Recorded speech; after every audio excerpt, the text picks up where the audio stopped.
Hello, everybody, and welcome to eDIOCRACY, the show in which a bunch of idiots that have no clue what the heck they are doing sit down and save the world. Once again, I'm joined by the boys. Hi. And today, we return back into the path to Supernova, where the party has just found themselves deeper into the dungeon, and finally making it to the first sanctuary level of the dungeon. And so, now that they have made it to the first sanctuary level on level 13, they are now finding themselves with the aces and the rest of the expedition taking a little bit of a rest. Because just a few moments ago, all of them was in a very big fight for their lives to make it across the bridge right past none other than a stone titan. And so, upon arriving and setting themselves up just outside of the little town there, the town's not that big, it's only got about 12 to 13 buildings there, they find themselves catching up with people and resting for a while. And after a few hours of getting their stuff together, the party, taking a little bit of a short rest along the way, they end up finally breaking the rest just a little bit when they find that Solaris's steed has just returned without a rider, coming back to the camp and just trotting along, not directly toward them by any means, but walking over and getting into the little bit of their food stockpile.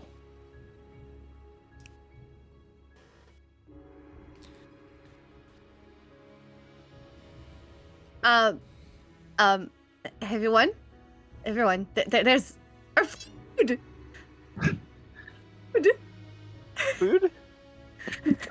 I just point at the seed and go like, ah! I like how every time she gets have... loud, it's just cutting her out so hard. It's cutting me out. Oh, I'm sorry. It's awful. I mean, I don't know if you guys have not had food or anything, but I've had food this whole time, and I'm just gonna pull a piece of chicken out of my hat. Ew. Ew. How about... Hey, what's up, guys? How's it going? They ate us because they ain't us.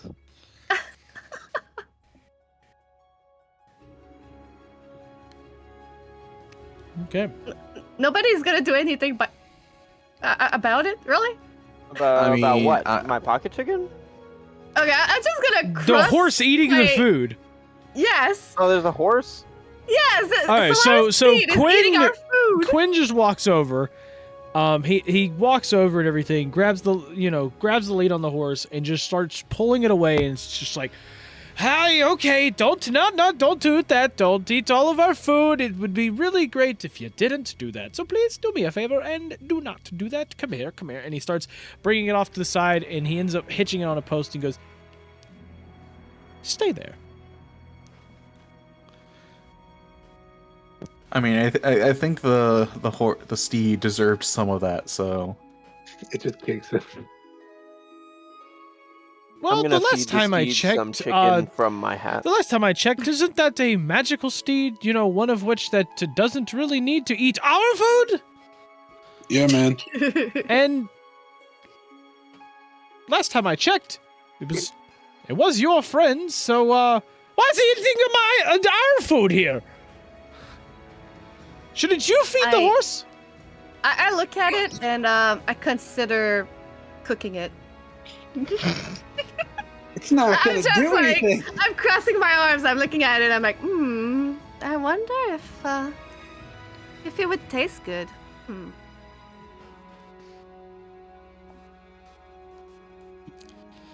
I want to be the horse so bad, just as a joke. Why do you want me to eat you? Let's go. No, Oh gosh. no, to act out the horse. I mean, that can be arranged. I can throw you into a fire pit. That can be arranged. You say you want to ask out the horse? You want to what? Novos is already on that, actually. What? This is Don't worry about crazy. Don't worry I want about I want a talking horse. I want to be a talking horse for like an hour and a half. Oh my gosh. I wish I had a horse spell, then I'd make your dream come true. What? You said you want to be a talking horse. I just cast talking horse. Johnny, can we homebrew that or? There's amount a of- thing called speak with animals. Yeah. The amount of chaos. There's also already. a true polymorph. Yeah, but it's not me polymorphed as a horse. Why? I just thought it'd be a funny bit. Can we move on now? Oh my All gosh. right, in 3, 2, 1, moving on. This is your stupidity, and you're paying for your stupidity.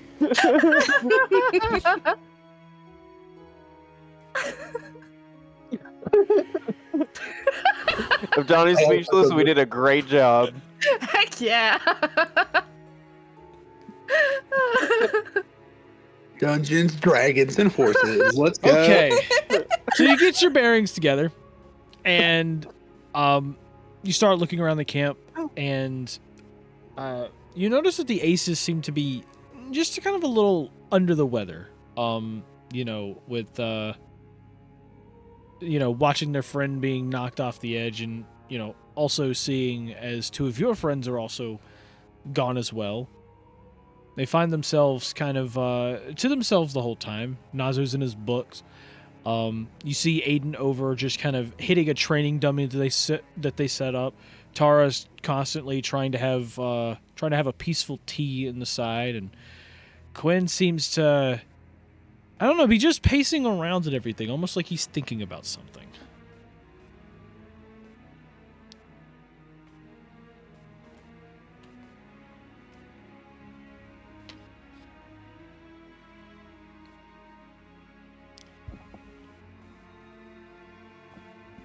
This would be a good time for one of you to do something, please.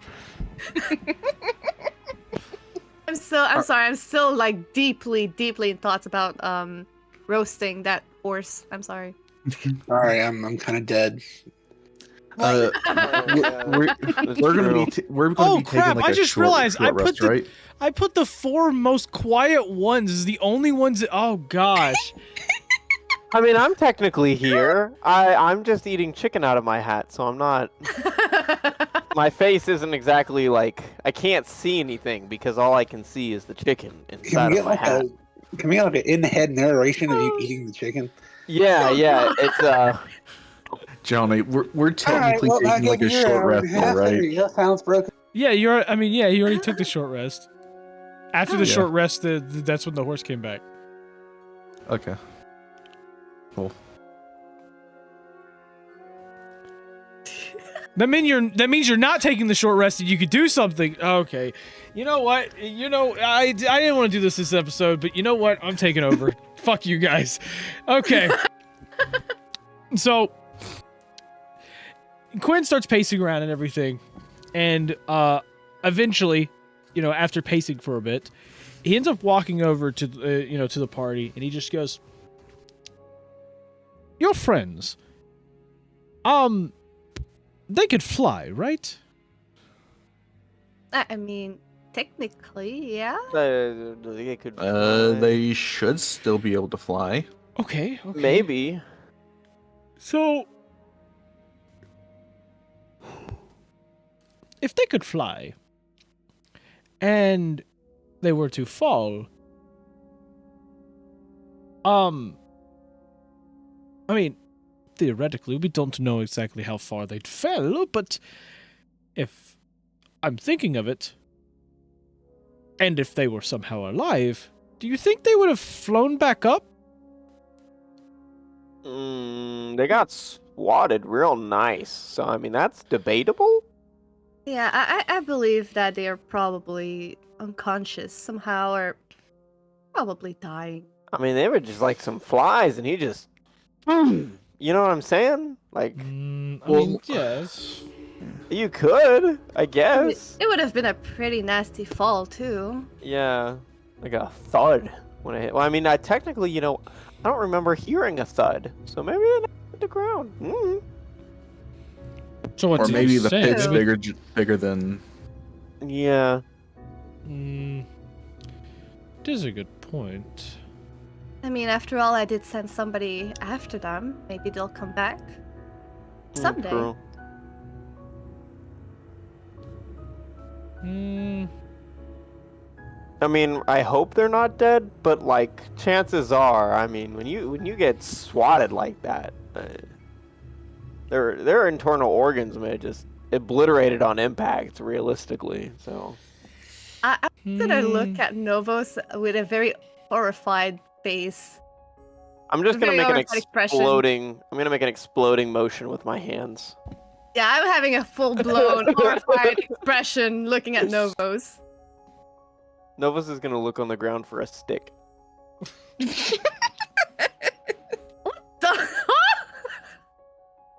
Okay. Uh, and then he's gonna. Did I find a stick, Johnny? I mean, yeah, this sanctuary is mostly plains and stuff. You could find at least a stick somewhere. All right. I'm going to move it around like an airplane, like, and then I'm gonna and then I'm gonna just launch it into the ground and be like, and can I do a perception check? Does that stick break in half, Johnny? A perception to see if it breaks in half. Yeah. Does it break? Does the stick break in half, Johnny? Yeah, I need to know this it's a information. stick. Yeah, it breaks. That's them. That's them. Okay. I keep looking So- at Novos with a very horrified face. I think he's still confused from his pocket chicken. So, you're I'm gonna look around and just build an altar for Minara because I cannot. I'm just gonna scoot away. you're the leader of their party, right? Yes. And he just looks over at like Gel and Timmy and just goes, "How are you two still alive?" Well, there was originally someone else who was better suited for the position, but we kind of don't know where he went. Yes. See, well, that can be quite an issue. Well, good luck with that one. So, why didn't either one of you step up? I mean, I just kind of didn't care for the role.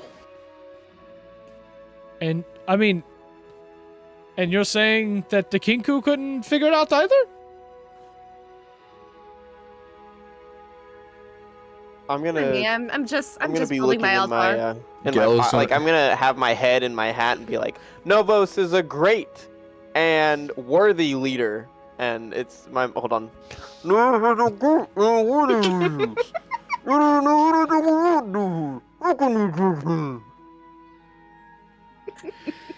Bullshit.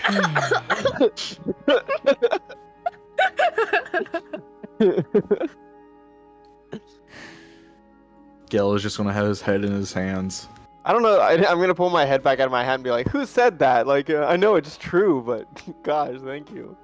I'm just whistling. I just whistle. Na, na, na, na, na.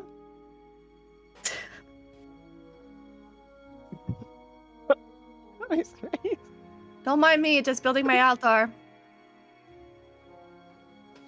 So yeah, maybe they could be alive. I don't know. Well, nonetheless, due to the nature of the situation,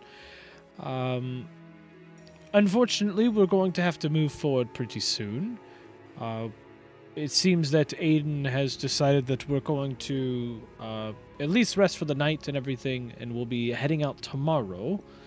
And with us heading out tomorrow, hopefully we will be able to make a little bit of progress in the dungeon, because it's going to be quite a bit before we can reach it to the lower levels.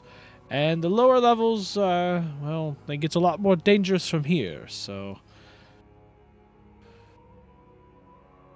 If it's too much for any of you, please let us know, and we'll see if we could pick up any other parties along the way. But for the meantime, well, maybe we can get some rest and meet up in the morning. Well, hopefully nothing unexpected like that Titan shows up again. That is true. It's there is supposed to be a colossal boss there, but nothing like that. Well, what would be the chance of having such foe coming back? You know, it's better than one Titan. Can you not jinx us for like Titans. a second here? Can you not jinx us for like a second here? Novos is gonna knock on wood, but he doesn't know exactly what that means, and is just gonna knock on the rocks.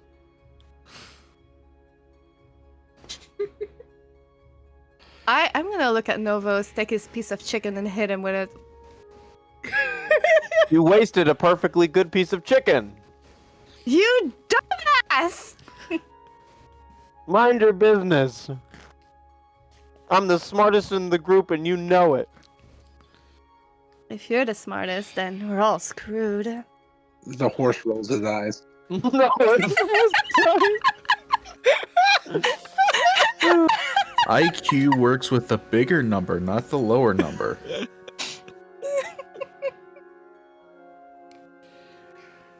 I feel like Novus has gotten incredibly stupid, like much more stupider, so he probably got a concussion from the fight or something. He didn't even get hit. Oh, well. It's from his pocket. It's from his pocket chicken. On this way. Yeah. Well, He got a concussion at some point from his pocket chicken. I can tell you yeah, that. the pocket chicken. I guess I hit you so hard you got a concussion from that. What would be ironic is if that chicken wasn't even like chicken. To mimic. Like he check. Wait, he you- thinks you it's said he you- thinks it's pocket chicken, but it was like something that y'all picked up in the dungeon, and it's like some weird mushroom or something that's just growing on the table. Okay, I'm doing It's a a perception mimic. check on that chicken. I want to know if it's really chicken. I'm sorry. Okay. Now that you put it out, I have to check. Yeah, give me an investigation. Oh god damn. All right, let me check. How did I do investigation? I don't remember. So you should find the one that's called investigation. I mean, where is it? There should be a huge list of skills. Oh yeah, okay. Investigation +2. Okay, gotcha. Yeah. And I roll a d20, right? Yep. And then you just add your modifier to it once you roll it. 14 plus 2, so 16. 16. Yeah, his chicken went bad probably like a week ago. I don't think we need an investigation check for that. I don't feel so good, guys. That chicken is... Ew. What is wrong with you? I Why thought would it would you do be. such a disgusting thing with you? I thought it would be refrigerated in my hat, because it's magical. Oh dear lord, you really are a dumbass. No, you. Novus, can you give me a Constitution saving throw? Oh Jesus Christ. Negative Yeah. 1. Con save. 25. Dang. So you Well done. all hear a very loud grumble Damn. from his stomach, and for some odd reason, he's completely fine. I'm fine upstairs, but I don't know about downstairs. Ew.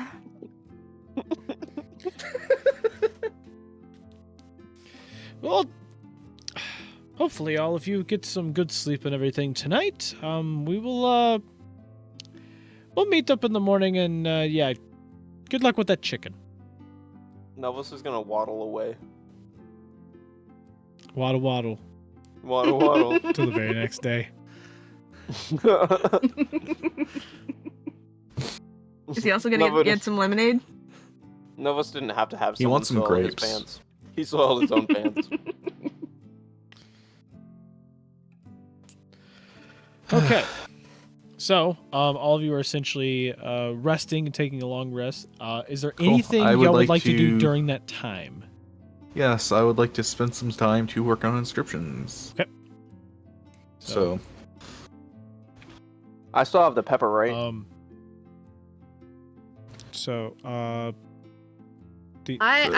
just gonna look around to see if there's I anything think you still have the pepper. I don't think you ever used it. I'm just looking I around mean, to at see if this there's point, this anything I can pepper get. is like, it's probably bad by now, but like, I'm gonna wait Like until the chicken. Frost is sleeping. Huh? What? Yeah. Oh God. I see. I see what you're about to do. Yeah, I'm just gonna look around, see if there's anything I could get my paws on. are you planning on taking Like anything from weapons the expedition, or like? I'm confused. What are you looking for? I'm just looking around to see if I can find anything of value or that could be are you trying to steal? Are you or trying are to you steal? just... Yeah, Okay. kind of, yeah. So are you trying to steal from the expedition party, or are you trying to like go around town? Around town. Okay. Give me a perception. Perception. Wait.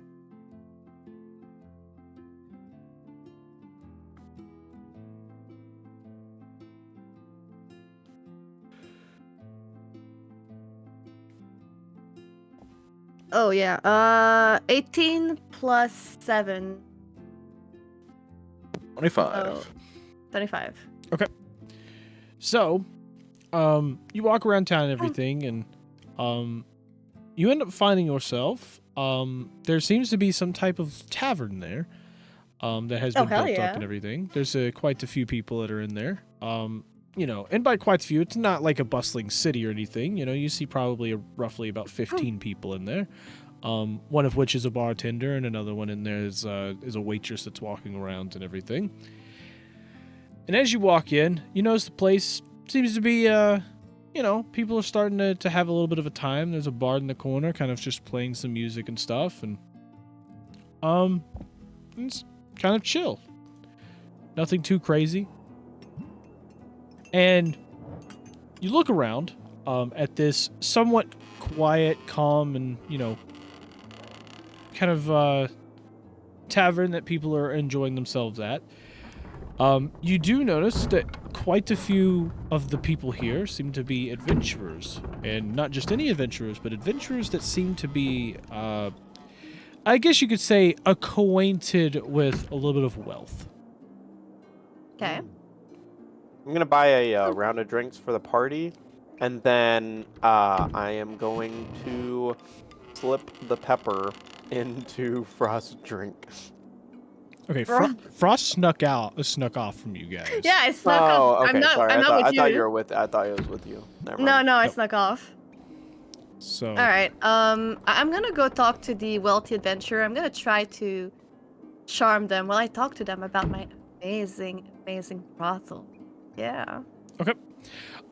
So you walk over, and upon arriving there, to the table, you see, there's an adventurer. Seems he's quite well off. He's fully decked out in metal armor. He's got his great sword kind of sitting next to him, leaning against the table, and it seems that like him and his friend are just constantly like they've got mountains of food in front of them that they've pretty much eaten, and just mountains of like bowls and plates kind of sitting around, and they're just eating he is eating a full-on turkey leg at this point still. And you walk over and he just looks at you and just goes, "Hey, what do you want?" Oh well, hello. My name is the Cougar. I just wanted to talk to you about an amazing place I work at. The amazing brothel, the Heavenly Joy. I haven't heard of it. Well, you see, it is kind of an underground place for amazing adventurers such as yourself. And I just like gently brush his arm, trying to flirt with him. He kind of looks over at your hand and he just goes, So, what do you want? Well, I just wanted to let you know and maybe spend some time with you. And he looks over at his friend real quick. And he looks back at you. I need you to give me a persuasion check.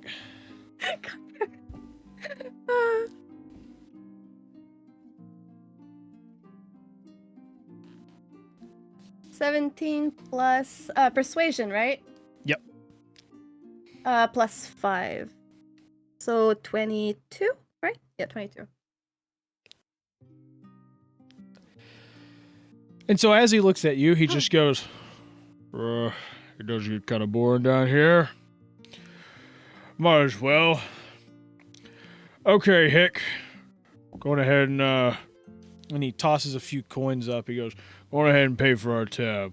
I'll be back in a bit. And he gets up and he follows you. He grabs his greatsword. He grabs all of his stuff and he brings it with him. So something I will say about the tavern itself is that it doesn't have any rooms. So he's going to be following you out and everything. And he's actually going to be leading you to his tent. Okay. Where you notice that there is a chest as well right outside the tent. Oh, nice. So you do your thing, I guess. Yeah, I spend the night with them. I do Yeah. my thing, and once they fall asleep, I try to gather as much stuff as I can. I look into the chest and see what's in it. Okay. So after you spend the night and everything, you see, he's basically all his armor set off to the side, the great sword, all of his stuff is set in the corner of the tent. So you have the choice first. Do you want to start attempting to grab any of his items that were on him, or would you like to look in the chest first? I feel if he wakes up, he's gonna take his weapons. I'd rather take his stuff first. Okay. And then check at the chest. Okay, cool. So, you end up like grabbing the stuff and everything, and move it. You're kind of moving it to the side and somewhere else. So first things first, you find out that like when you touch his when you're like trying to touch his armor, it kind of gives you a light shock. I need you to give me a dexterity saving throw. Oh.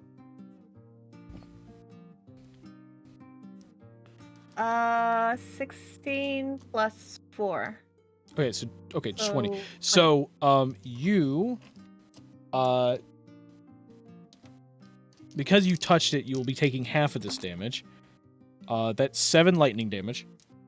Ow. So you find that touching the armor itself, it seems that or what you can assume is that this thing does not like to be touched by anyone other than the person attuned to it, which is him. Wait, it's 7 total, or it's half? That's half. Oh, sorry, yeah, that's half of that. So rounded down to 3. Okay, gotcha. So you take 3 lightning. Gotcha. So yeah, but you trying to touch it, unfortunately, causes you to get a little shock there. Okay. However, you're able to grab his greatsword. Once you grab the greatsword, you realize that it is in fact like you go to pick this up. It's really light, like surprisingly light for the fact that it's a greatsword. It is a +2 greatsword. Okay. So it is a magical weapon. It's a magic +2 greatsword. So good find.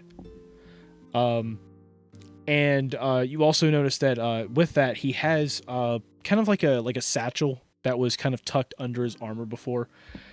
In the satchel, he has 200 gold pieces. Okay. Mm-hmm. I leave the armor alone because I don't want to be shocked again. Yeah.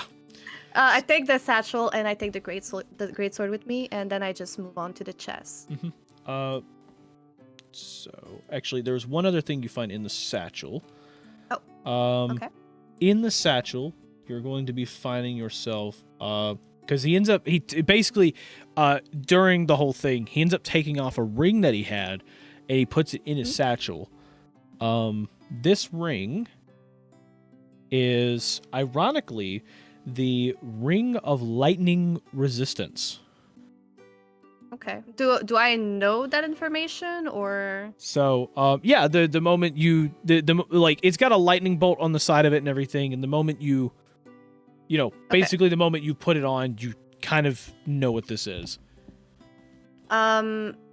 Is there a chance that by putting on this ring, maybe it's gonna make me immune to the armor damage thing? No. From your knowledge, there's immunities and then there's resistance. Resistance means you take half damage.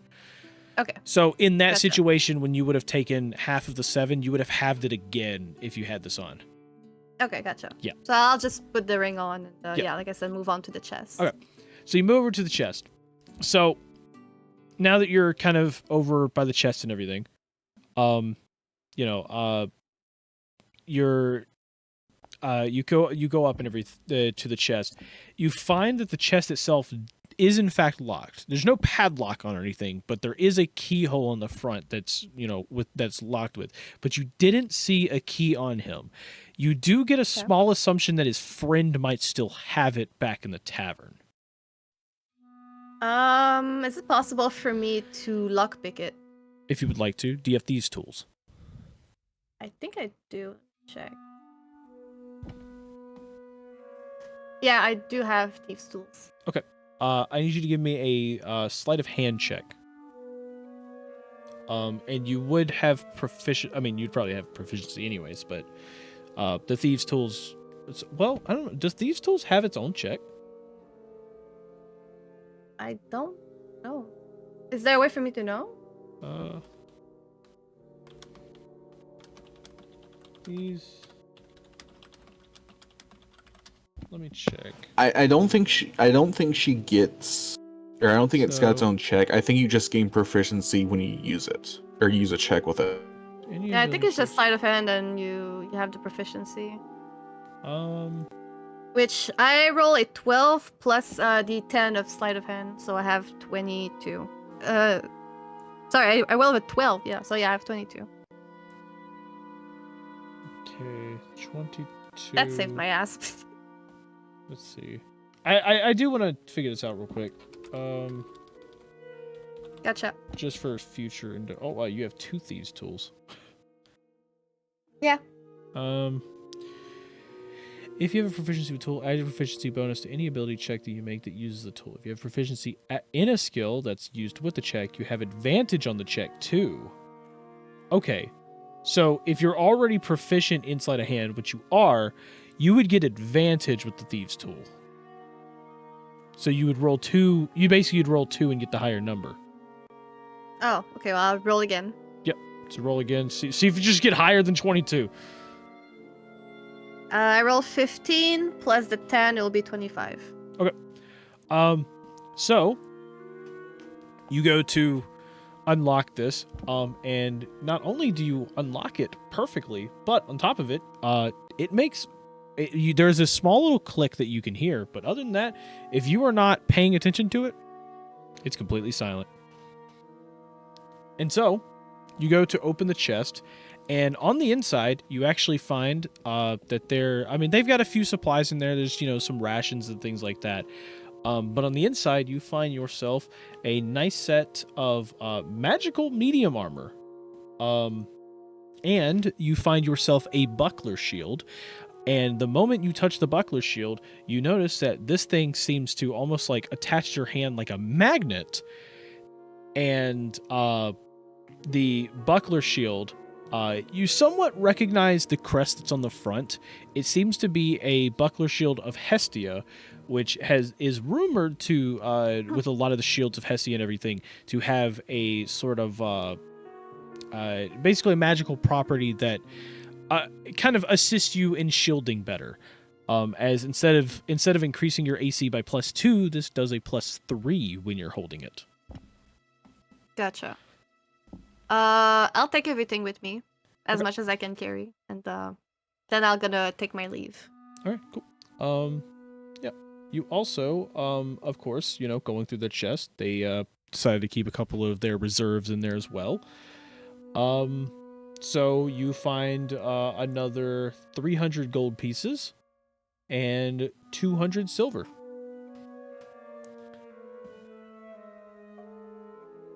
Okay. I need to add that to my inventory, aren't I? Yes. Yeah, I just need to figure it out. Okay, I need to remove one thief's tool, right? Yeah, you probably need to No. get. You probably need to remove one because I don't think you're not Okay. supposed to have two at the start. Oh yeah. Okay, so I remove one.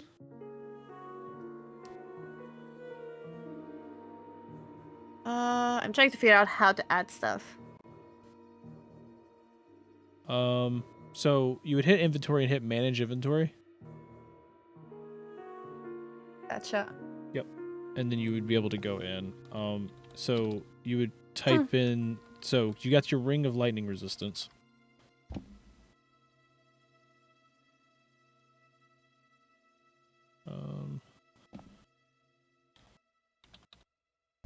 I have two choices. I have the one that says legacy and one that just says ring. So just the ring one. Legacy is like 5e. We're technically in 2024 now. Okay. So I had the great sword.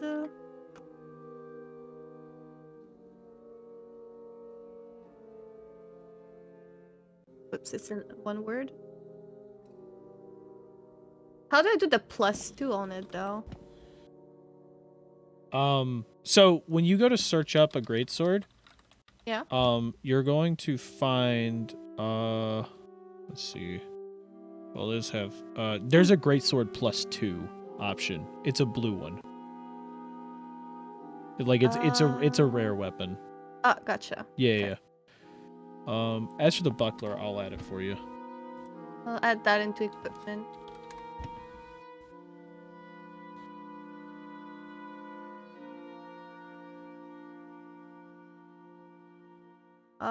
And for the money, currency, I guess. Yeah. So I will add the shield to your backpack because I mean I assume you're not gonna just equip this. No, I won't. I won't equip it. Yeah. Okay. Cool. So I'll just do this. And 200 silver. Silver is SP, right?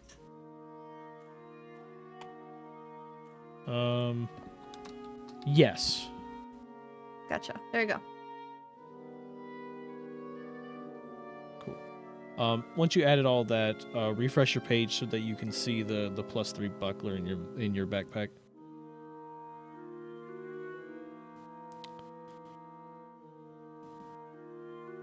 So, and also make sure that you equip anything that you want. Like if you were actually going to put the lightning resistance ring on, make sure you put that on. You just got to check that box next to it. Oh, I thought I had it equipped. Okay, there you go. Yep. Those two are equipped. I'm gonna unequip a dagger.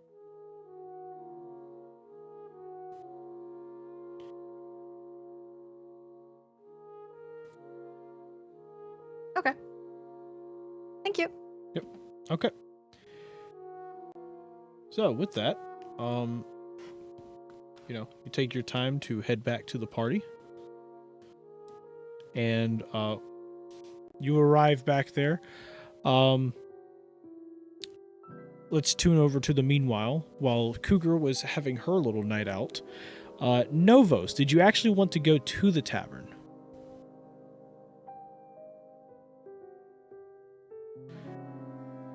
He's dead. Gel, did you... Sorry, I forgot. Sorry, Okay. I forgot my mic was muted. Okay. Yeah. Gil is doing his training session with the so card. he's doing training sessions, so he's busy. But Novus, did you want to go to the tavern? Yeah, I'll go over to the tavern. Okay. So, you get there, and pretty much, you missed Cougar just by a few minutes. But you arrive there. Seems to be kind of chill. You walk in and everything. Everybody seems to kind of just be enjoying their time a little bit, kind of a little quiet. There's a bard playing some, some soft melodic music in the side, off to the side and everything. And as you walk in, the waitress that's kind of walking around turns over and just goes, Jeff, welcome in. Anything we can help you with? Just looking for a friend. I'm gonna look around and see if I can see Aiden. Okay. You do see Aiden. Aiden is sitting in a corner, drinking himself, just drinking himself under the table. Like, this guy, he is completely smashed. Oh, fantastic! This is great. I'm gonna go over to Aiden. I'm gonna pat him right on the shoulder and be like, "How you doing, buddy?" What do you want? Is this where Novos dies? Just to say hi, see how you doing. You're looking a little plastered. Leave me alone. You're the last person I want to see, even when I'm not having a bad mood. Yeah, I was gonna say I was the last person you want to see all the time. So, well, okay, Aiden. I'll catch you later. I'm gonna go ahead and take his hand and shake it, even though he's definitely not going to shake my hand. Yeah, so he's gonna swing at you. He's gonna swing. All right, I have to make a dodge. No. His drunken self rolled a nat 1. Okay, so he fantastic. goes to swing. He falls out of his chair and just plops onto the ground. Everybody looks over for a second. The bard continues to play music and everything, but everybody just looks over, and they all kind of give they all kind of give almost like the face of they understand. Like, everyone there seems to be, kind of down the dumps and everything, and Yeah. you get the whole thing of no one's really judging him right now. Yeah. I was thinking about putting a pepper in his drink, but I think I'll not do that. I'll save it. I'm actually gonna. Can I do an investigation check to see if the pepper is still effective? So, you don't need an investigation, bro. The thing is rotted. Oh, okay. Well, I'm gonna go to the bartender and ask for a new pepper. Want a new pepper? Yeah, What do you my think last we've- one What do rotted. you I think didn't we've get to got use it down in here? time. The best thing we've got's mushrooms from the 14th floor. Do they have a kick to them? A little psychedelic action, or? Well, maybe a couple of them. Ooh. What do you plan on trying to do with these? Just cause a little bit of mischief. That's all. But I'm Not doing here, it to though. any of my patrons. No, not here. I don't plan to cause any mischief here. These are for other occasions. How much? Okay, whatever. It's gonna be 2 gold pieces. All right. Sounds good to me. This is probably a ripoff, but I'm 100% paying him 2 gold pieces. He Alrighty. turns, grabs a small pouch, just tosses it on the counter and goes, if you use these on anybody in here, let's just say you're not going to make it past the 14th floor. Don't worry. These are for other occasions. All right, I'm gonna go ahead and leave. So, and as you look in the bag, to check your thing, you see a bunch of various colored mushrooms. And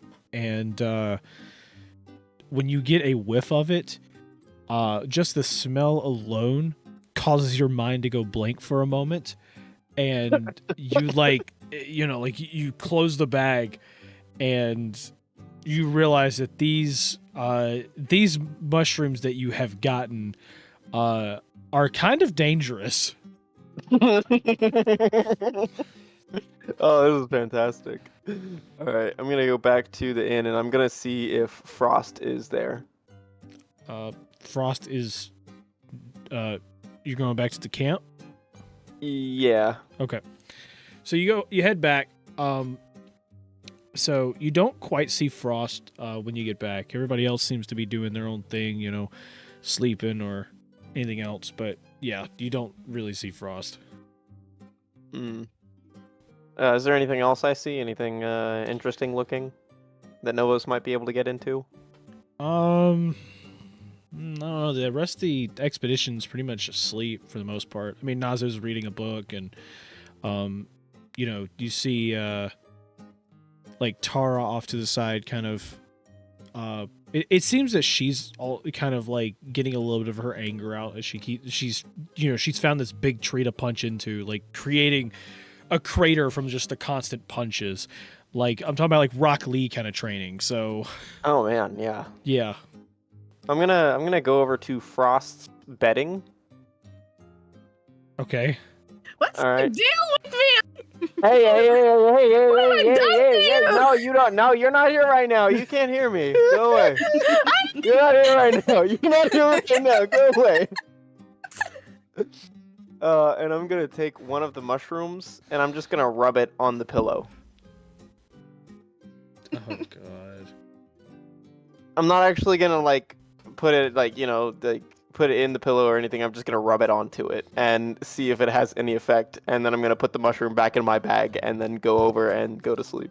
So you start rubbing it onto it, and you do realize that like there is a smell that comes off, but it's like it's not a smell that like by itself you can smell anything, but it's like your nose burns a little bit as you're like sitting there rubbing it on this. And I'm talking about like the kind of burn you get from like cutting onions.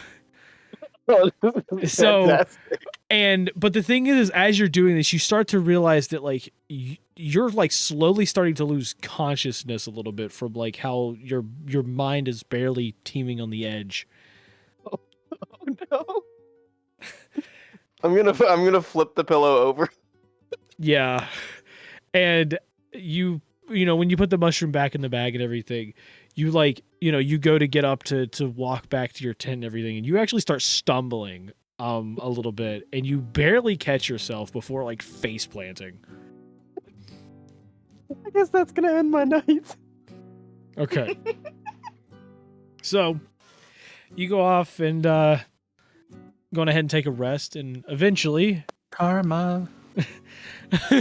eventually Cougar comes back. So you come back, and like upon getting there, it's very faint, but you can like smell like your nose is like slightly burning as you return, but you're not sure where like anything would be to cause this. Like you're not sure. Can I do some sort of perception check to figure it out what it is, or? Sure. All right. I should have asked her to deafen herself. I don't trust you. The second you said the pepper, I stopped trusting you. So, I mean, it would probably end up the same way. She'd probably just make a perception check to. And by the way, I just got a 20. So you find that the smell seems to be originating from your pillow. What in the world? Is there a fire nearby? A fire? Yeah, like, did we do like a campfire or something, or we're just staying in the inn? You could definitely find a campfire. You know, like there's one that's currently sitting around some of the guards that came with you. You know, some of them are kind of like chilling outside and then, relaxing under the huge crystal lights that's creating almost like a moonlight. So, you know, there's a little fire. Okay, I'm taking the pillow and I'm gonna walk towards the fire pit and I'm just gonna throw it in there. Oh shit! Are those mushrooms explosive? So you throw it in.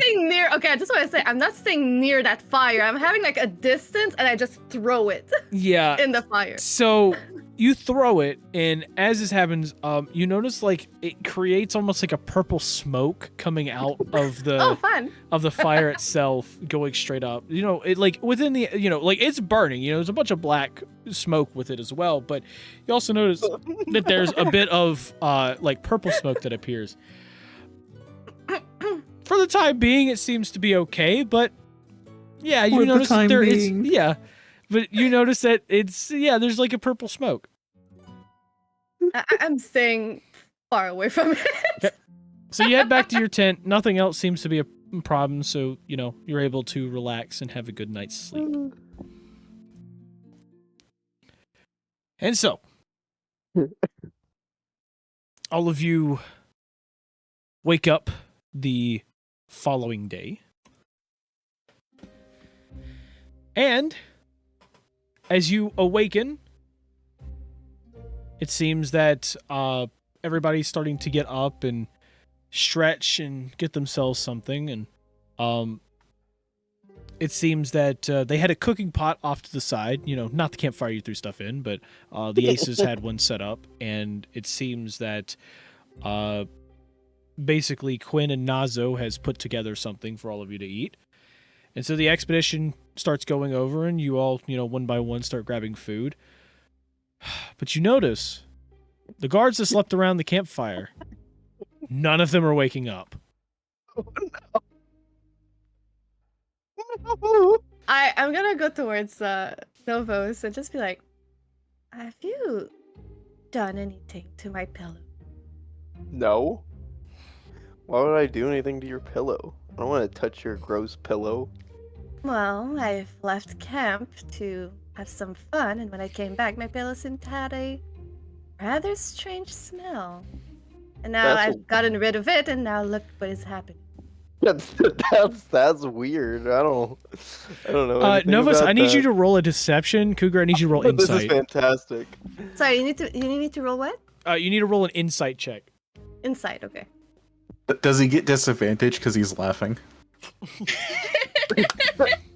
I got an No. I got an 18. I have a +8 deception, by the way, so good luck catching my lies. Let me check here, because I roll a 17. I just need to find my insight here. Insight you're +4, so 17 +4. 21. Dang. Okay. Dang. So you're not 100% sure, but you highly suspect that it's him. like as in he did something to your pillow, and the burning of that pillow possibly caused it where the guards could not wake up now for whatever reason. I get my claws out, and just bring it very close to his face. What have you done to my pillow? Look, dude, there's nothing. It's just a prank, bro. Calm down. Prank? I've been seeing them. And I point at the one that's not waking up. I'm gonna can I see his chest going up and down? Is he breathing? So yeah, no, they're breathing. They're just unconscious. Okay. Yeah, it's fine. They're still alive. So it's just a prank. So Ito kind of walks over and goes, "What? Okay, what's the issue going on here?" Nothing. He poisoned my pillow. I didn't do anything of the sort. I don't know what you're talking about. Can I deception him? Yeah, sure. Roll a I'm deception. gonna gaslight the hell out of her. Wow. Oh, wow. I got a 22. Oh, Too God. bad she can girl boss you. She's gonna girl boss me, and I'm gonna gaslight. Yeah. So he kind of he looks at you and he goes, I know how you are a little bit, and I wouldn't put it past you to do something stupid, but when it comes when it comes to this, I'm not sure. Like, all I know is that, well, and he kind of gives a light tap with his foot against the side of the guard, and he goes, they're not waking up, and he goes, one of you two most likely did something. I'm just gonna look at her and be like, I'm gonna charm him, making him take my side. You're gonna attempt to charm him? Yeah. Like as in like a spell, or you're gonna like try? No, like seduce him, being like, you wouldn't take his side, right? You believe me? Can I go ahead and do a persuasion check and be like, hey, like obviously, like you know me, right? Okay, My so pranks are innocent. so I would never do something like this. okay, so Cougar, I need you to give me a you're gonna give me a persuasion with disadvantage. With disadvantage. Oh. With disadvantage.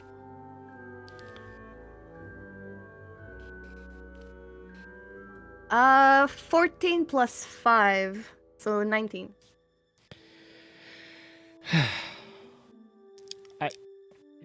I'm not sure whose side to take here. It's just, I think, wouldn't our efforts be more, I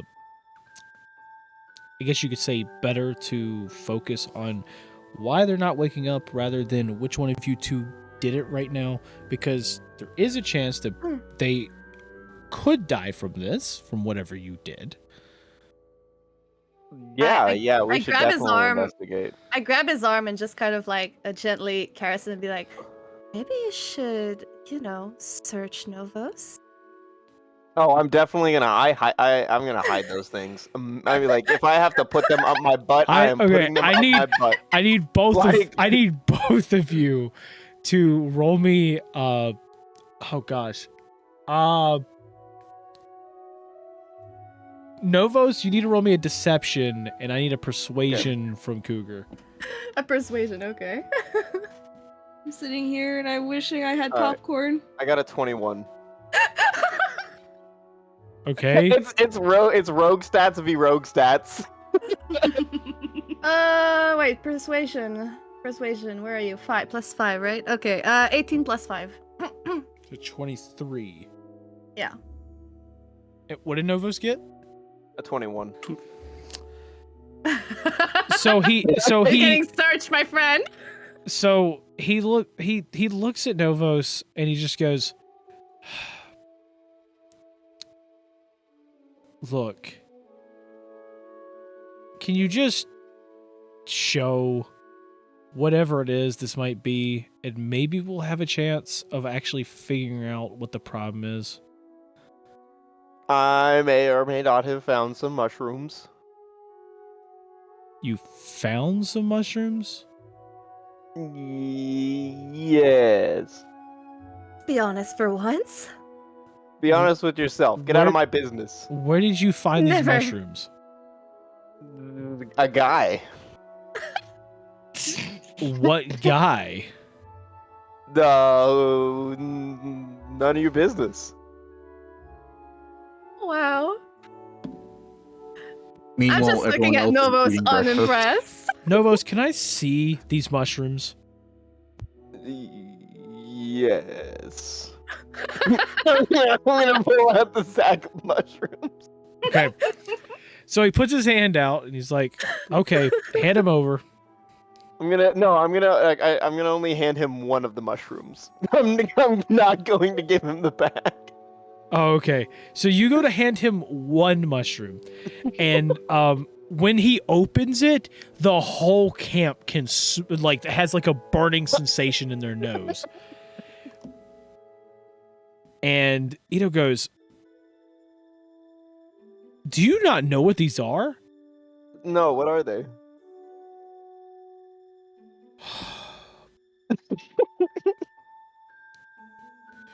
So, these mushrooms have the capability of putting people into magical sleep.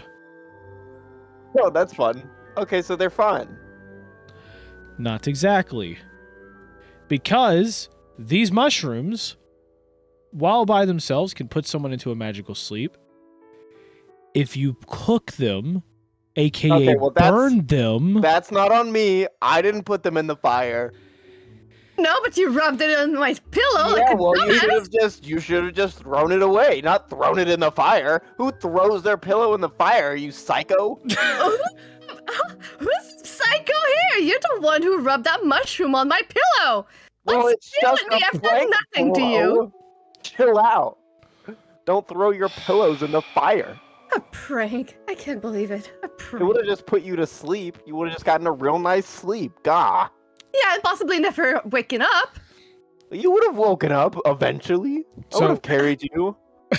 As y'all are Sure. arguing, Nazo walks over, looks at the mushroom, and like as he does, he like you see him, he looks like kind of surprised, and then he just looks over at Novos, like very slowly turning his head, and his head cocks to the side, and he's just giving him like a stern look of you done fucked up. Hey, no. She threw it in the fire. I did not throw it in the fire. It was fine until she threw it in the fire. You do realize that if you would have never done that, the problem wouldn't be there. I would have just burned a Novos random walks pillow and over everybody and would have holds died. his hand out.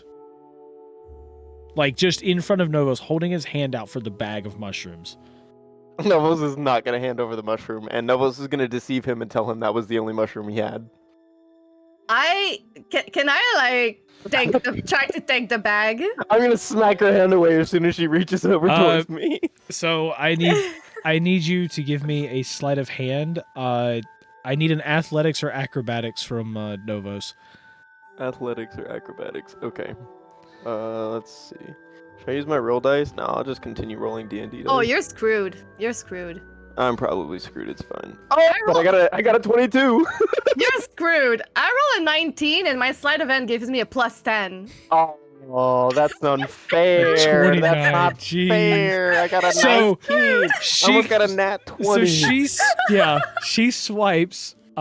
She ends I'm up so swiping upset. the bag and everything, and Nazo is just holding out his hand. I'm giving it to him and I say, please get rid of this. Now Novos is gonna have a scowl, like an absolute scowl on his face as this is happening because you took Novos's mushrooms. Are Yeah. you seriously? You're psycho! You're psycho! You want to keep those mushrooms when it can kill all of us? Well, I wasn't gonna throw it any more fires, unlike you. Now that I know what they are. Yeah, now that you know what they are, what if you didn't know? Well, now I do, so that's not really important, is it? I'm giving him a death stare.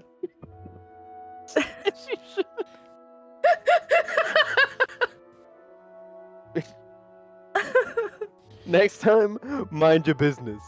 Yeah. So he pretty much you see like as you place the bag in his hand, Nazo is going to cast disintegrate on it and just turn all of it into like basically all of it's disintegrated into almost like a fine dust that he then takes and just throws into his component pouch. My mushrooms. I could have used those against enemies. Yeah, sure, enemies, huh? Well, you're a rogue and I don't trust you, so... Well, now you have a target on your back. Congratulations. Hey, I can cast Fireball in a 10-foot room. Just remember that. I will torch us both. So Quinn walks over. He's trying to wake the guys up and everything, but he cannot get them up. And he just goes, "So, what are we going to do now? I mean, I'm gonna take the pepper, the rotted ass pepper, and I'm just gonna put it underneath their noses. yeah, it's not going to do anything." Do I have any spells for this? Hold on. I'm gonna look at everybody and be like, and this is our leader, ladies and gentlemen. God, I cannot.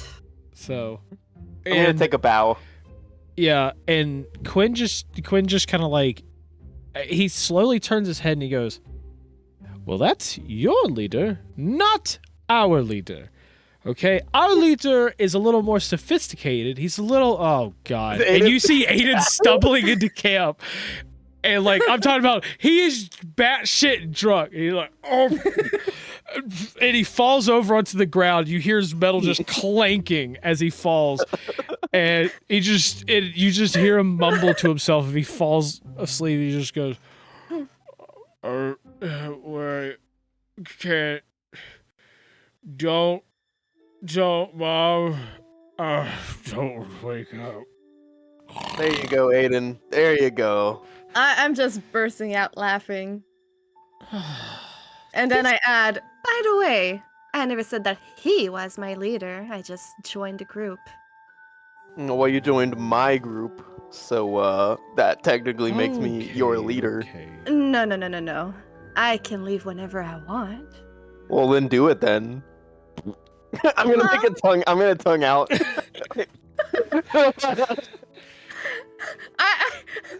Okay, I really want to do this. I'm gonna grab his tongue. And I'm gonna take my dagger and put it very close, wanting to cut his tongue off. I'm gonna slowly raise my staff.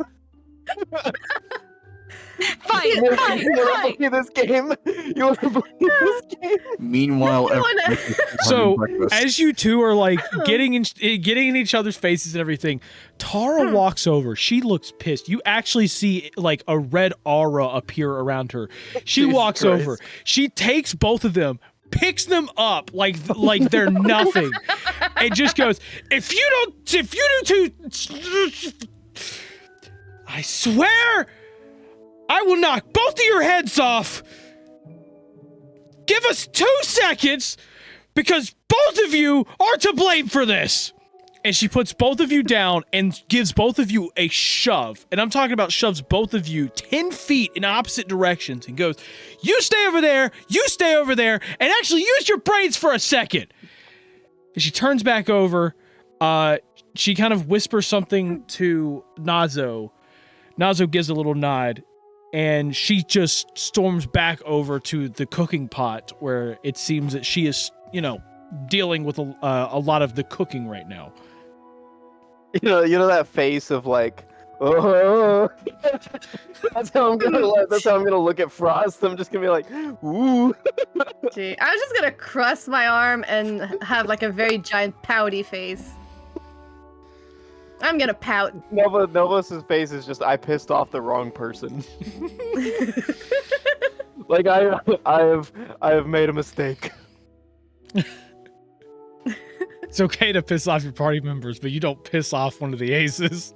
Yeah, I know how that goes. Oh, he's already done that, so... I'm Aiden all the time, but I know my limits.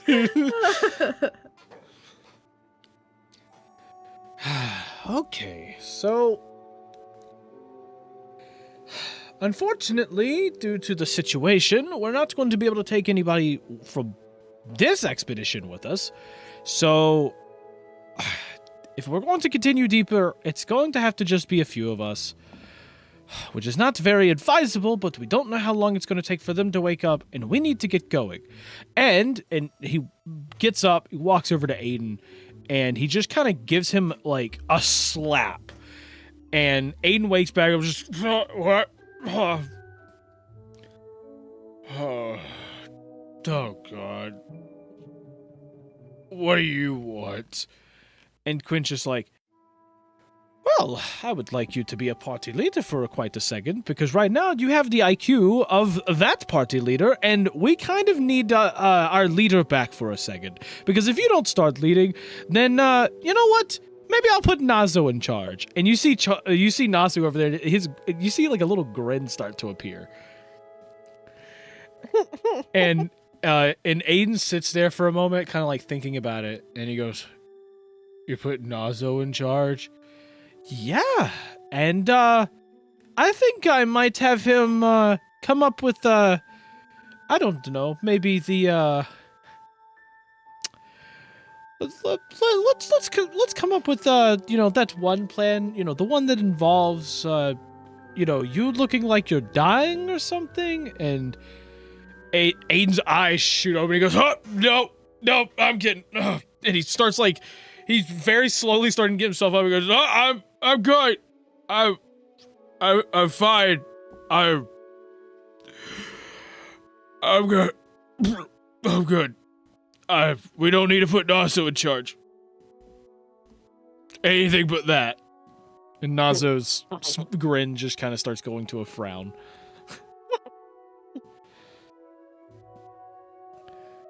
Okay. So, all of us need to be heading out very soon. So I guess let's go ahead and pack things and everything. And while y'all are doing that, I'm going to go find someone in the town that hopefully can take care of these guys while we're gone. So, Quinn walks off. Aiden stumbles over to the camp, and he just passes out, like, on his bedroll. Like, he walks over to his bedroll and just passes out again. But you do notice that Tara and Nazo are, in fact, starting to pack things up for the expedition.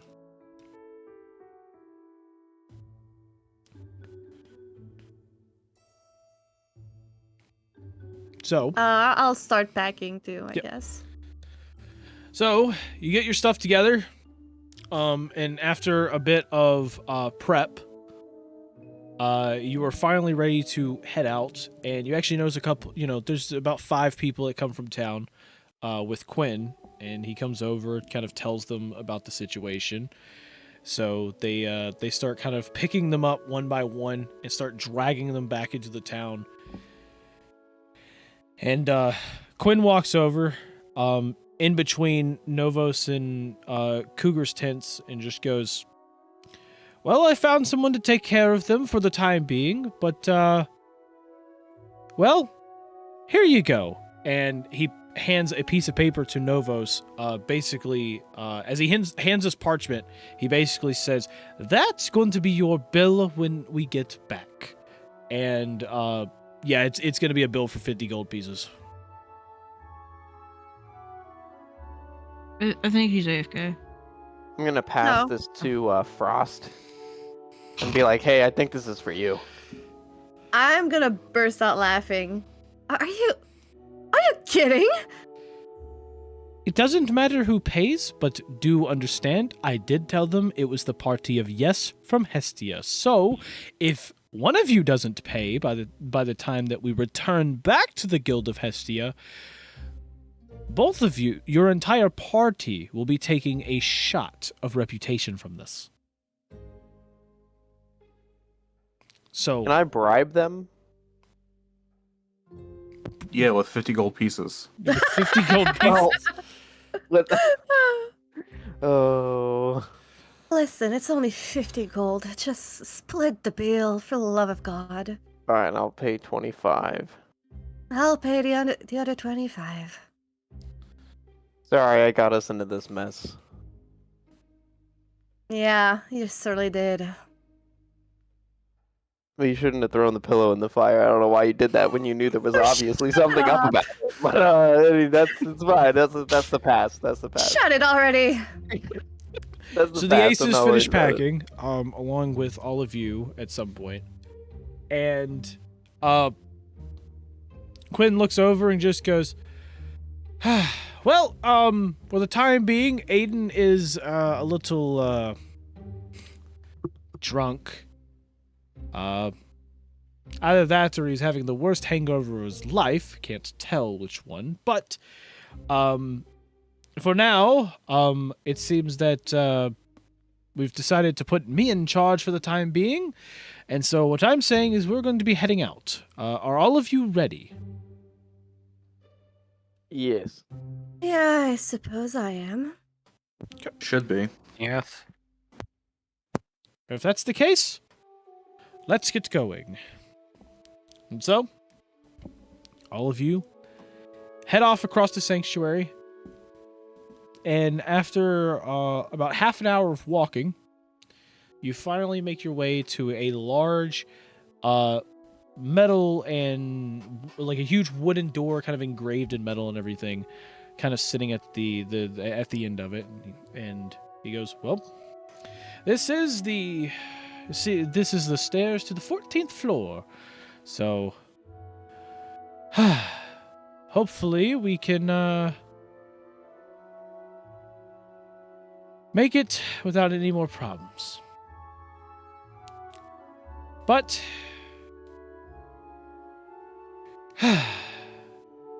good luck to us."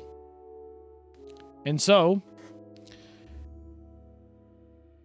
Quinn walks over along with Tara and starts trying to open the large doors. And as you open the large doors in front of you, you see 3 figures walk up. There's a very large one and 2 others that look pretty familiar, as you notice, looking very beat up, looking quite beat up and hurt. You see Solaris, Minara, and Bruise standing in front of you. Oh, hey, buddies. You're not dead? Oh, Hey guys. People, Hi. what happened down there?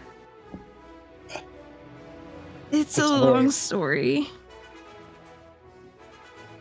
But it's really, really nice to see you guys again. I'm giving a giant hug to Minara, so hard that I might hurt her. Oh, hi, Cougar. And I'm gonna hug her back. I hate to be the bearer of bad news, but we were just about to head out. Does this change things? So the aces look completely shocked. Even Aiden is like sitting there, like he's on the verge of tears, and you go, Bruce? And Bruce is like sitting there. He is crying his heart out. Just, Bruce's friends are okay. Bruce, best friends. I need to give a bro hug to Solaris. what's up, dude? I'm gonna just embrace it. I'm not letting go of Minara. I'm gonna whisper in Solaris's ear. I accidentally poisoned 5 guards. 9 of them? It was 9 of them. 9 of them. Wow. poisoned 9 guards. Wow. Don't tell me about that later. But honestly, that's so stupid. It's kind of impressive. I can't lie. So awesome, I guess.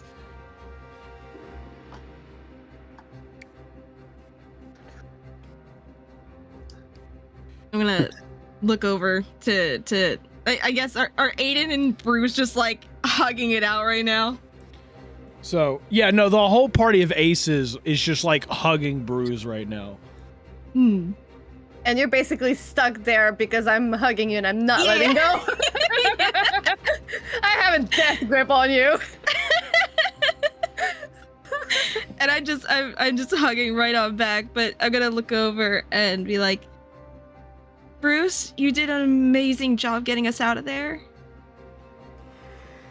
Yeah, buddy. You did very good. Friends are okay. Oh, buddy. Oh.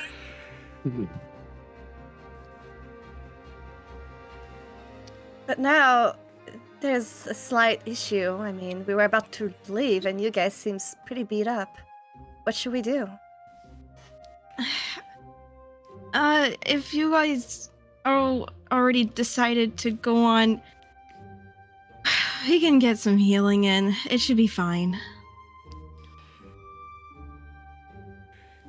And Quinn kind of like, he kind of takes a step back a little bit and gains his composure, and he goes, yes, I do hate to ask this of you, but I mean, we've already wasted enough time as it is. We probably need to get going, so for now, just attempt to bear with it if you can. We'll make sure to get to rest here very soon. Yep. That sounds fine to me. I'm just glad that we're back with you guys. Yep. And so, they finally calm Bruce down a little bit, and the aces have a little talk with them for a moment. And as they're kind of talking to themselves, you just hear Aiden just go, "Ha! What? We're putting Bruce in charge? Captain Bruce. Yes, you are. Oh God. I say out loud. Oh man, I thought putting Nazo in charge would be a bad idea, but Can I pipe in real quick? And she's like, hey. First off, we wouldn't have got back up here so easy if it wasn't for him. So take that into consideration. We might not have even made it back up here without him. Oh, honestly. look, I get that, but it's still Bruce. Aiden, he protected us from a green dragon and Yeah. many other dangers. Oh, yeah. There was like weird rock creatures and everything. I understand. I understand that. But you have to understand, Bruce can protect people because he's practically unkillable. Hey, Aiden, are you drunk? I mean, it will be better than to have a drunk leader. Not Exactly. drunk. And Quinn just goes, he was going through a rough patch, thinking Bruce was, well, not exactly with us anymore. Aiden looks perfectly sober to me. Well, you do have the IQ of a goldfish, so that makes sense. Oh, that was just gonna That's tired. Oh, Brother Novos, no.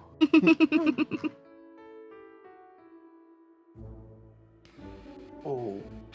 Okay, so now that we've gotten that out of the way, I will agree that I am 50-50 on this, but I mean, we could put Bruce in charge for once.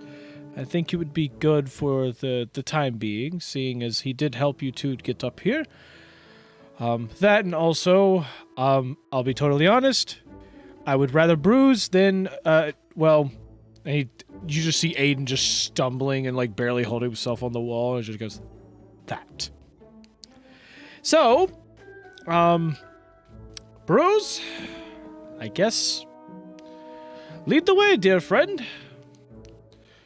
And Bruce just kind of like, you see Bruce, he's like slightly tearing up and he just goes, Bruce will not let you guys down! And he turns and he starts walking down the hallway. None of you have followed it at this point. He's walking 50 paces down, and then he turns back and he goes, you're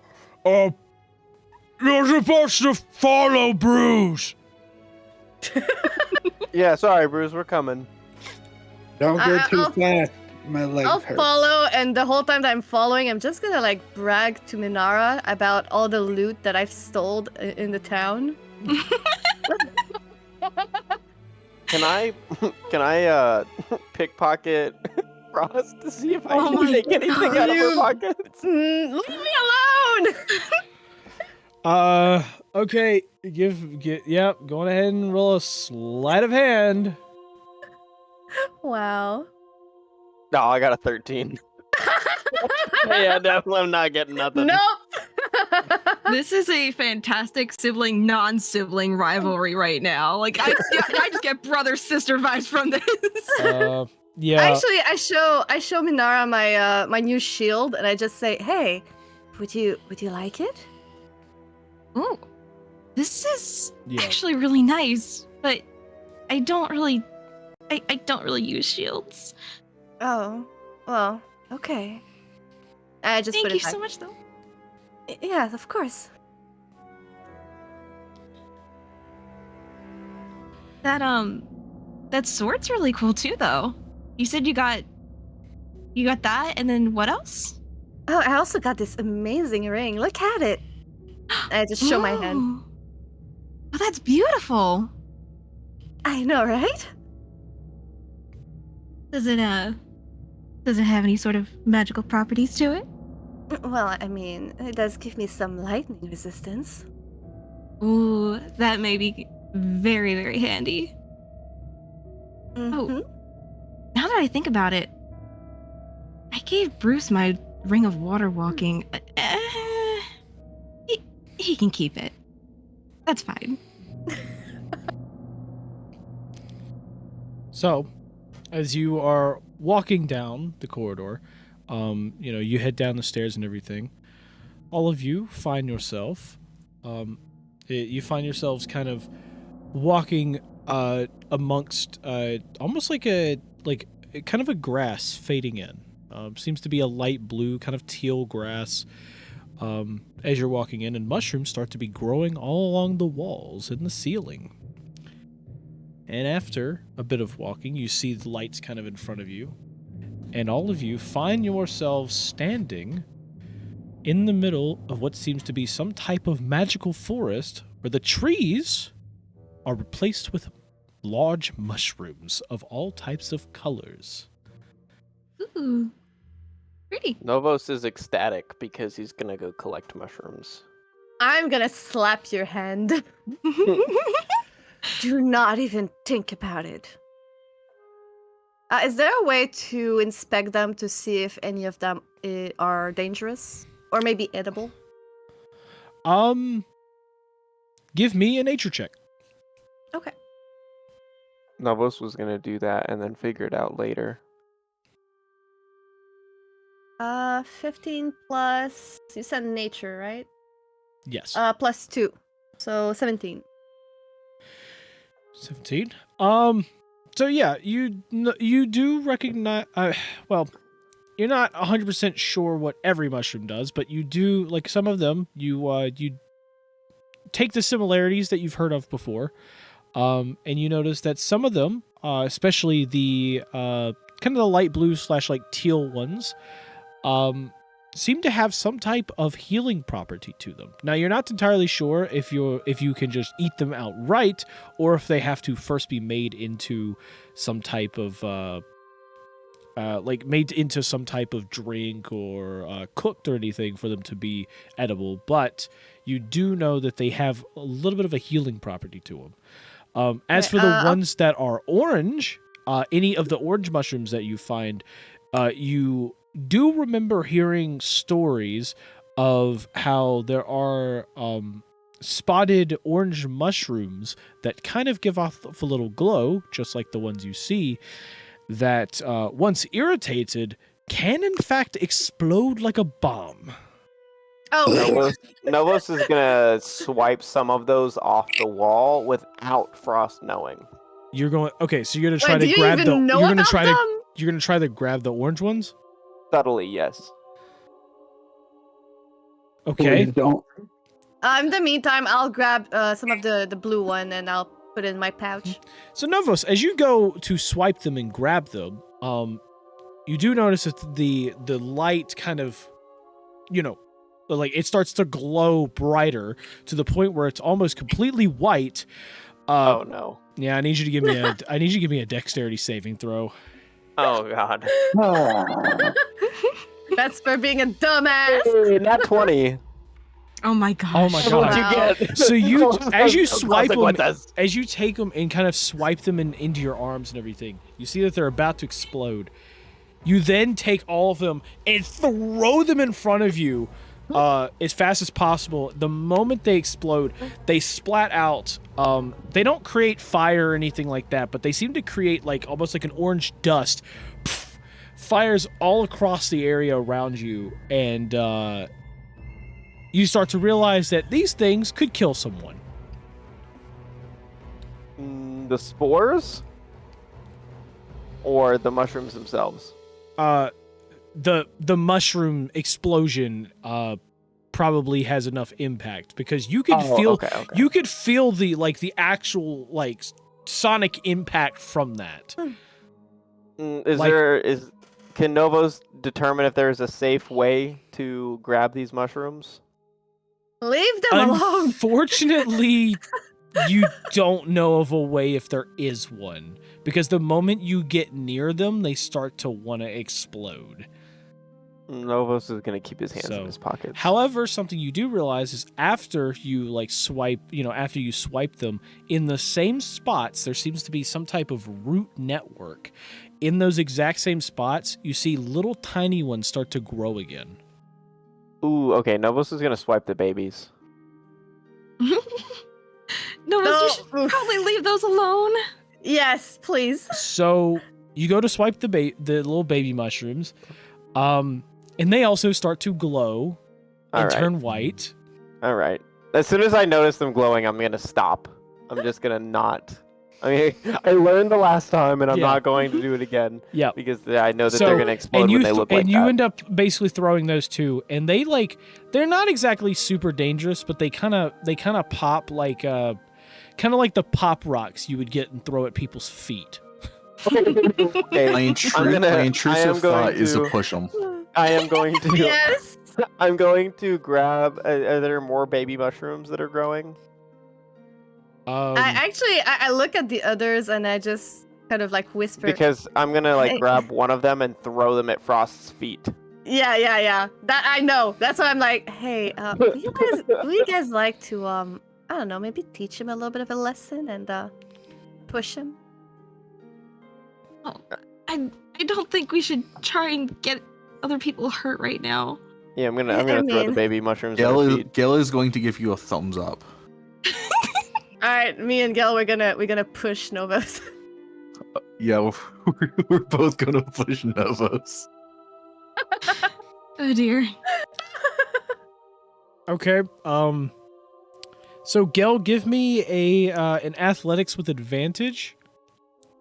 Oh, wait a minute. Oh, No, we're in 2024. Oh, wait a minute. You really want to give me give me this? So, well, I mean, the thing is she's helping, so I'm giving you advantage. But, Yeah. give me 1 second. I think it's an unarmed attack now. Because we're doing 2024 rules. So, Gel, you're gonna give me an unarmed attack, with advantage, and Novos, you're going to give me your choice of a strength or dexterity saving throw against his unarmed attack. I'll do a dex save. Don't even bother rolling. I got a 22. Oh, I got actually, a wait a nat minute. 20. Wait, so wait a minute. Melee attacked it. All right, so it's apparently Gel doesn't even roll. Okay, if that's the case, then okay. Novus, I you rolled would a do nat this. 20 Yeah. and a 2. So Novus, you would do this with disadvantage then, Oh, Okay. because they're both attempting to push you and everything. So yeah. Yeah. So just roll whatever I got a nat 1. Oh shit. No, this isn't. No, That's do I Yeah, fall into so- the mushrooms? So to let you guys know about the new unarmed strike, so there's the damage one where you actually roll to punch something, but then there's also grapple and shove.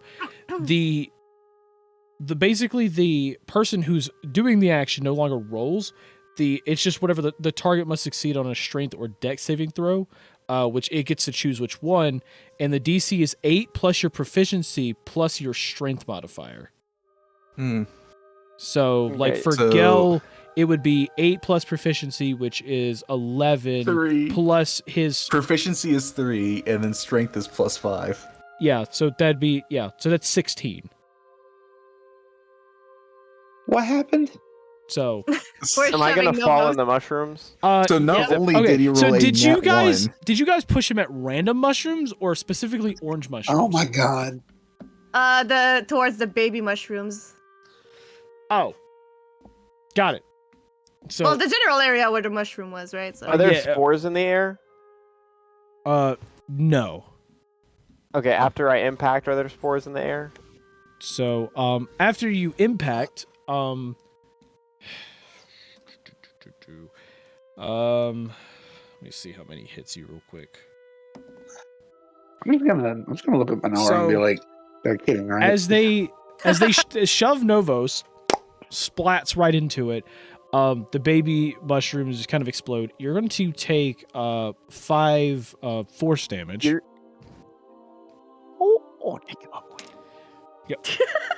Sorry. So, yeah, as Sorry, I you just got handed some as lollipops. as you take 5 force damage, 5 of them like pop, end Okay. up hitting you. I'm gonna act like I'm gonna sneeze, and then I'm gonna use my spider staff and web them both.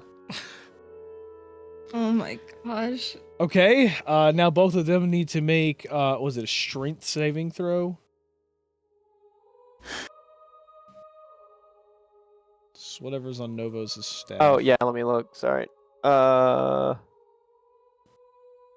have to look up the actual web spell. Give me a sec.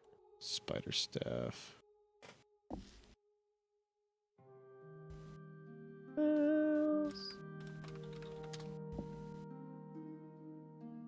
I'm gonna look to Solaris and be like, Let's go. it's see. good to be back. I'm gonna ask if I can join the Aces. So he's telling those enters during trip. That's why I like whisper. I'm just like, I'm let's gonna ask see. if I can join them. I mean, Dexterity saving Not throw. a bad idea. Cool. Yeah. I get advantage on this then. Yeah, dexterity saving 630? throw. Yep. Net 20. Oh my I rolled, gosh. I rolled a 1 and a 20. So. Oh my god! Your I dice wish I know was no other joking. numbers. I wish I was joking. My barbarian dice rolled a 1, and then my skill one rolled a 20. You nice. said dexterity, right? Yep, dexterity saving throw. So 15 plus 4, 19. Yeah, I think I'm looking through. Pretty sure we both passed that. Yeah, I'm pretty sure. Yeah, the save DC is 15 on a staff, so yeah, you both succeeded there. Sorry, Novos. You don't get the web though. I'm just gonna laugh my ass I'm off. definitely not going to firebolt the webs or anything, but it's fine. Oh my gosh. Well, they're not in them, Wait. so We should Oh, we should okay. get going. We should keep going with the aces. They're I going was- going up ahead. yeah, they're kind was of gonna- leaving you guys as you're like playing around. Can I get some healing, Manara? My back hurts. You know What? what? We're Considering gonna the wait f- on that. Considering the That's fact so that weird. Minar and Solaris are probably in a worse state than you. Yeah, Brother Nova, Yeah. listen, you're cool, but I'm gonna politely ask you to shut the fuck up, please. Oh yeah, sorry. I'm just gonna keep getting more of the blue mushroom, the one that is like a little bit of a healing property. And yeah. I'm gonna help him get up and then just walk off. Novos, I'm gonna help Novos get up. So, Thank you, sir. Yeah. you You're end up welcome, kind of all of you start like walking a little bit through the little forest of mushrooms, and as you're starting to catch up with the aces a little bit, you do notice that for whatever reason, it seems that you all notice that like it's almost like this magical like mushroom grove seems to be somewhat healing you guys, as you are Ooh. all going to receive 4 healing. Nice.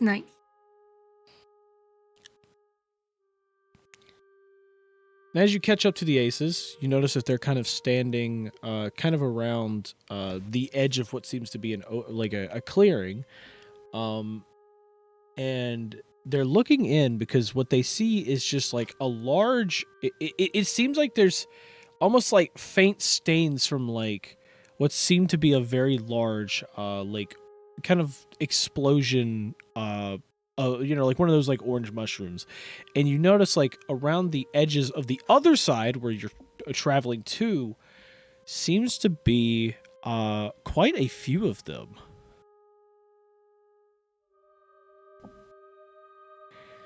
And Quinn kind of looks over and just goes, so I mean, what is the plan here? I mean, there's quite a few of them. There's no, we're not really going to be able to make our way past without touching any, are we? And You Bruce, think we could torch them?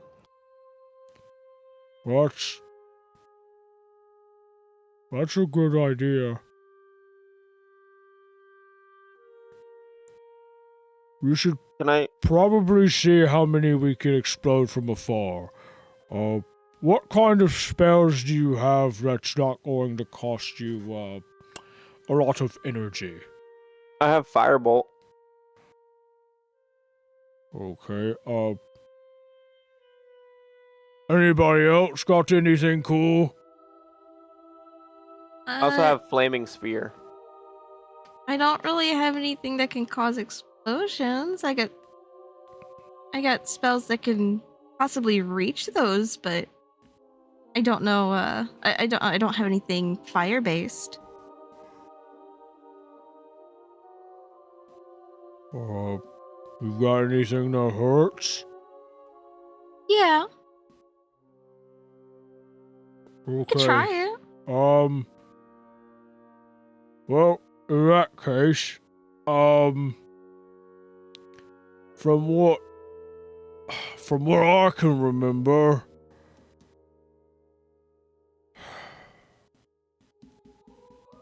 let's see. I mean, I have fireball too, but that would use a bigger spell slot. Metal Man! Flying Metal Man! Yes. Do you have anything that hits? I can't, Bruce can't remember. Give me 1 second. I'm trying to think if I do. Bruce remembers you have a big bolt of A guiding magic. bolt, yes. Does that cost a lot of energy? I mean, it doesn't cost a lot. I can use 1 level 1 spell slot for it. We probably shouldn't do that then. Bruce, do you think maybe just simple arrows? If anybody can like maybe fire a bow at them? We could That could try work. that. Who wants to shoot a bow? Would I be able to light the arrows on fire with the before they're shot using my cantrip with firebolt? Not with firebolt. I just take out my bow and I get it ready. Like I could use mine. Okay. Try to shoot a mushroom then. All of us are just cougar. Just to see if the arrow caused an explosion? Is that what's going on? Anybody. Bruce doesn't have any weapons. Oh, okay.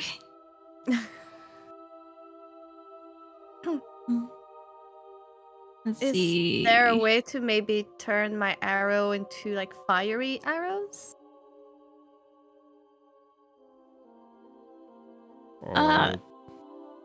Don't know.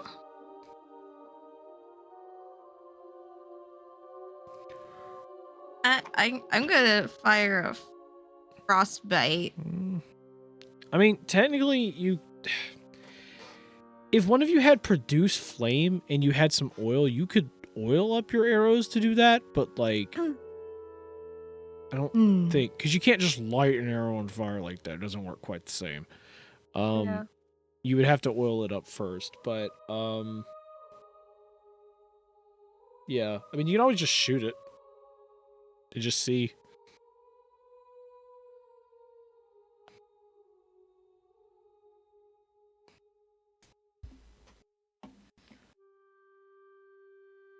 Oh wait, I do have insect swarm as a cantrip, infestation, but I don't know if that'll do anything. You think that'll help? I rolled a 16 to hit. Okay. I mean, you were just gonna hit it. I just needed you to tell me that you were shooting it. Yeah, I said that I was gonna cast a frostbite at one. Yeah. So you go and hit it, and the damage kind of agitates it. You see it take a moment to explode, and doosh. Powder seems to, there's an orange powder that kind of goes around it and everything, but it creates a very loud explosion sound, which ends up kind of chaining to a couple of others that also explode, but it doesn't seem that they were close enough to hit all of them. Well, it seems that worked. Well, if that's the case, let's see, Nazo, do you have any, projectile type things? And Nazo kind of like looks through, like, he kind of looks through the tabs in his, spell book, and he just kind of shakes his head no. Well, crap. I can hit some of the others, unless somebody else wants to do it. I'm gonna use my bow That's to true. my short bow to hit. Okay. Then let's do it like this then. Blue Magic Lady, we'll have Funny Magic Man, as he points to Novos, and I guess we'll stick Cat Lady in the back as well. And Cat? I'm not a cat. you look like one. I'm a cougar. Alright, somebody stop this woman right now. What's a cougar? Don't even ask. Don't even ask her. Don't even try, buddy. I just stick my finger and roll it on my body, like, this is a cougar, honey. I'm gonna put my hands yell over. you and be like, something you don't want, Bruce. Leave Yeah, it alone. I'm gonna put my hands like I'm gonna try to reach up to cover Bruce's a eyes. strange Bruce, and I cat? just want to keep in mind, Bruce doesn't seem to be really affected by what Cougar is like trying to do. He's just confused. He's just straight up confused. I just quickly just go, stop corrupting him, Cougar.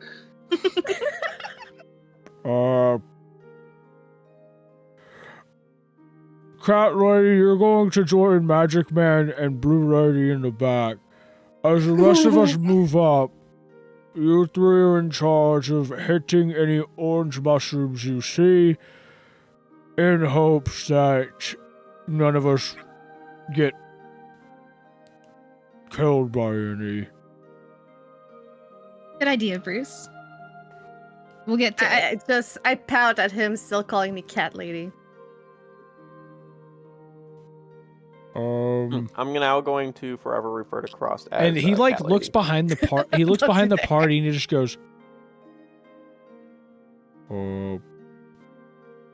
is that a horse? And you see like Solaris's steed like walking in behind you guys, like starting to eat some of like the teal mushrooms.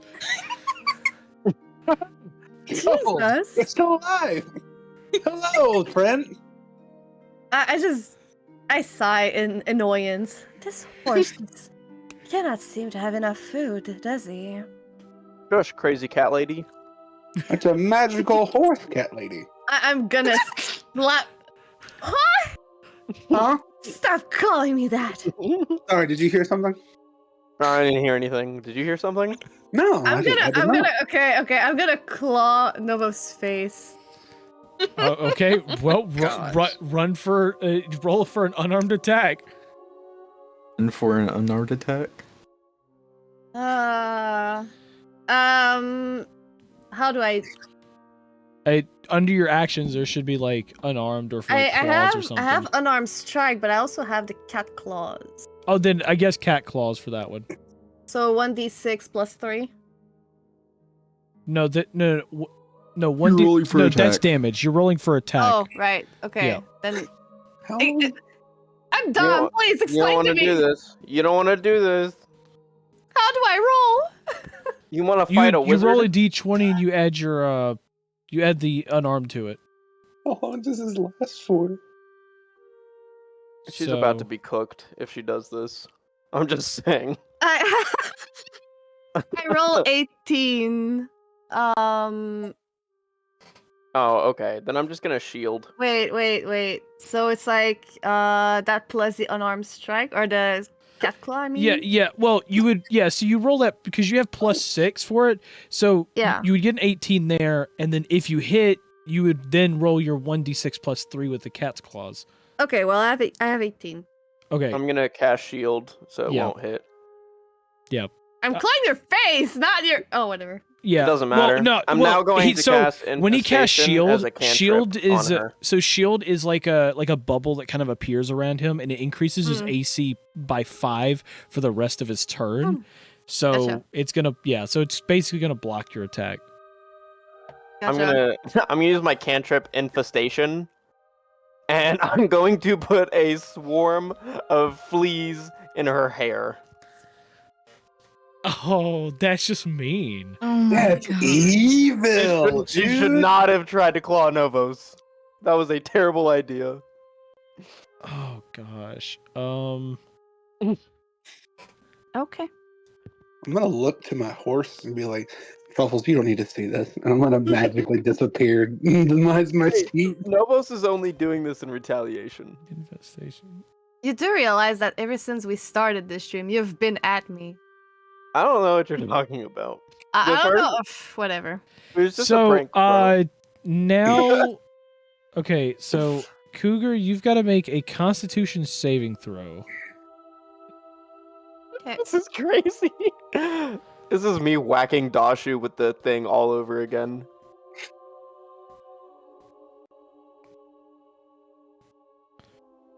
Uh, 19 plus 3, 22. Oh, okay, so you only take half damage of whatever I do. That's not bad. So let's see, succeed, because it would be succeed or that. If you can move its speed. I don't even see that.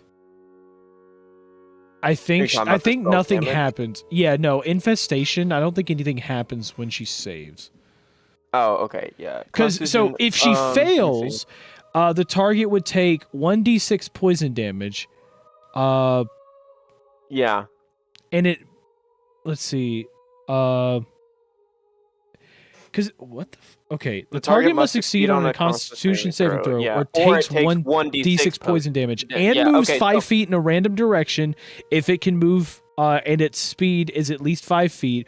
Roll a d4 for the direction. 1 is north, 2 is south, 3 is east, 4 is west. So, This movement doesn't provoke opportunity attacks, and if the direction roll is blocked, the target doesn't move. got you. So I don't think it does anything now that I think that she blocked it. Yeah, since she saved Okay, from cool. it. Yeah. Yeah. But they're still around. That's good then. That's good. She doesn't actually Yeah. take damage. So, Because it was about to do 2d6. yeah, it would have been Okay. 2d6 because it's the 5th level. Because at the Yeah. 5th level, he does 2d6. All right. So, Okay. she succeeds on that, and you see Bruce just kind of stomp over, just boom, boom, boom, and he just grabs and picks up Novos. What did I do? She tried to claw my face, Bruce. Bruce does not care. You are trying to hurt pretty lady. Do not try to put fleas in people's hair. Did you not see her try to claw me in my face? With actual claws, Bruce? He takes you, he turns you to the other side of him and puts you down, and then he looks over, straight at Cougar, and goes, "Do not claw friend's face. If you claw friend's face, I will sick her on you," and points over to Tara, who, just cracks her knuckles. Thank you, bros. I won't put fleas in people's hair anymore. If you put fleas in anyone's hair again, I will punch you! Yeah, that's fair enough. Thank you, Bruce. You're doing a great job, Bruce. Hey, you don't want to be punched by Bruce. I've been punched by Bruce before. It's not fun. You have? Yeah. Remember on the trip here, actually. Oh. Yeah, during the fight with the pixies. He got confused. He got Yeah. they confused him with a spell, so he turned over and just Oh, It almost like one I'm hit sorry. I Minora. guess you're Yeah. supposed to forget that. Yep. So Bruce starts heading up and everything, and the party starts moving. I'm just gonna be casting the Yeah. frostbite. So Novos, Cougar, and Minara are pretty much clearing out any of the orange mushrooms. And Actually, I want to be casting Starry Wisp. I'm sorry. I wanted to use Okay. that one instead. okay. Yeah. So you're just taking them out one by one, and you make your way through. And upon reaching the other side, Solaris and Minara, both of you recognize a certain area as you get to it, where you start to notice that there are quite a few of green and purple mushrooms. You do remember that the green ones are definitely poisonous.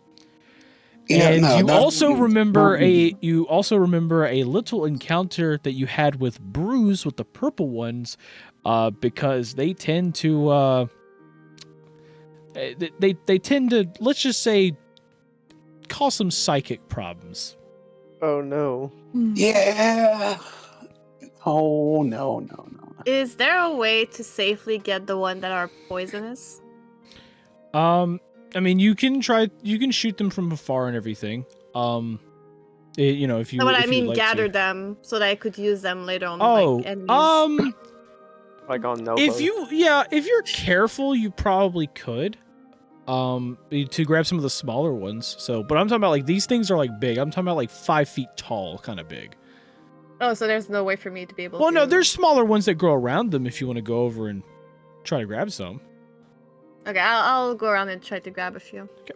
So you go grab a few and everything. How many do you want? Like, I don't know, 5 maybe? I'm gonna tattle to Bruce and tell him that she is grabbing poisonous mushrooms. So,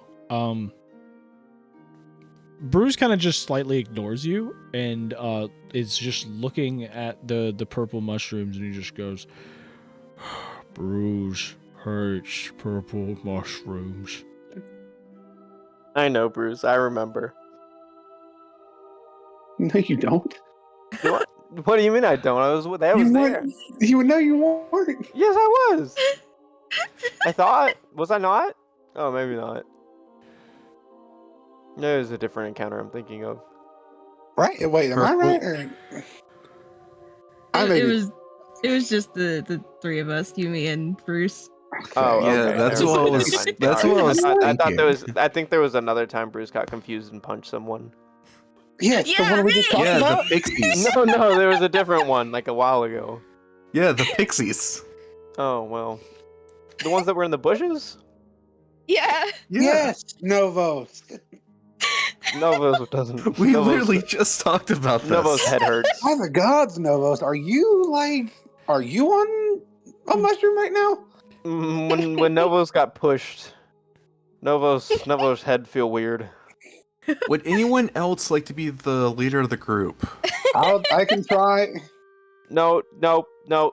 Yeah, Not allowed. I'll do I it. will actually vote for Minara. Thank you very much.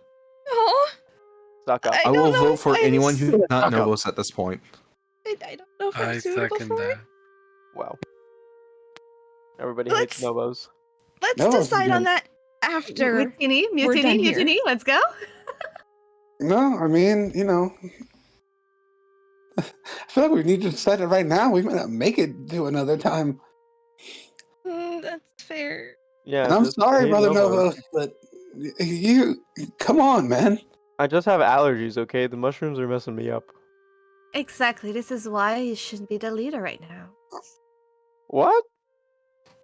Well, I'm definitely Yeah. not gonna grant. Okay, I'm gonna grant temporary leadership to Solaris. Not you. I don't like you. And you think I like you? Yeah, good. You shouldn't. I will Yeah. get you someday. gonna Okay, walk up you to two, the- enough.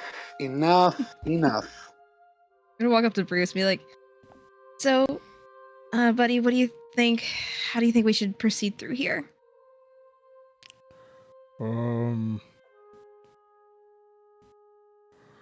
Well,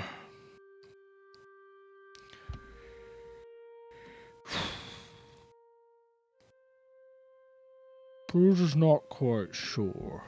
You see, we couldn't exactly destroy them last time because then it would create big, large mist. Mm-hmm. So, Hmm.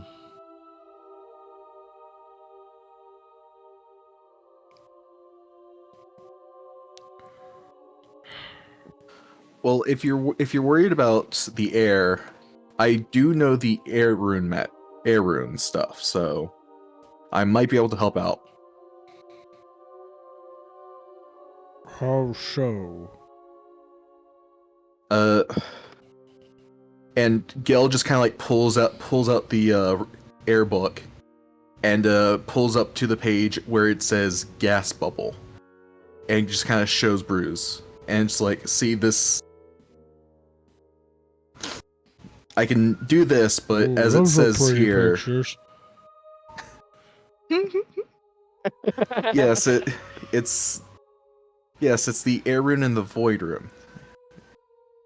But I can cast this for about an hour, as long as I can maintain concentration on it. But it should make a bubble that's about 30 feet around me, and it should disperse fog and dust.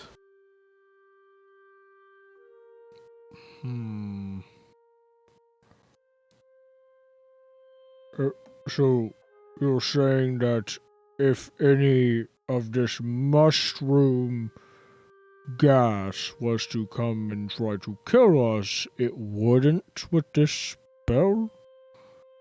For about an hour, and it's only the 30 feet around me.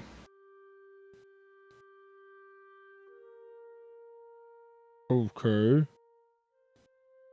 Well, seems like a good plan to me. Well, an hour, is this going to be long enough? I don't know. Bruce Well, isn't that's quite quite sure. reassuring. We'll figure it out, It'll be Bruce. fine. We got it. We'll be fine. Can we get like a second opinion from someone else here? And Yeah, Gil just so kinda, like, looks so at their Solaris, faces. Minara, you do remember that these patches aren't too big. Like, you could probably get through it about 5 minutes, but you also remember that his sense of time is awful and that Bruce doesn't know how long an hour is. Oh no. Yeah, it takes about 5 minutes. Yeah, we'll be fine. Okay. Hey, you know what? I'm just gonna say it as new technically appointed leader. I'm gonna nominate Temporarily. Minara as co-leader. No, I'm nominating Minara as co-leader. Well, I can Okay. get behind that. My kingdom has fallen. My, Shut up, been constituents, usurped. man. my constituents don't believe in me anymore. Your kingdom was built on lies. Shush it, There's- chicken man. Oh, how the strong fall. It's mighty. How the mighty has fallen. You can't even use that properly. Gee. I don't remember asking for your opinion. Just eat your chicken. I'm gonna sulk to myself. Just eat your chicken and shush. Okay, whatever, crazy cat lady. I swear to God, I will claw your face off one day. Both of you, Fine. Please. Fine. I'll behave. thank you. I'm gonna No. offer Frost some pocket chicken. This was different from the hat chicken. It's fresher. I am not touching this. You're lost. Minara, there's a reason to fix you. Oh my god.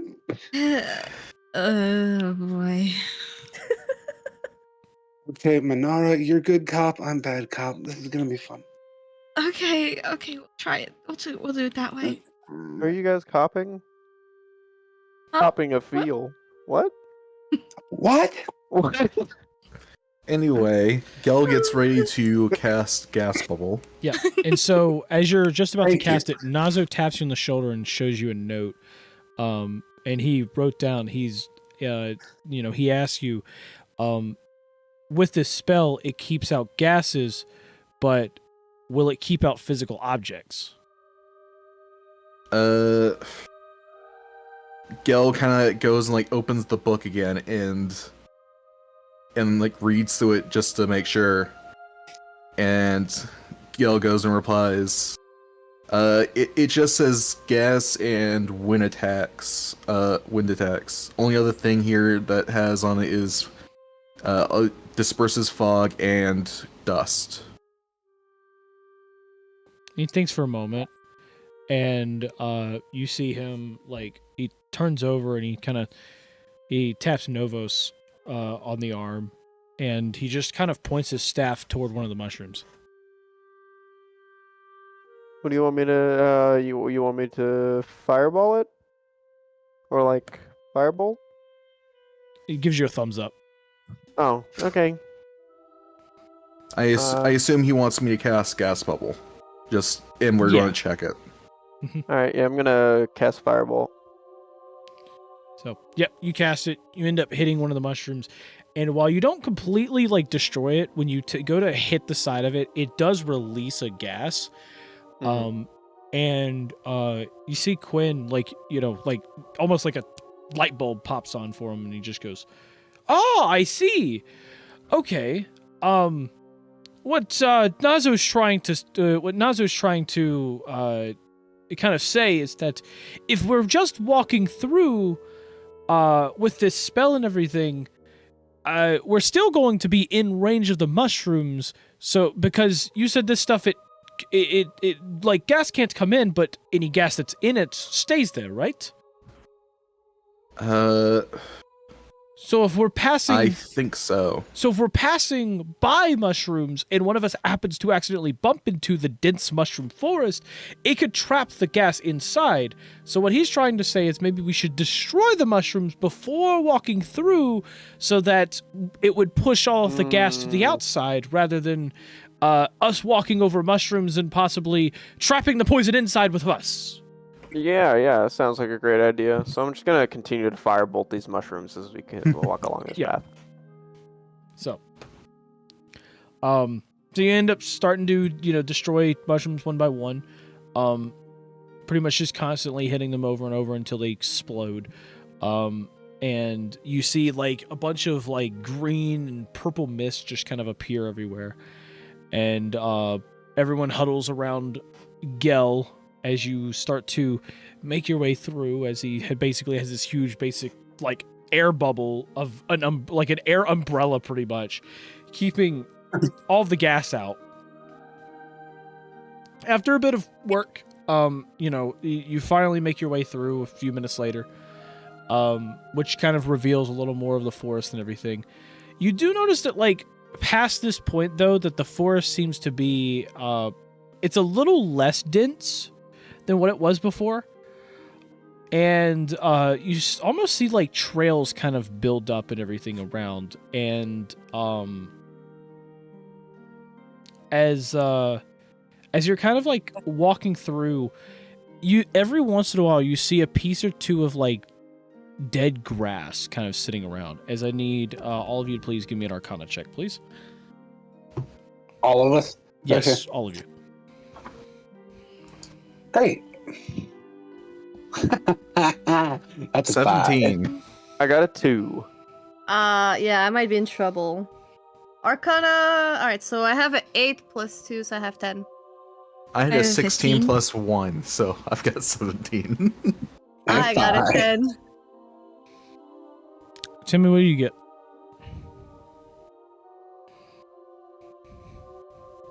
Timmy. Timmy. Come out. Yeah. Yeah. Timmy. Arcana check.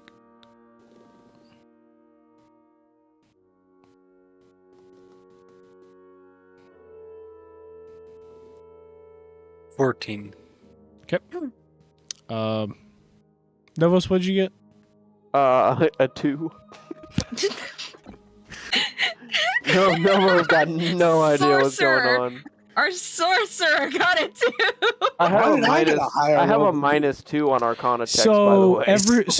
So our highest roll was 17 on Gel.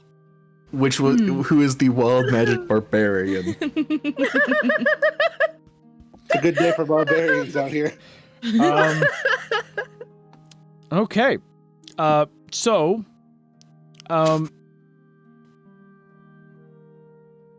yeah. You do find it somewhat strange that there seems to be random pieces of dead grass just kind of here and there. But yeah, everything seems to be somewhat normal. Oh no. I don't trust it. Gil's just gonna keep concentration up for now, I guess. Yep. But curiously look at the grass. Mm-hmm. I'm gonna just be on guard just in case. And so as you're walking, you kind of make your way through a bit of the through the less dense forest area. A couple mushrooms here and there, but it's pretty open for the most part. And you end up you're kind of just walking along and everything, and over to the side, you start to notice there's a large 5 foot tall mushroom is slowly bouncing its way along, and it's almost like it notices you guys notice it, and it stops and just sits still. Hey, Am I high, or is this mushroom bouncing? this time I didn't wipe anything on your pillow, I promise. I believe you, but what is this? What is going on? I saw it too. No idea. Should we investigate or stay far away? We should investigate from far away. I think that's a great idea.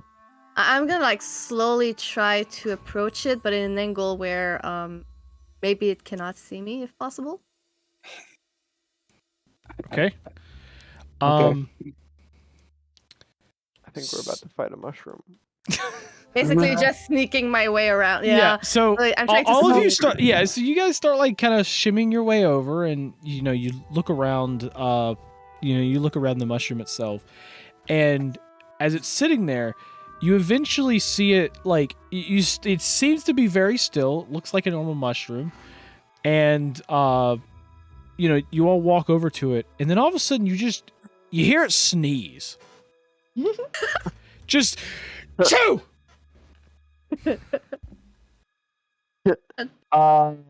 Sir? It does not respond to that. You notice that this thing is trying to be super still. Yeah, I'm not trusting it, so I'm just gonna do a sneak attack on it. What? What? Sorry. Okay. And so, all of you being all around this mushroom, you go to pretty much attack the said mushroom. Yeah, go ahead and roll me a hit. Guy's got a fantastic mushroom costume. I'm gonna write this one down. Yeah, I'm gonna take notes. I was kind of hoping that maybe could I don't know. I don't know if he's big into mushrooms and all that stuff, but I'm hoping if he could take a look at it. But we're attacking. We're doing that. I don't think there's a spell for talking with mushrooms. No, I don't think that there's a. Well, I mean, technically, I think there is a spell. Isn't but there it's, literally later. a spell that's talk with plants or something like that? Yeah, I don't remember what level it is though. That's unfortunate. Yeah, guys, sorry, I don't speak plant. So the funny thing is, I'm gonna push up fake nerd glasses. The funny thing is, these are actually fungi, so they're really funny. No I don't one's know just gonna start drooling.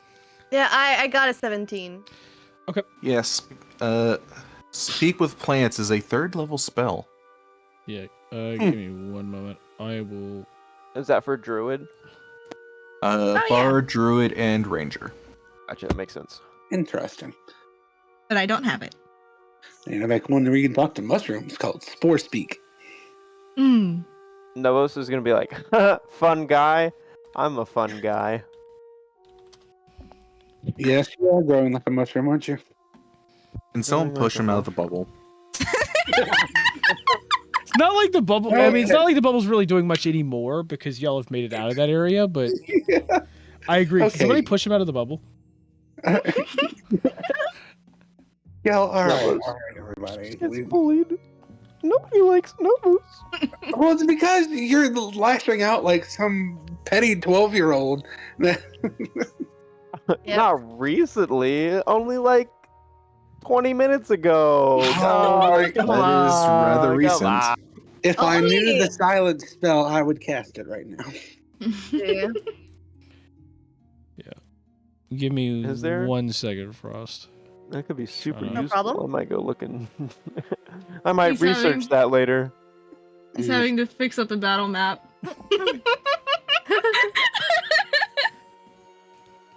Wait, are you actually?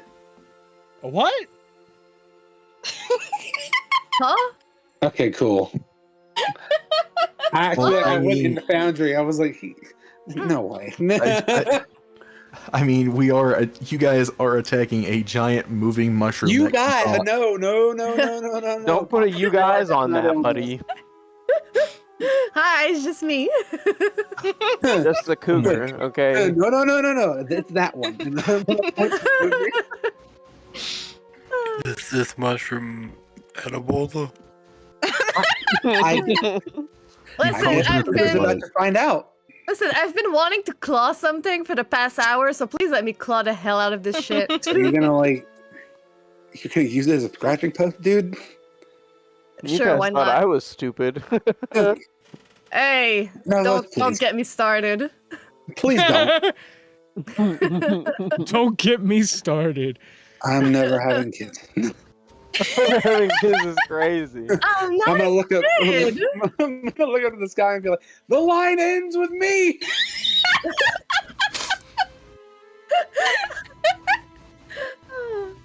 Novos will happily babysit if you need. No, God. No, yeah, I'm good. Actually, thanks. I'm gonna be honest. I wouldn't trust Novos with like lending him a pencil. I would rather throw my children into the ninth circle of the hell than trust them with you. Oh my god. And I'm gonna put my hands into a heart and just be like do a smile. Hey, just think. At least if you threw him into the ninth circle of hell, they might actually learn something. Novos doesn't trust Novos to babysit children. God.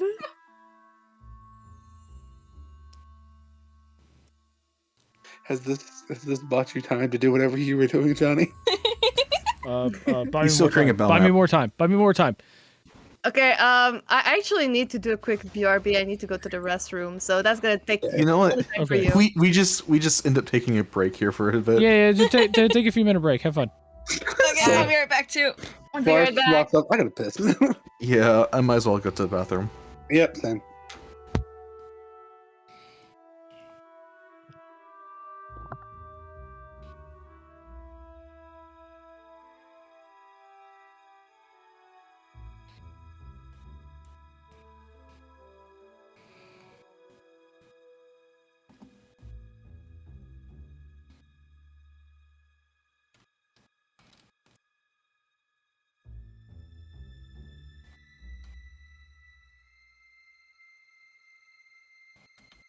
Okay.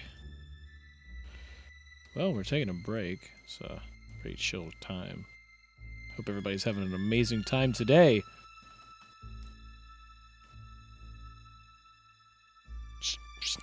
There's nothing more. We're taking. I mean, how do you make a break entertaining?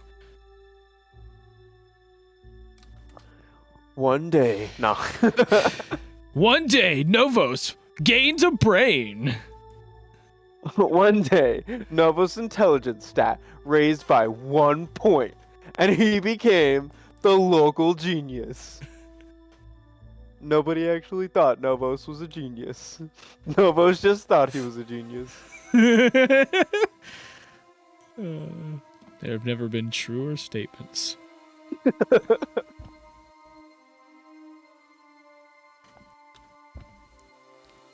Like, I hated to dump the intelligence stat, but like, he's got mad riz. So.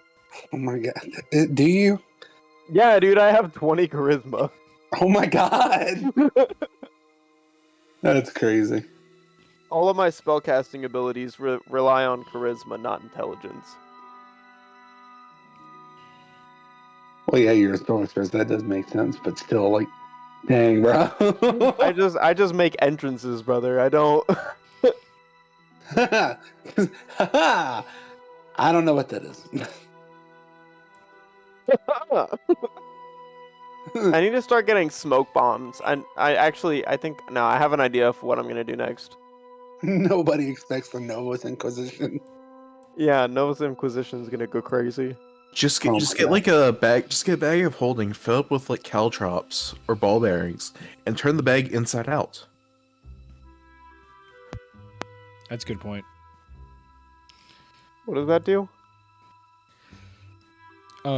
When you turn a bag of holding inside out, it just like throws everything out of the bag. So like you could just basically fill it with caltrops and just Yeah. caltrops go everywhere. Oh, Just infinite, just a big area of just difficult Caltrops. terrain. Caltrop cannon. So Yeah. yeah. Well, not to mention Actually, too, I it's a think great people idea to give walking. the fidget. I think people walking on top of it too, like also take like a D4 of damage or something like that. Or Alright, you could I'm do back. like, or you could do like ball Welcome back. bearings, and just have it where it's like they trip every turn. Wow. They get up, they start moving, they trip. Novos is again. next gonna work on his sneak ability, and he's gonna start working on entrances. He's gonna become the sorcerer. Was he not already a sorcerer? Oh no, he definitely was. He just didn't have the entrance down. So like, he didn't like make a magical like you know how Merlin just appeared. He's a And was wizard. He Yeah. wants to be extra fabulous, basically. Yeah, exactly. I think Novos Oh wants no, to I work totally on- get it. Fabulous.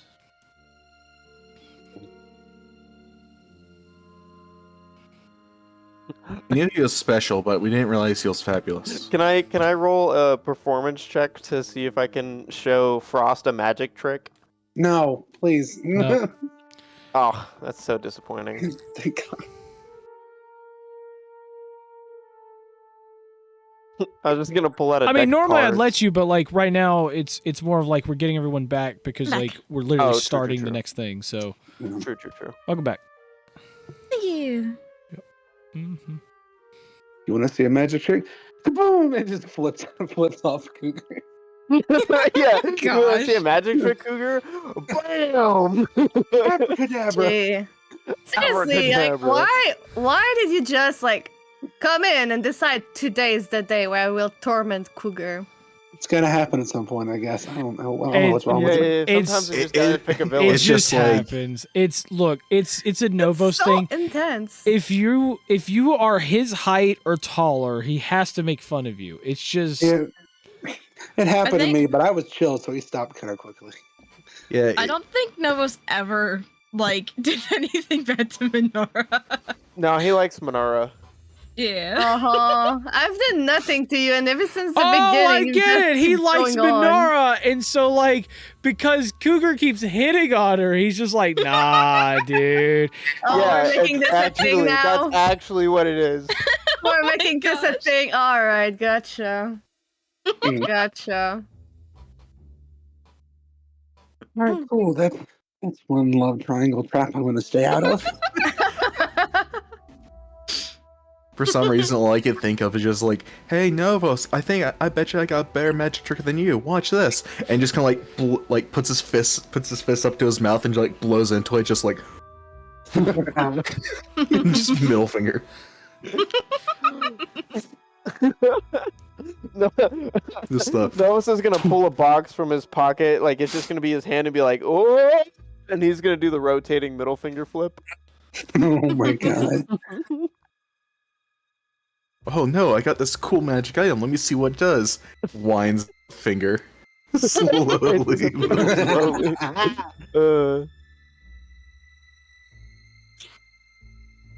Okay. Hey Cougar, have you ever seen my sock knife that I keep? It's just gonna be my middle finger that I pull out of my sock. Oh Man, my gosh. just leave me be. But for some reason, the sock they pulls out of is just like very stiff. Don't worry about the stiff sock. You? Okay. So, you go to land a hit and everything. You in fact hit this. You end up in fact hit the mushroom. So go on ahead and roll for your damage.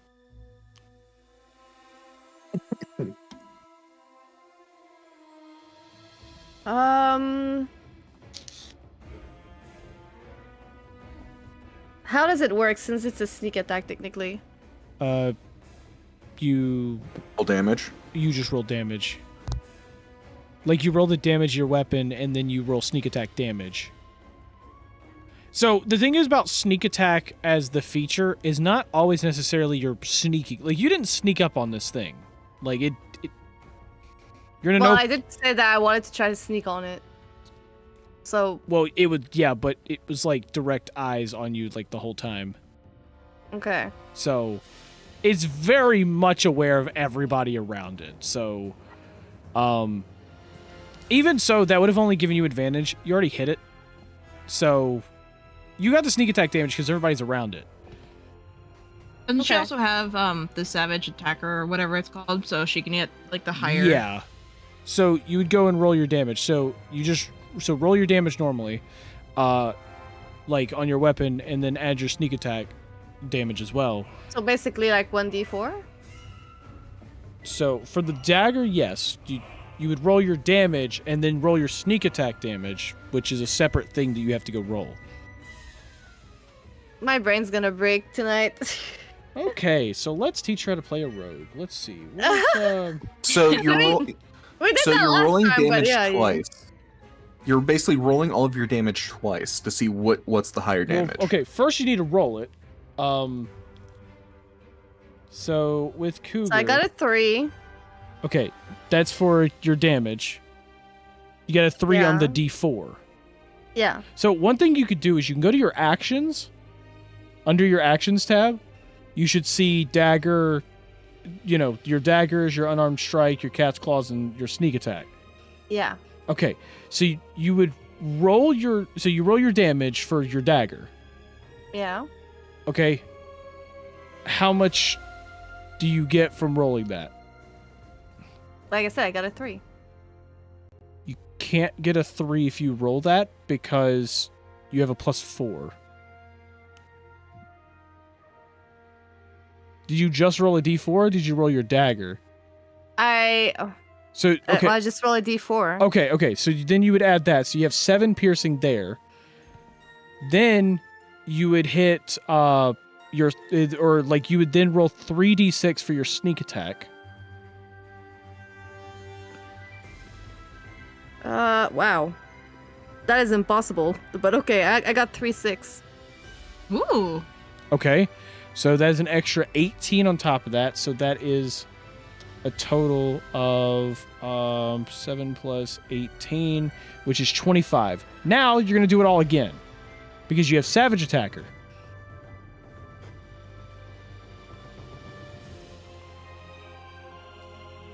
Okay. That and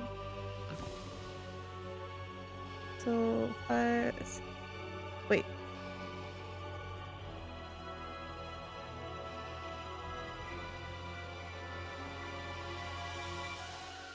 I got a 12, so 25 and 12. Okay.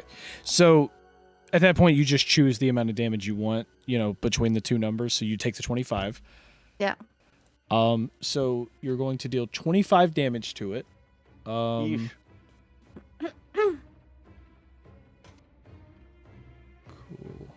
Cool. Glad I'm not a mushroom. Yeah. Okay, so as you stab this mushroom with 25 damage, you hear an sight, As you then see the world kind of around you, like you start to see like a lot more of the mushrooms and stuff is dead. Some of the grass seems to be somewhat growing, but the entire area around you just starts to turn into like a dead area. And the mushroom in front of you ends up, in fact, being a good old classic red cap, as you are all surrounding it. And with that, I need all of you to roll for initiative. Oh boy. All of us will get to one red cap. Man, it's Only cooked. one. So far, actually, never mind. Yeah, you might want to keep quiet about that. Yeah. Where9. the heck did my dice go? I got a 13. 10. I got 14. Oh, there they are. They rolled to the back. Why do you think well. Johnny took so long preparing the battle map? I got Yeah, I know. I got a 16. Okay. By the way, Solaris. Wait, Solaris, is your steed here anymore? No, he he made dismissed it. Go it. No, away. I did disappear. Okay. Why? Got it. Okay. Just Oh, making it's sure. not on. Yeah, I don't have to roll initiative for it. Froswin's here though. Yay! Oh, okay. Froswin! You've got Froswin? Yeah, Froswin's been out. Where the heck is my dice? Yeah, You want me to roll for Froswin as well? Yes. Okay, I don't want Truffles to have all that negativity around him. So What negativity? There's no That's- negativity. Okay, so technically Froswin and I are going to share the initiative because we both got the same number. So Okay, That's fun. so what is it? we both got 10. 10. Okay, so Gel. 9. Novos. It was a 16. 2. Solaris got 13. Timmy got 17. Minara got a 10. Cougar. 14. 14.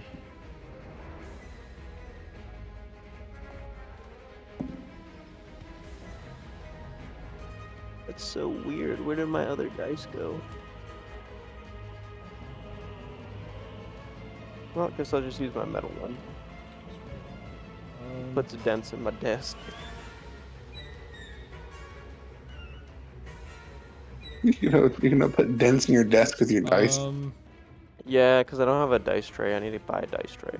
Oh, yeah, that's fine. Yeah. Okay.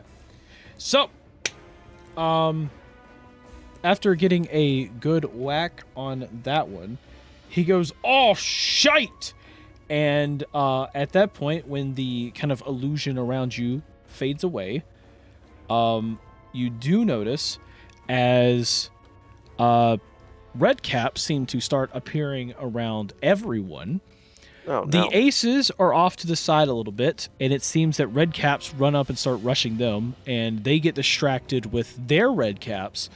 And you guys also start to get surrounded as 5 more red caps appear around you. You had to say something. Whatever You had to say, was. oh man, one red cap. I knew it was coming. And so, we're going to actually start this off now with, we're going to start this off, this one here. This one's going to run up straight towards Gel. And as he runs up to Gel, he is going to, he's going to run up to you and attempt to kick you with its iron boots. You need to give me a dexterity saving throw. Not the shins. Just see, also just running up on us. I'm upset. Oh no! What happened? So, I've got an advantage on Dex. Would you like to know You what I just get rolled? kneecapped. Did you roll 2 ones? Uh-huh. Oh no.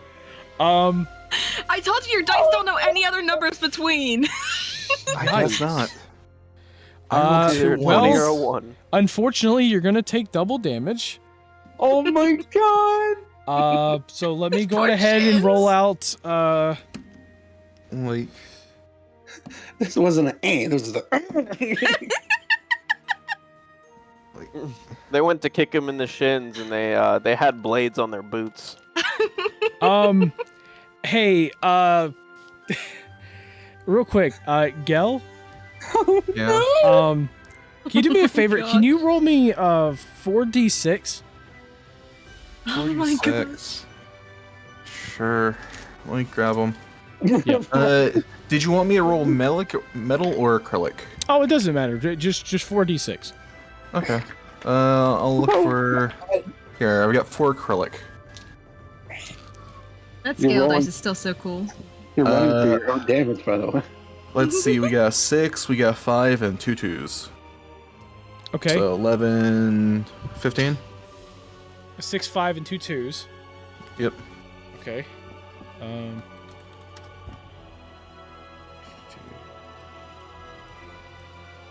Okay. Can you roll them again? What? We got a 6, we got 4, we got a 1 and a 2.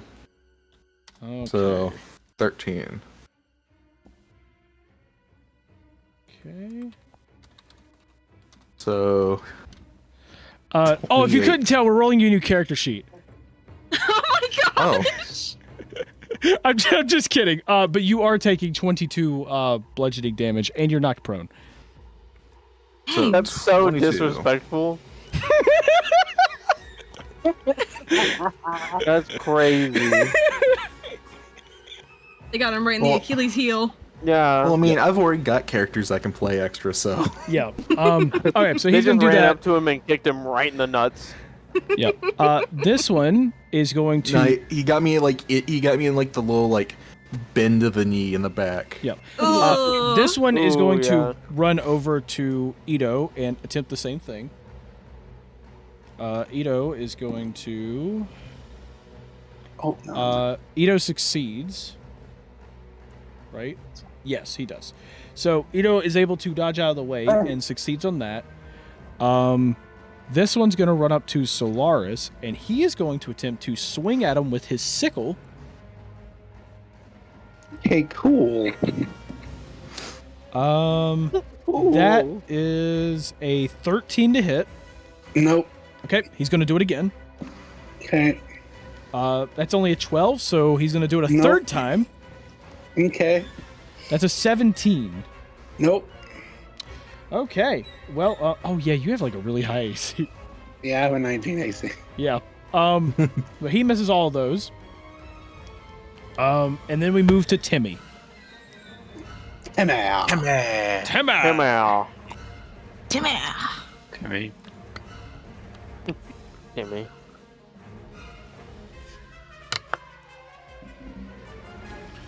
So Okay. Timmy, what do you plan on doing?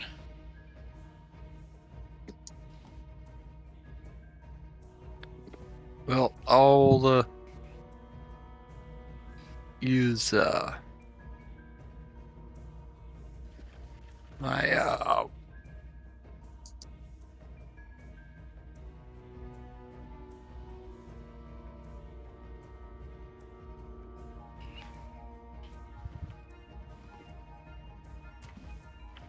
I'll use my wand and cast Thorn Whip at the red cap below me. Okay.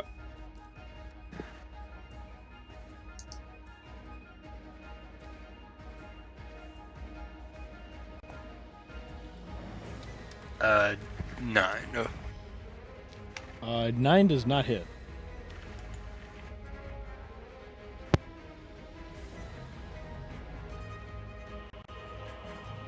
Anything else?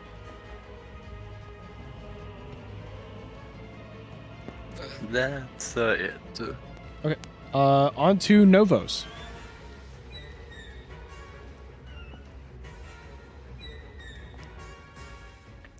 What would you like to do, Novos? Sorry, I forgot my mic was up.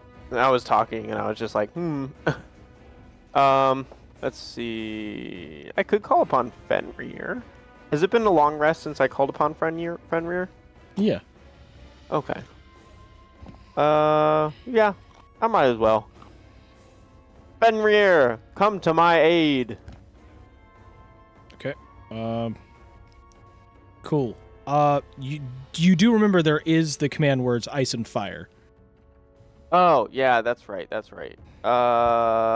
He asked me to call him for fire. Fire. Okay.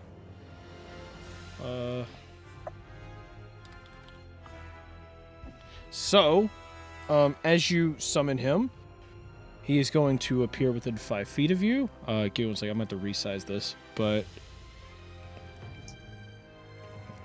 you essentially end up summoning him, and poof.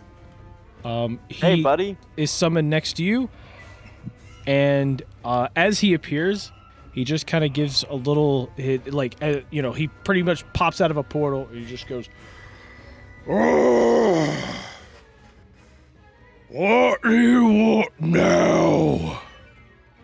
You trying to torch some gnomes? And he looks over and he just goes,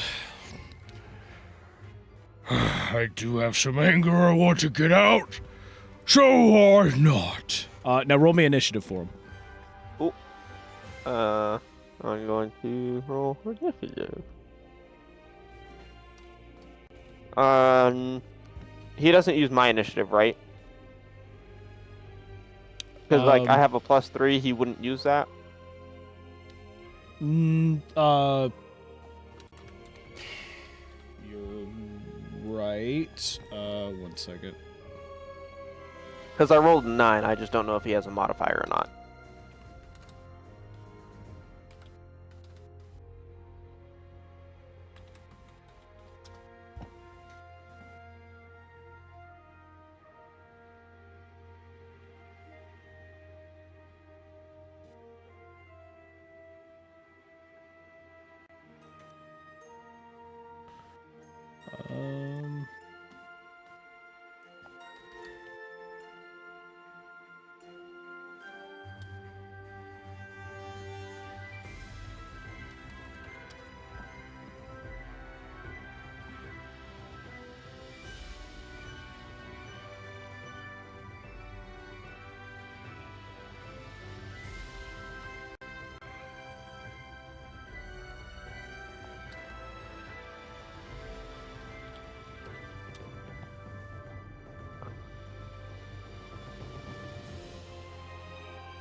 Fire Fenrir looks so cool. Mm-hmm. Well, yeah, he essentially is a hellhound. Gotcha, Yeah. makes sense. Yeah. Cool. Yeah, sorry. I had to remember what his health was. Mm-hmm. So we take this. And it was a 9, so I don't know if he has a modifier or not, but that's what I got. Yeah, so his is going to be a 10. Okay. I think that's my action, so I'm just gonna end my turn.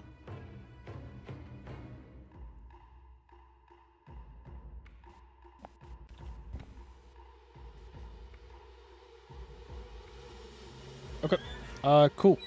On to Cougar then.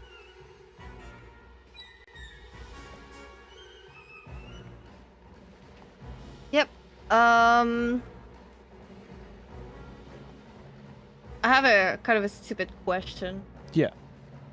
So I have my 2 dagger equipped right now. Is it possible to just unequip them and grab my greatsword without costing a turn? You want to grab the greatsword? Yeah. Okay, Because I have a +2 greatsword. Okay, do keep in mind with the greatsword, it's not a light weapon, so you can't use sneak attack with it. Well, I mean, I'm already pretty much on his face. I don't think I can use sneak attack. Well, no. No? Sneak attack doesn't require you to actually have to be sneaking. Oh, okay. The description So, of you it. can- So, as long as you have advantage, or there's a teammate within 5 Yeah. feet of it, you So, can get sneak attack. the way sneak Oh, attack, so the way basically it's it's called just- sneak attack, but it's really more of like distracted attack. Because the way it works is that there's 2 ways to get sneak attack. The first one is you have to have advantage, which means like if you're in stealth, you get advantage when attacking something. You have to have advantage with no disadvantage. Okay, so as long as you Okay. have advantage of any kind with no disadvantages, you can sneak attack. The second way is if an ally is within 5 feet of your target and you go to make an attack, you can then apply sneak attack onto the Gotcha. target. So right now you could sneak attack him with your dagger still. Gotcha. If you want, you can use a free action to put your weapons away, a bonus action to pull out the great sword, and then swing it. But another thing to keep in mind is that the great sword is not going to be it's not like a finesse or a light weapon. So instead of using dex as your modifier, you're going to be using strength to not only roll for the attack but for your damage as well. Okay. I see that in my action I have the sneak attack poison. How does that work? Sneak attack I poison. believe you have to apply, or you have to spend like a bonus action to actually apply a poison to your weapon. Well, it just says you add a toxin to your strike, forcing the target to make a DC 15 con saving throw. I think you have to sacrifice one of the dice for sneak attack, so Yeah, you would it only roll costs- 2d6. It costs 1d6, yeah. Yeah. Yeah. I mean, if you want to do sneak attack poison, you can. Yeah, I'll do a sneak attack poison. Okay. Cool. Well, first you got to hit him. So, Oh, okay, sorry. yeah. So just make the so make like your normal dagger attack on him. So, Wait, the attack or the hit? like, well, to hit, yeah. It's Okay, your to hit attack, I have yeah. 16. Okay. 16 on him. Is a hit. Okay. The attack was 1d4, right? Plus 4. Yep. So 2 plus 4, 6. Okay. Just gonna write it down so I don't forget. Quick maths. Okay. So Yeah. there's that. Now you can. This is where you would apply sneak attack. So roll 2d6 instead of 3. You would roll 2 because you're adding the poison. I got 6. Okay. So plus 6, 12. All right. So you've got 12 in total there. Now you're gonna roll it again because you have Savage Attacker. The 2d6 or damage. just All the damage. damage? All the damage. I got 4. Okay. So 4 on the dagger, and then add sneak attack again. With 3d6, right? Or 2? Just 2d6. Yeah. Still 2. Okay. Because you're still, what it is, this is the same attack. What Savage Attacker just makes it where you roll all the damage twice, and you could pick whichever one you want. So you would pick like the higher damage. Okay, so that's 10. Okay, so that's 10 in total on the second attack. Yeah. Okay, so yeah, so since you rolled 12 on the first attack, or you rolled 12 on the first roll, you would just pick that because it's got 2 extra damage. So that's 12 damage to him on that. And then you go to, let's see, with the poison. No. Okay. So he would have to make a con save. Cool. Well. Oh, wait a minute. You have, okay, it says you must have a poisoner's kit on your person to use this effect. Oh, I need it? Yeah, you need a poisoner's kit to use that. Wait, do I have one? No, I don't. No, so you Alright, can't. well, we're gonna re-roll everything then. Well, and, yeah. well, you could just roll an extra d6. Or actually, you could use. Wait a minute. Let's see. You have an advantage on attacks on any creature that hasn't taken a turn. Oh, well, that's actually convenient.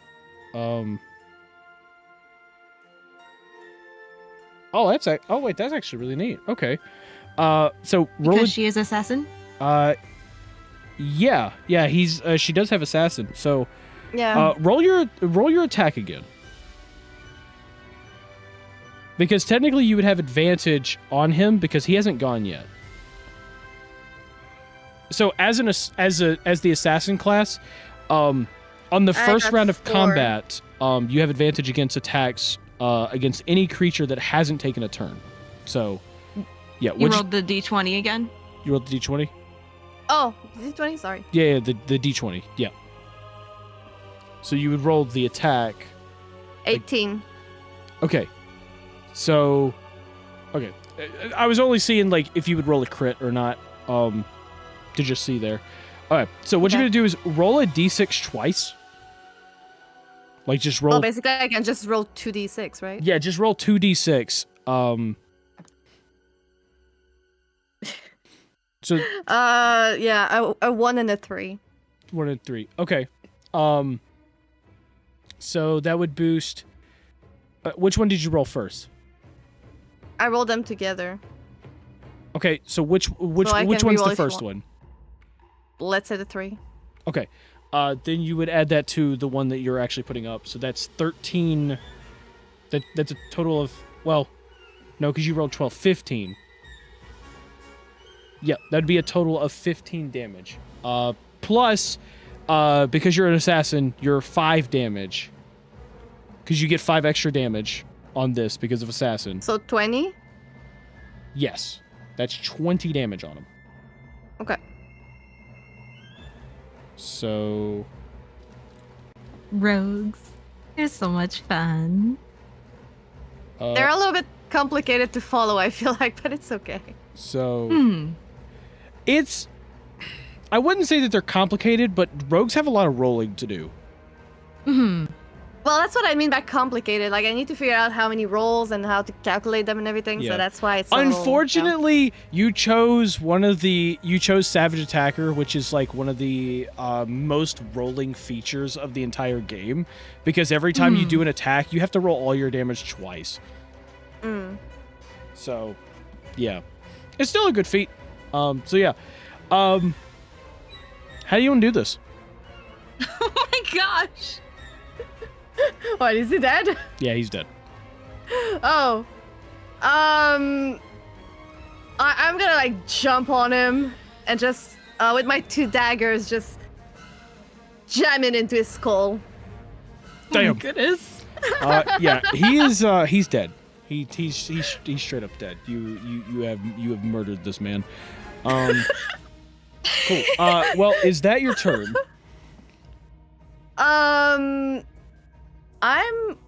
Let me check real quick here. I can move, right? Yeah.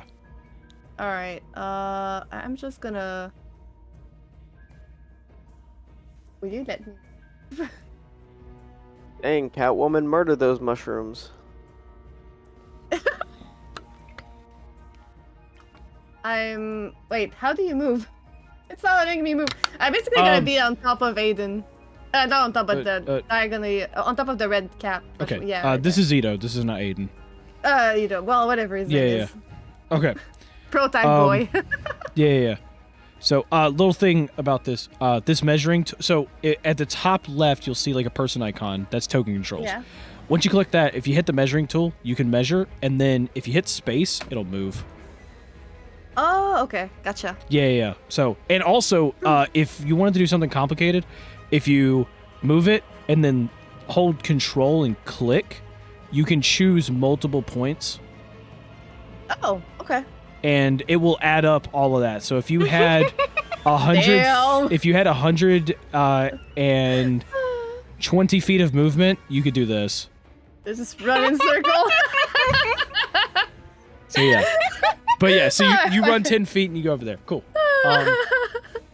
Yep. Okay, that is your turn then. Solaris, on to you. All right, great. He's like, finally, I get to play. It's great. Hey, I get to play my game now. No, I'm just kidding. But yeah. Sorry, I'm thinking. I think I'm gonna actually use my sword this time. Yeah. And I'm gonna use my No, I'll just use the regular sword for this turn. I'm gonna do it and then put a divine smite on it if I hit. So. Okay. All right, and you're hitting the one to your right here? Yes. Okay. That is a 17. 17's a hit. All right. I do that. Wow. Okay.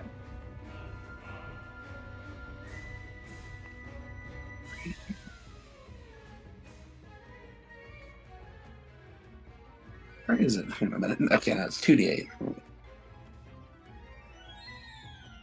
gonna use my free one. That's 5 plus 13. That's 18. I'm gonna use Savage Attacker on this one because I have it too. Okay. I only got 18 damage. So give me a second. Okay. Yep. See if I get a better one. Mm-hmm.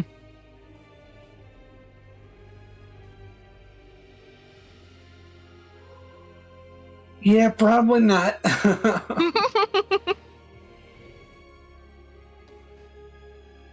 Yeah, no, we'll go with the 18. 18? Okay, cool. Yep. So you hit him with a good old divine smote Mm-hmm. for 18 damage. That is a pretty good hit. Nice. Cool. Anything else? Oh yeah, I'm gonna hit him again. So I'm Okay, gonna hit yeah, him go one- ahead and hit him again. 13? 13? Yeah.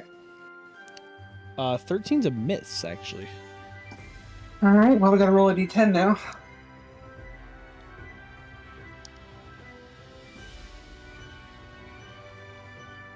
Wait, you have to roll a d10 on a miss? Remember the curse Oh. on the sword? Oh, shit. Was it a d10 or d20? It's a d10. Oh. Oh. And on a 1, you know. Yeah, okay, yeah, no, I got it. I remember I got now. a 2 though, we're good. Okay, yeah, cool. Anything else? Nah, I'm good. Alright. So the next one's going to run up. This one is going to skoosh on by straight to Minara. Oh. And he is going to attempt to kick you with the boots. I need No, you. not the boots. I need you to give me a dexterity saving throw. Not the boots. Okay.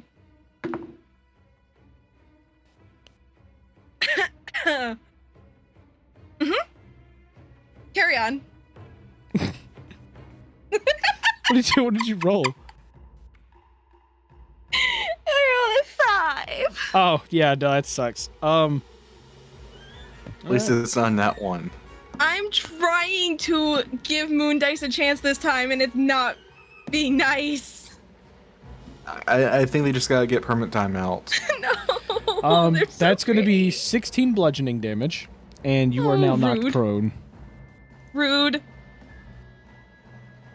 Then we're gonna move on to this other one over here. Who's gonna run up to, actually, you know what? They're just gonna run up to Fenrir here, seeing as there's a big dog now. That's gonna be a problem for you. So he is going to, he runs up to Fenrir. Fenrir, of course, giving him the side eye and everything, like, you know, like he's about to just murder him. And this red cap is going to attempt to kick Fenrir. This red cap should be questioning his life choices right now. I know, right? It's okay. It has sass. It's okay. Fenrir gets kicked. Oh no! Oh yeah, he really should be rethinking his life choices. He's gonna have a bad time. Oh yeah. That's 30 bludgeoning. Oh my gosh! Holy! Yeah, no, I rolled pretty high on that one. That's 30 Damn. bludgeoning, and Fenrir has fallen prone. Then it's on to let's see. Yeah, I guess we'll just do it like this. So Fenrir is gonna get right back up. He's gonna use half his movement to stand back up. And Fenrir is going to look at him and just nonchalantly use a fire breath on top of him.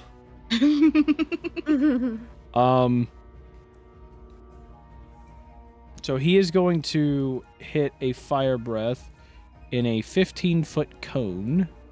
So just...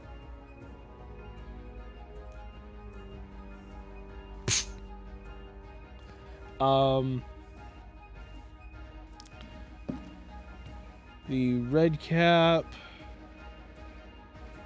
is going to attempt to dodge. Let's see.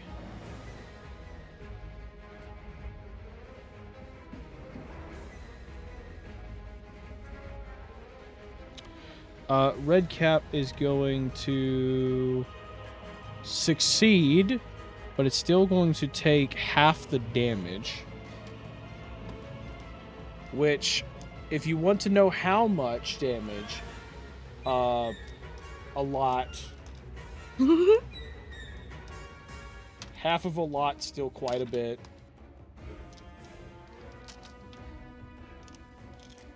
I really didn't think about this when I gave this to Novos.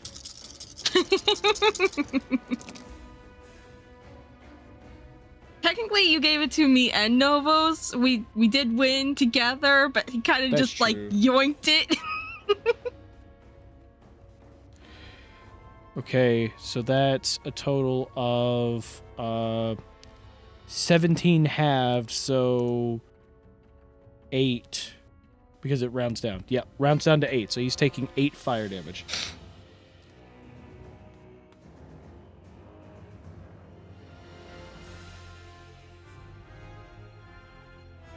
Okay. 8 fire damage there. And then I need to get rid of that. And that is Fenrir's turn. Frostwind. Frostwind, okay. I want him to fly over to Gil. Okay. Frostwind's going to fly over to Gale. That's all. He's going to like land on, Gil's like shoulder. Okay. For a moment. I mean, Gale is prone, but...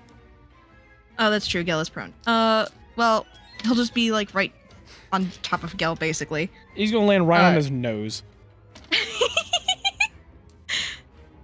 Yeah. There's a reason why I need him there for a moment. Okay. But that's all he's doing. Okay, cool. Then it's on to Minara. Okay. As for me, I would like to bonus action shift into my starry form, the chalice form. So it's all pretty and like celestial and all that stuff. Okay, anyways. And then I want to cast Cure Wounds at level 1. But I'm gonna have Frostwind cast it on Gel. Because the Find Familiar spell allows me to do that. Okay. Cool. So how much healing does Gale get? I am rolling for it. Let's see. That's 11 healing for Gel. Okay. So Gale receives 11. And then, because of my chalice form, I'm going to give myself a little bit of a heal as well. Okay.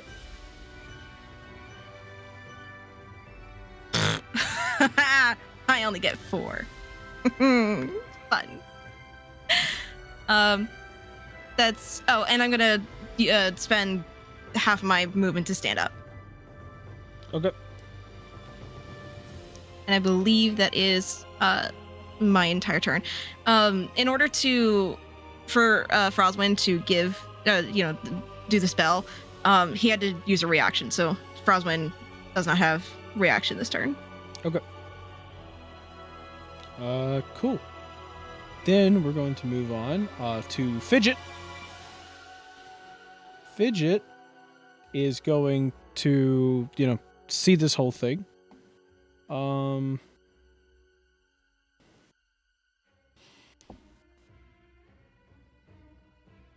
Mm-hmm.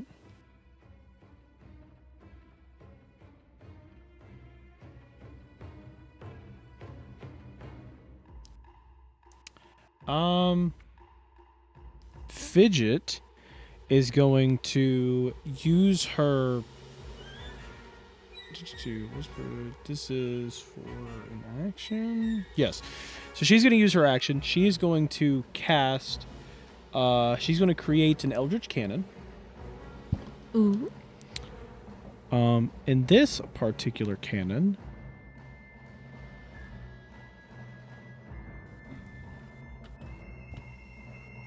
So this is her cannon. This is going to be the Protector Cannon.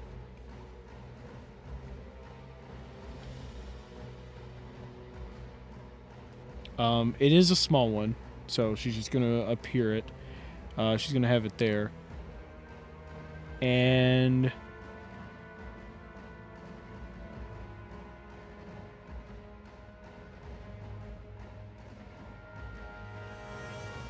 after she has done that, she is going to cause it. I think that I can. That's not what I wanted to do. Because it is...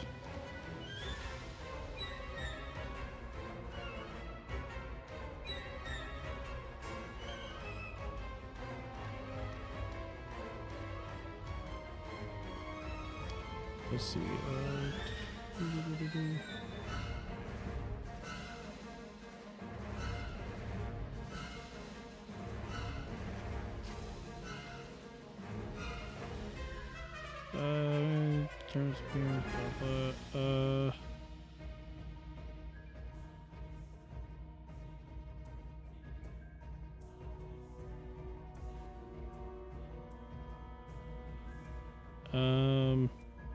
Oh, this thing also has wheels, by the way, so...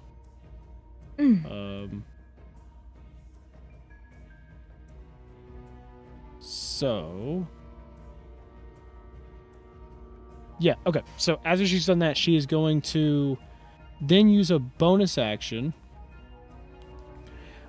Is going to burst. It's going to emit a burst of positive energy to everyone within 10 feet of it. So pretty much, everyone. Fenrir is the only one not affected. And all of you will receive temporary hit points. Ooh. That is going to be 12 temporary hit points to Nice. all of you. So, and just to let you guys know, for on your character sheets, if you want to put temporary hit points besides your HP, there you should see temp, and you can go over there and add 12. You can add 12 temp points there. That's cute. Yep. So whenever you take damage, you will it'll knock off that before anything else. So. Yep. Okay. And that is her turn. So we're gonna move on to the next one in line. Gel. Cool. I am going to get up. Okay. And I'm going to savage attack the guy that caked me. All right. Cool. So, yeah, nat 20. Yay! Okay. What good revenge. Anger is a strong thing. Yes, it is. All right. Go ahead and roll. 21 damage. Okay. So 21 damage. That's a good wallop.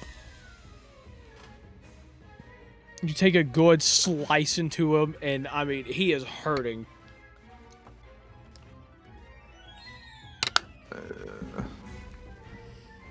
Yeah, that's my turn. Okay. Actually, yeah, he's not close to close enough to Fenrir. So yeah. You got that healing I gave you earlier, right? Yeah. Okay. Okay. Yep. So you said that's your turn? Yeah. Then we're gonna I move. can check to see if there's something else I can do, but I doubt it. So, well, we'll move on to Ito then.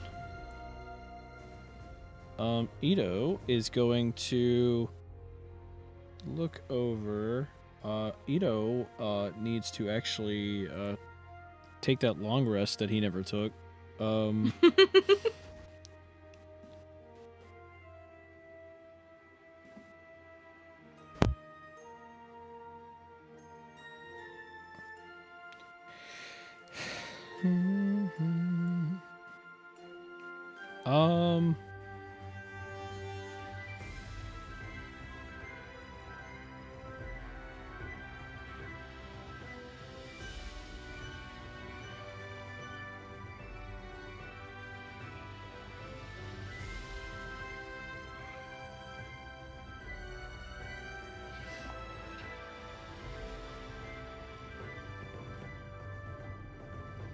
Okay.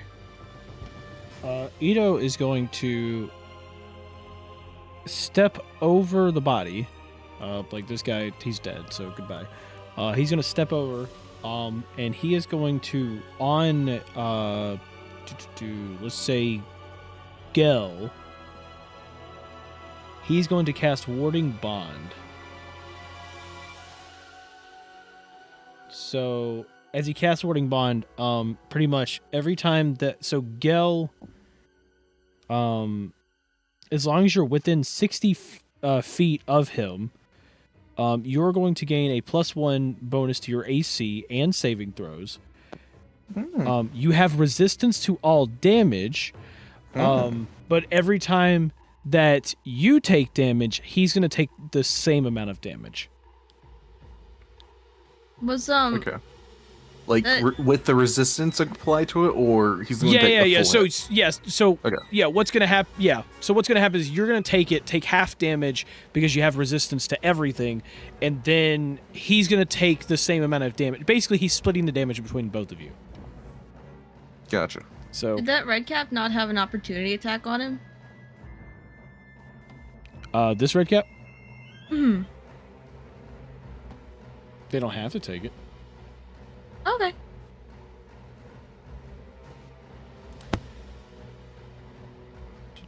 Okay.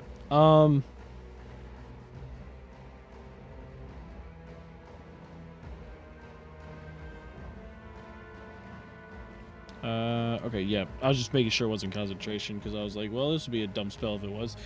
Nah, it's good. Alright. That is his turn there. Then we're going to jump up to the top of the round. And that's going to be the one next to Gel again. So this one is going to, after, Gel gets up and hits it, it is going to try to drop kick Gel. Gel, I need you to please give me a dexterity saving throw.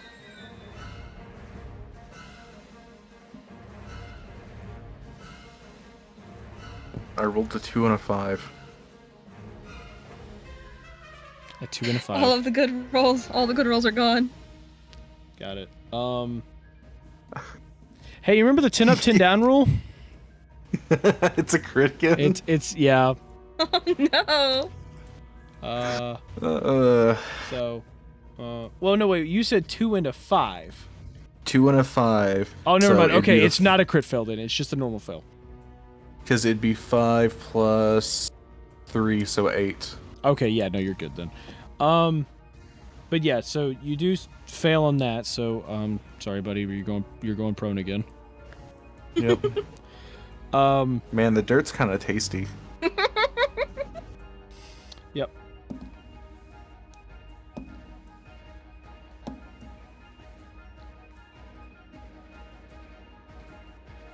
It's gonna be 15 bludgeoning, and you're prone.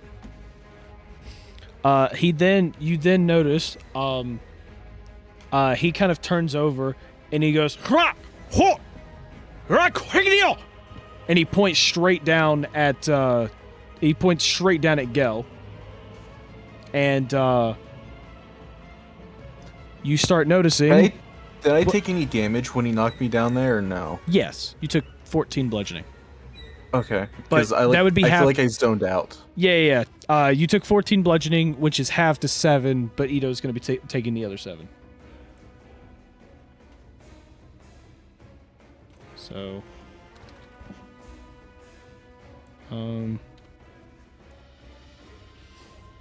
okay.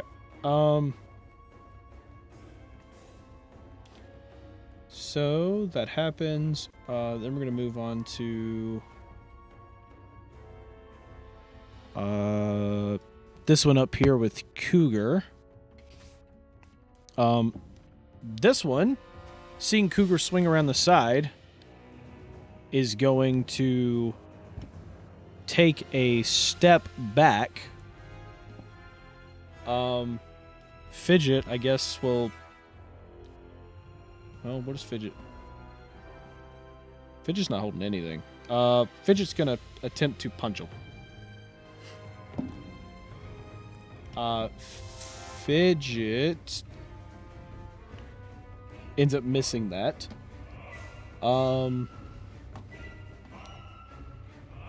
After he takes a step back, he's going to swing at Cougar.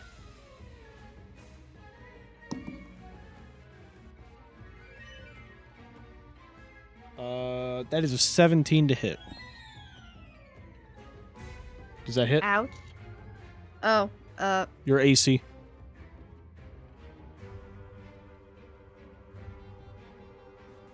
second? Should be like middle right, or like top middle, essentially. Huh? Basically right above inventory. Yeah, right above your inventory stuff. Right next to your initiative. Your armor class. I'm searching hard, guys. Yeah, You're doing me your so armor, many. your armor class. Under your walking armor speed. class 14. Okay, cool. So he would hit you with that because he got a 17. So he's going to deal...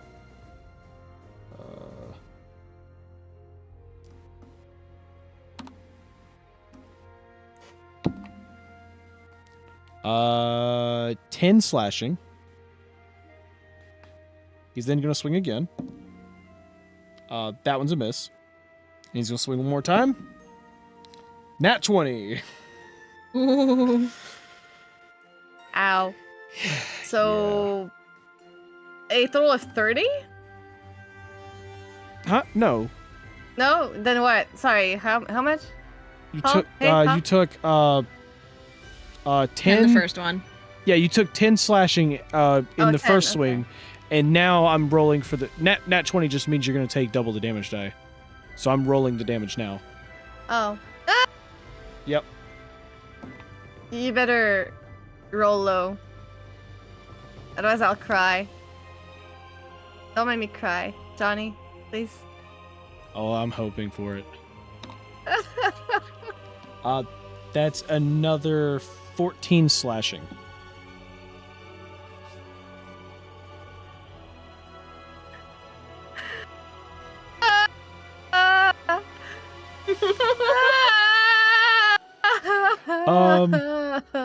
But that is his turn.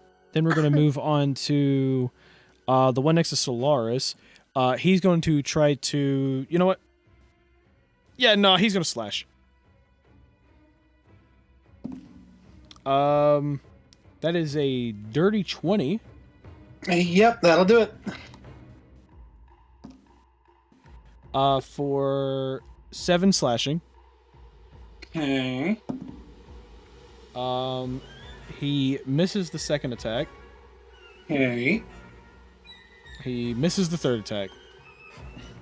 Yay! Yep. Then we move to Timmy. Timmy. Timmy! Come on, Timmy! What do you want to do, Timmy? I like to use Thorn Whip. Okay. On which one? On the guy on the red cap above me. Okay. Let me check Thornwood. 18.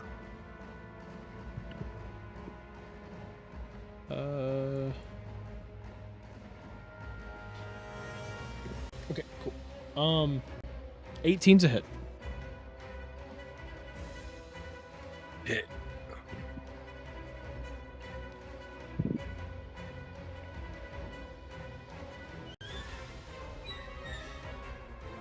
So 8 damage.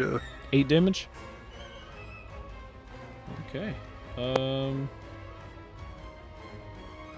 So that is 8 damage to him. Is that all?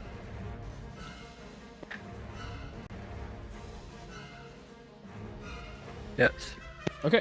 Novos, on to you. All right.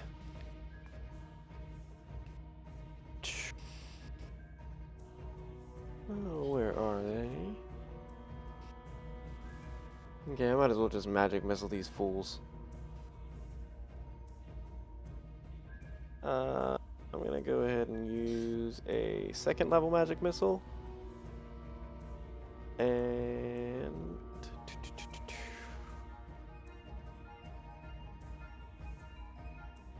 let's see, there's one there, one there. I'm gonna go ahead and use the one. I'm gonna hit the one next to Stellaris with 2, and then the one right in front of Gel with the other 2.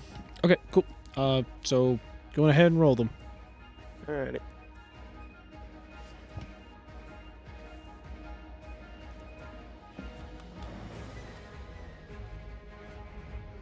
There they are.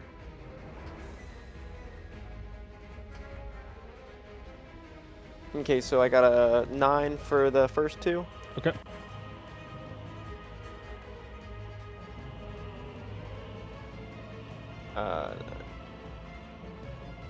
And a 6 for the second 2. Okay. So both of them definitely look hurt after that. And I think that's my turn, so I'm just gonna end it there. Okay. Then we're going to move to Cougar. So. Yep. This guy did step back away from Fidget a little bit, and has gone and slashed at you. Yep.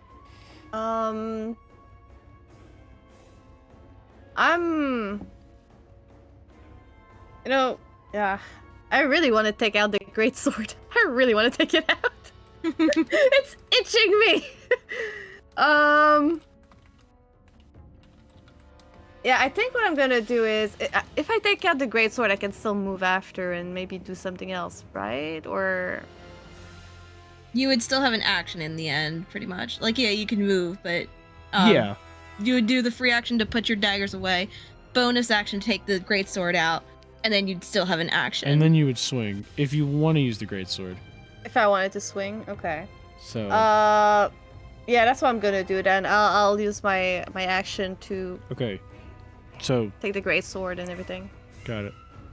And with the great sword, are you proficient with it? Because if you're not, I don't think you can add your proficiency, like, versus to it and stuff.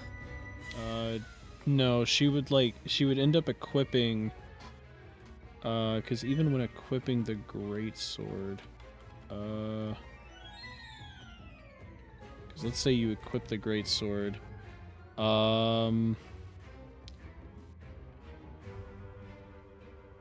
you would have a +5 versus your +7. I mean, it adds 2d6 plus 5. Yeah. Not bad. So it's still decent.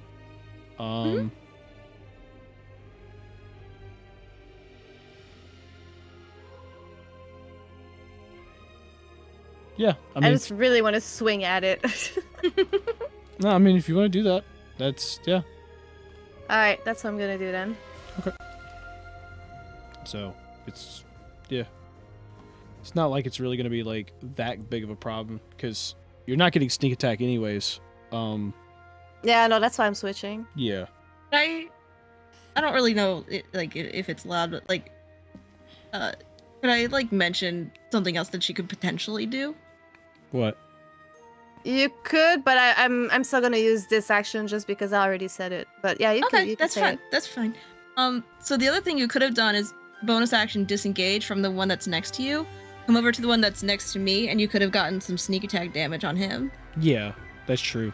Because as a rogue, once rogues hit level 2, which you're level 5, you get cunning actions. You're allowed to disengage, which means that they can't do opportunity attacks on you or anything, and lets you move around freely. You can also hide with it as well, and then you've got your dash action, which literally just doubles your movement. Okay. Well, I'll keep it in mind for later. Yeah. Because like I said, I already called it. I feel like it's a little bit cheating if I just switch. Oh no, not really. Oh, okay. But yeah, it's just a little bit of strategizing. Yeah, no, I mean it's fine to strategize and stuff. It's just the way I do it is if you've already rolled the hit, that's when you confirm it. Yeah. So once you make a roll, you've confirmed your action. But if you haven't rolled yet, I mean, you could change it right now if you want.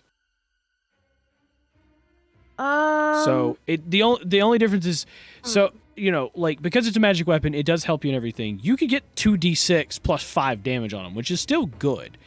Yeah, that's what I'm gonna do. But then you can also use... run over and deal your sneak attack damage on the other guy if you want to. But I'm gonna use my great sword, and later on, maybe like switch back and go back to the rest of the group. I don't know. We'll see. But yeah, for the moment, I use my great sword. Okay, cool. So go ahead and roll a hit. 14. 14's a hit. Okay. Nice. I'll get my page here so I know exactly what I'm rolling. So 2d6. Okay. Yep. And remember, you're rolling your damage twice. Okay. So that's 9. Okay. Plus 5. 9 plus 5, so that's 14, and then you would roll it 14. again to see if you get anything higher. Well, it fell. I heard that. I heard the little like tap as it fell. Yeah. Yeah. I'm sorry. Is that a 5 or no? That's a 4. Okay. So that's 10. Yeah, my dice are light blue, so it's hard to see sometimes. But yeah, that's a 10 plus 5. So 15. Okay, so 15. That was the higher one. Yeah. So so 15 damage. Yep. Unless you want to go with the other one, I mean, I'm down for that too. You can go for less damage. 15. Okay, cool. Cool. That is a pretty good hit on him. Anything else? Actually, no, you did everything. Never mind. Okay, cool. Yeah, I did Solaris. All right, great. First things first, I'm gonna take my bonus action and light my sword on fire. Okay. And because I'm still using them both, I still have both my weapons out. I'm just using them one-handed. I'm gonna throw my spear. I'd probably not spear. I can't. Okay. Yeah, whatever. I'm gonna throw it at. I don't know if I should throw it at the one near Gel or the one up near Cougar. I mean, if you kill the one near me, I can very quickly, help Minara. I was gonna say, I think the one that I'm next to and the one that Fenrir's next to, I think those two haven't really been hit. I think the one next to you, Gel, and Cougar have all been pretty hit. Pretty hit. Hit pretty hard, jeez. I could not get that out. You got it. Okay, I'll spear the one. So I don't want my spear. I don't want it getting melted. That's fair. I'm gonna play it safe so Cougar can come help you. I'm with the one at Cougar. The one near Cougar. Okay. Roll for hit. Okay. Please hit. Come on. That is a 22.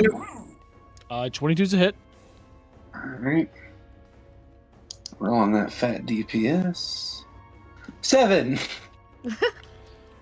Dude, oh my gosh, 7 damage. Wow. Yeah, you stick that spear real hard, and man, he's hurt. He felt that spear. You nicked him right in the side, and he's just like, ow, damn, that hurt. So how do I make it like if I want to hold a weapon like two-handed, what type of action economy is that? What to hold? Oh no, if you want to hold, like, because you're wanting to hold your flame sword two-handed, right? Yeah. Yeah, it's just versatile. So like whenever you make the swing, you just decide. As long as your other hand's free, you could be like, okay, cool, I roll two-handed and just roll the two-handed that's damage. why I threw my thing. Yeah. And I'm gonna swing my sword. Your sword? At the guy in front of me. Oh, Fenrir? No, he's below me. Fenrir's below me. That doesn't count. Oh, okay, got it. Fine. If you're gonna be technical, then it's the guy at the right. Okay. Okay. That is a 23 to hit. Well, that's a hit. Nice. That. Oh man.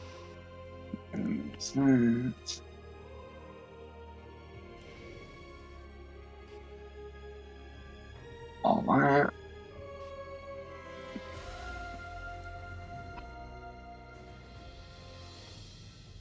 I'm gonna roll one more time just to make sure. Do Savage Attacker because I didn't do it on the last one. Mm-hmm. You know what I didn't think about? Can I do Savage Attacker on the first one, or is that too late for me to do that?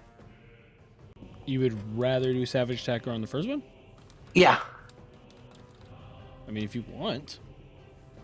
Okay, yeah, because this one, I did 21 damage with that one attack, so I think I hit the second guy pretty good, but the first guy not so much. Is it okay if I do that?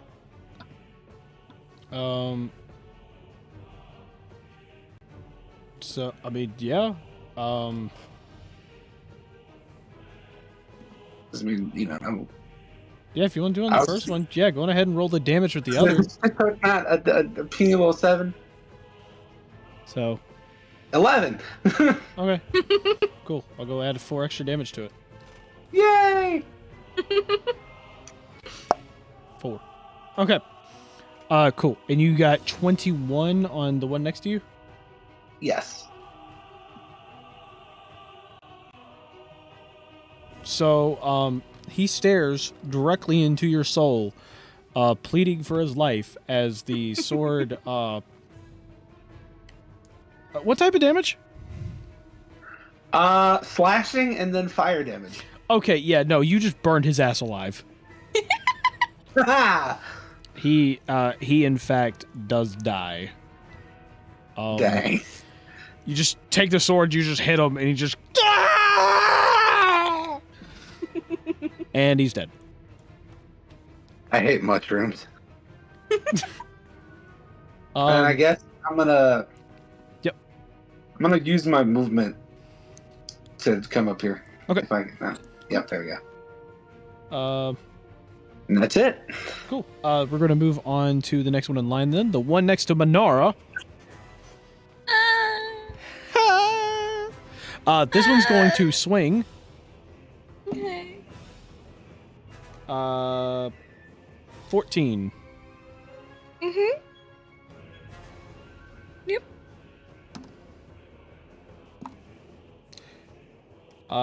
That is 11 slashing. Okay. He's swinging again. I still have one temporary hit point. It's a 19. I had to hit. It's gonna be 9 slashing. Okay. And then he's gonna swing again. Okay.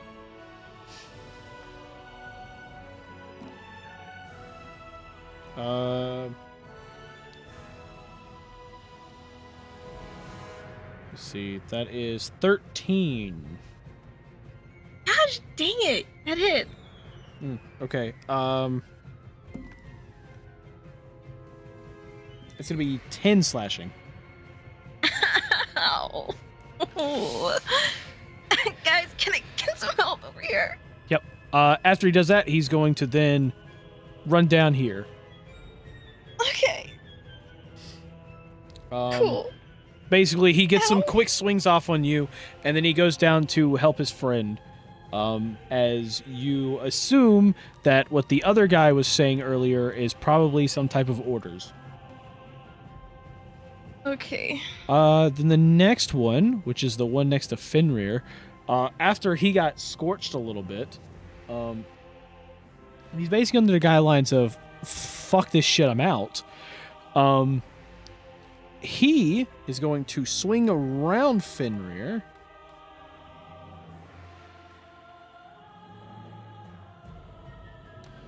Next to Gale, and seeing as his friend also gave orders, he's going to swing on Gale. And since Gale is prone, he has advantage.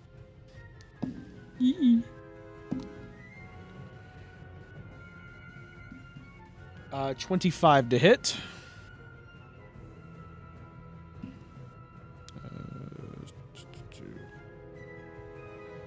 Wait. No, sorry. This one. Here we go. Gale, what's your AC again? Are you muted? You might be muted. It's 18, and then I've got the plus one, so 19. So 19. Okay, cool. Just making sure. So that's going to be 9 slashing. Have to 4, and then Ito's going to take the other 4.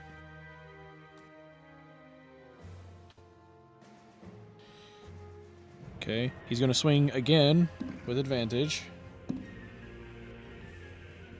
It's a 19. 19 beats it. 11 have to 5. And then he's going to swing one last time.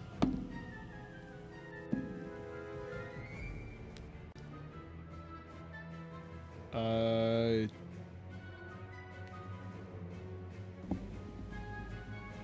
23. 23 hits. Yep. It's gonna be 9 slashing, have to 4. And that is his turn. We move to Fenrir, who's going to turn. Let me check his recharge. Nope. Okay. Fenrir will then go to make attacks on them. Oh, okay. That's cool. Fenrir has pack tactics, so he is going to have advantage.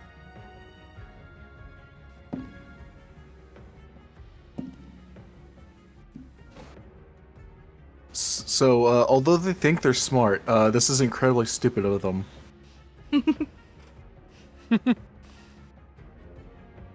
So that is a hit that he gets. It is funny how they're prioritizing the guy who's got resistance to everything right now. Yes, and this guy is about to possibly kill them. Okay, so Fenrir gets that. So he's gonna deal 9 piercing with 7 fire. So it's 15 damage to the one that just ran around him. And then he's going to attack one more time with advantage because of pack tactics. Oh, that's bad. Oh no. What was his modifier again? Okay.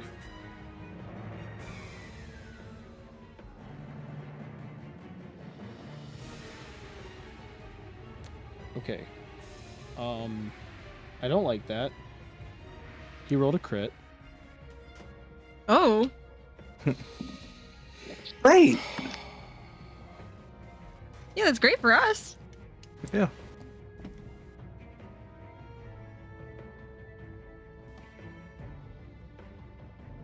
So it's 12 piercing.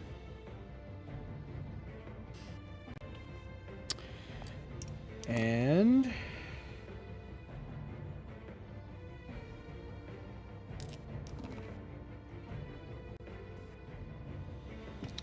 11 fire.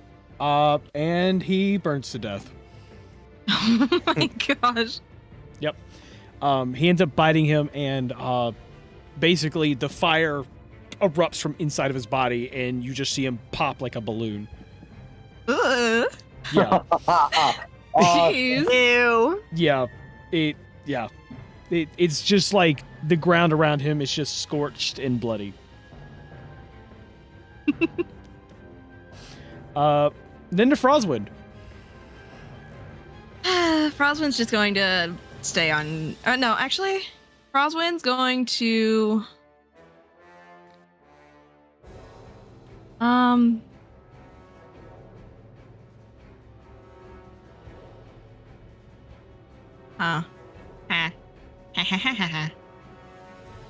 Frostwind's just gonna stay. Okay. Then to Minara. Okay. Well, I'm gonna give myself a second level cure wounds. I'm kind of hurting.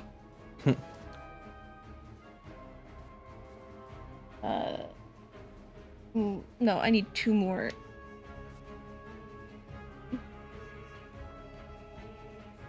One, because this one's really pretty, and one of the metal ones.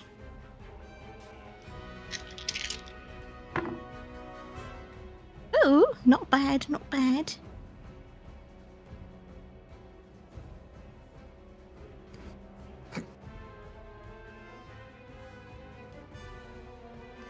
That's 19 healing. No, I'm sorry. That is 22 healing for me. And then, Chalice healing will go to, Cougar. Okay. So, that Okay. will be... Oh. That's only 7 healing, but it's something. Oh, okay. Okay. Thank you. Of course. Cool. And I think that's all I have. I don't think I really have anything that I can do as a bonus action, so yeah. I'm just gonna say that that's it. Okay. Or no, I'm sorry, the chalice healing. Wait, hang on. I'm sorry. Go ahead. I'm sorry. Go ahead. Go ahead. Go ahead. You're good. You're good. Is that the end of your turn? Yeah. Okay.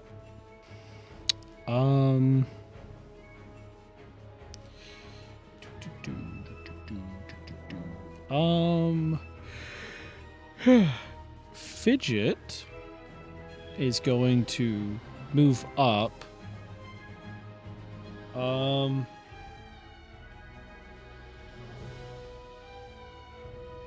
She is going to use her bonus action to move the cannon to where she was standing.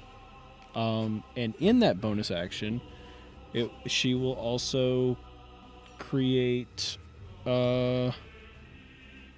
another burst of positive energy.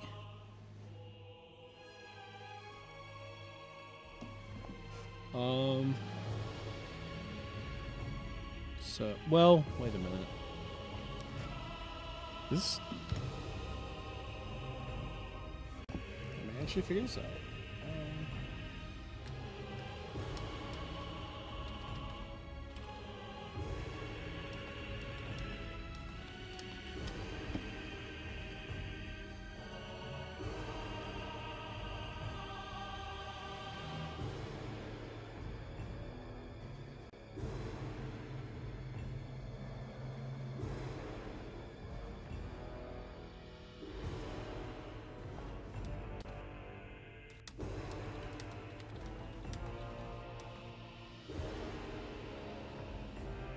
I'll be right back.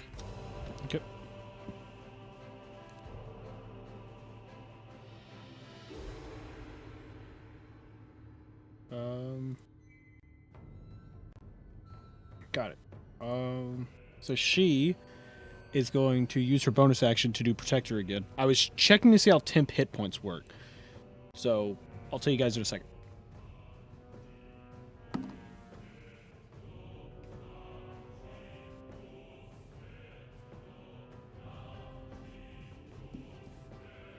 Okay, so she's going to put out 10 temporary hit points. The way temp hit points work is that they don't add.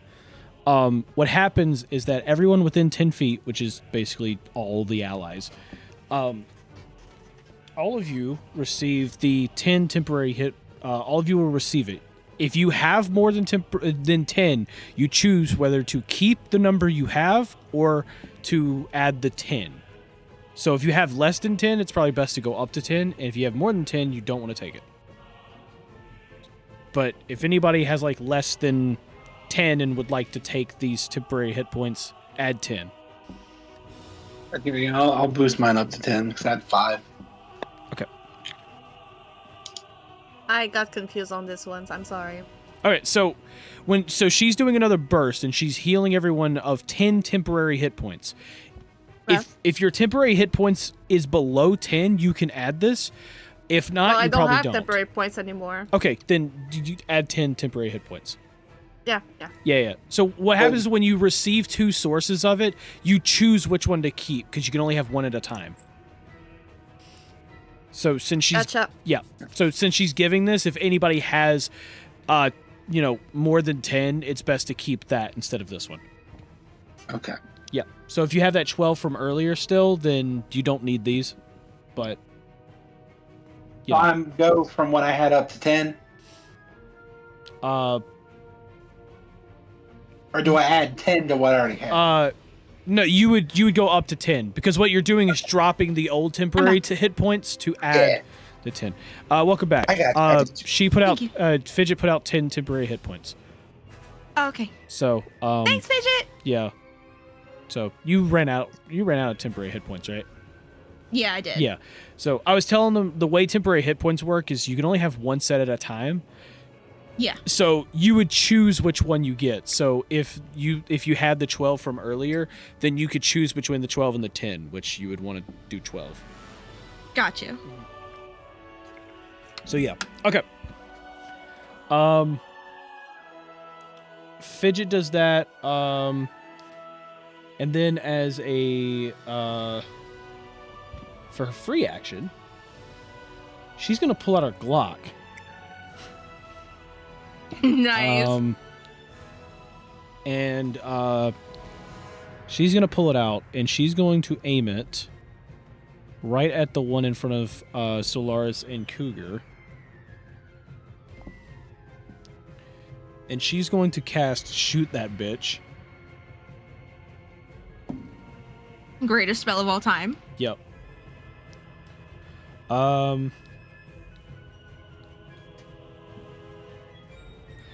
that's a critical hit. And now she is going to do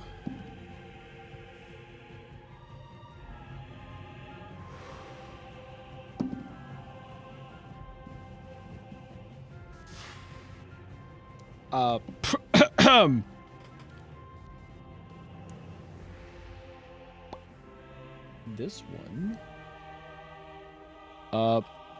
So she's going to take her air runic flintlock,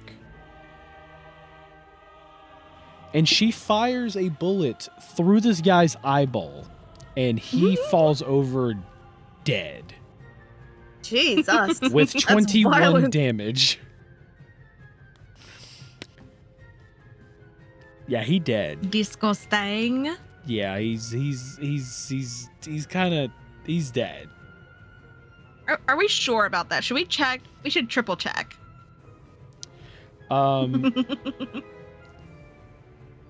She's gonna walk over to him and tap him. I think he's dead, and then she's gonna step back over. Good job, Fidget.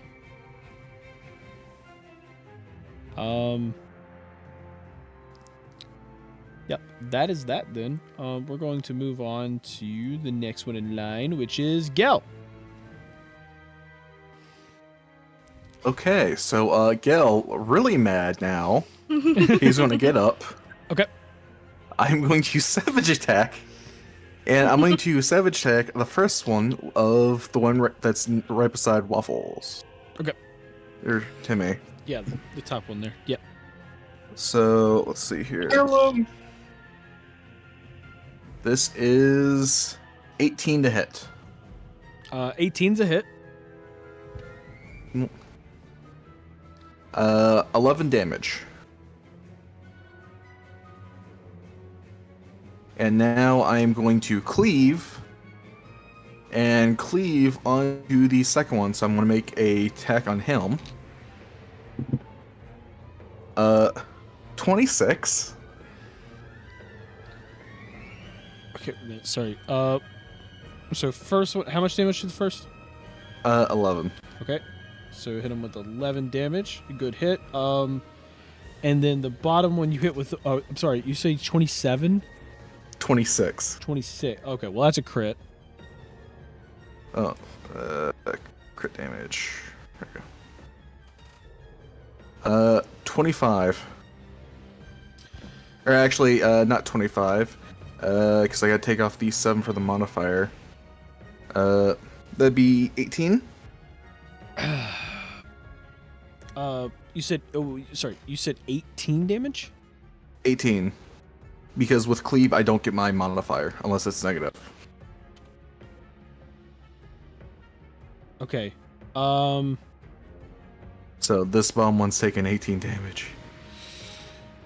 You hit him, but, and I mean, he's hurt, but he's barely standing.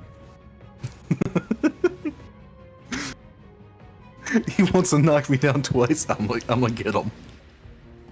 Yep. Is that all? Yep. Okay. Then we're gonna move to Ito. Ito is going to.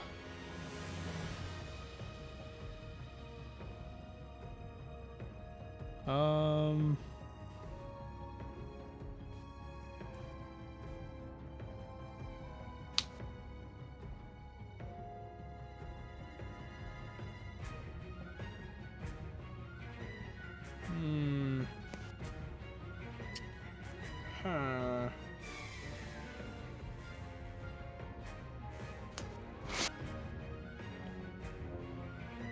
Yeah, the only thing he can really do that's decent right now is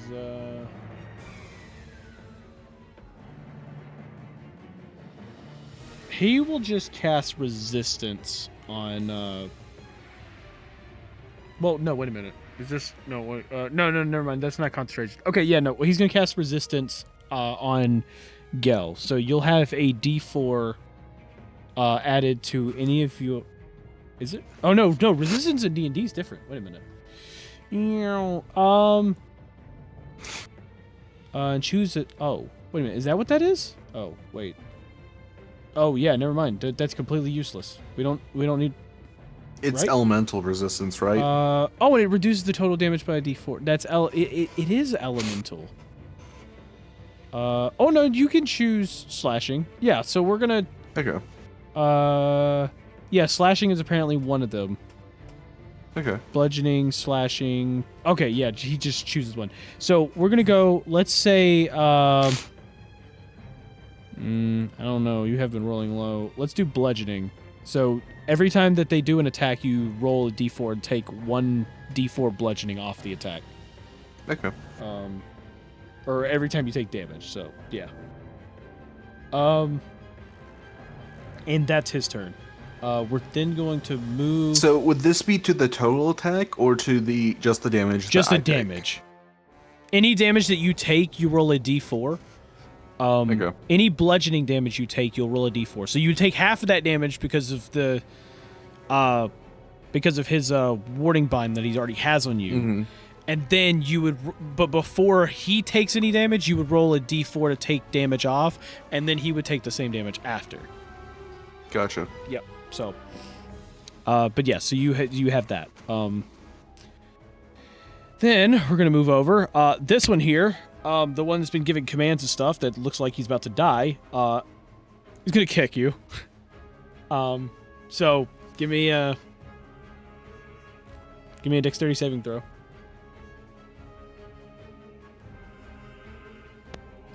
Oh boy. I rolled a 5 and a 9. So that's what? 12? 12. That is a fail.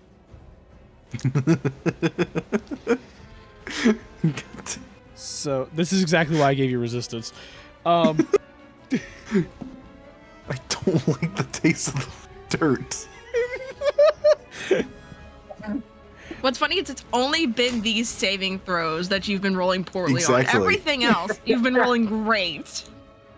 And it's funny because this is like, this is what I have advantage on. Yeah.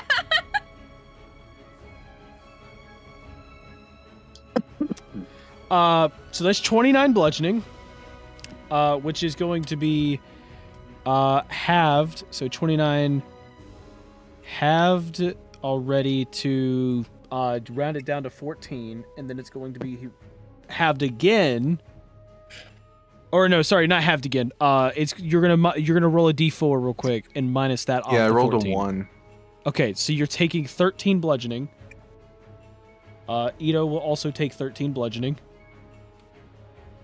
After I re-add his hit points back. There's 10 there. Can you guys please help me out?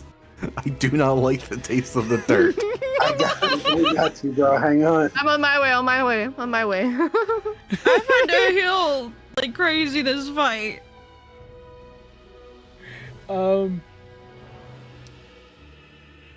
Then we're gonna jump to Timmy.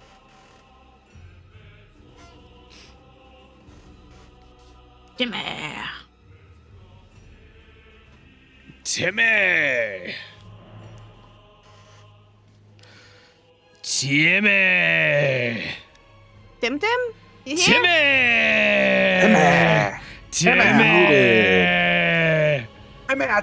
Timmy! Are you muted? Timmy!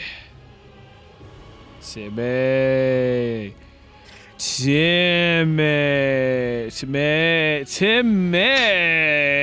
Wake up, Timmy. We have. Timmy! Oh no, Timmy's been put into a magical sleep. We have weird gnomes to kill. Oh no, the mushrooms. Waffles! Keep those mushrooms away. Oh, hi. What's up? It's your turn. Okay.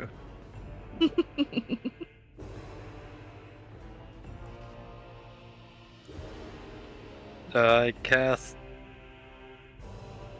Thorn Whip again. Okay. Which one are you casting it on?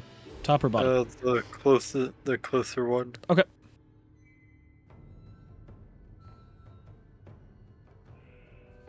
$14. 14's a hit. So it's on this one.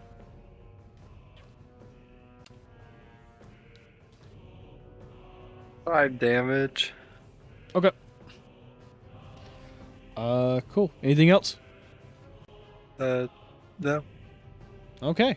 On to Novos then.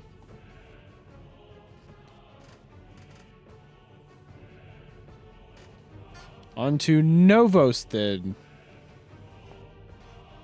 Novo. Is everybody snoozing tonight? Jesus. Y'all are in the middle of fighting. Who has time to sleep?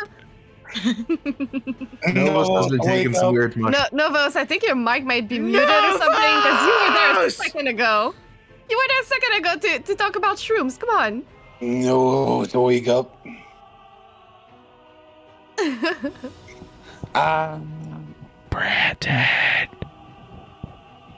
Brandon.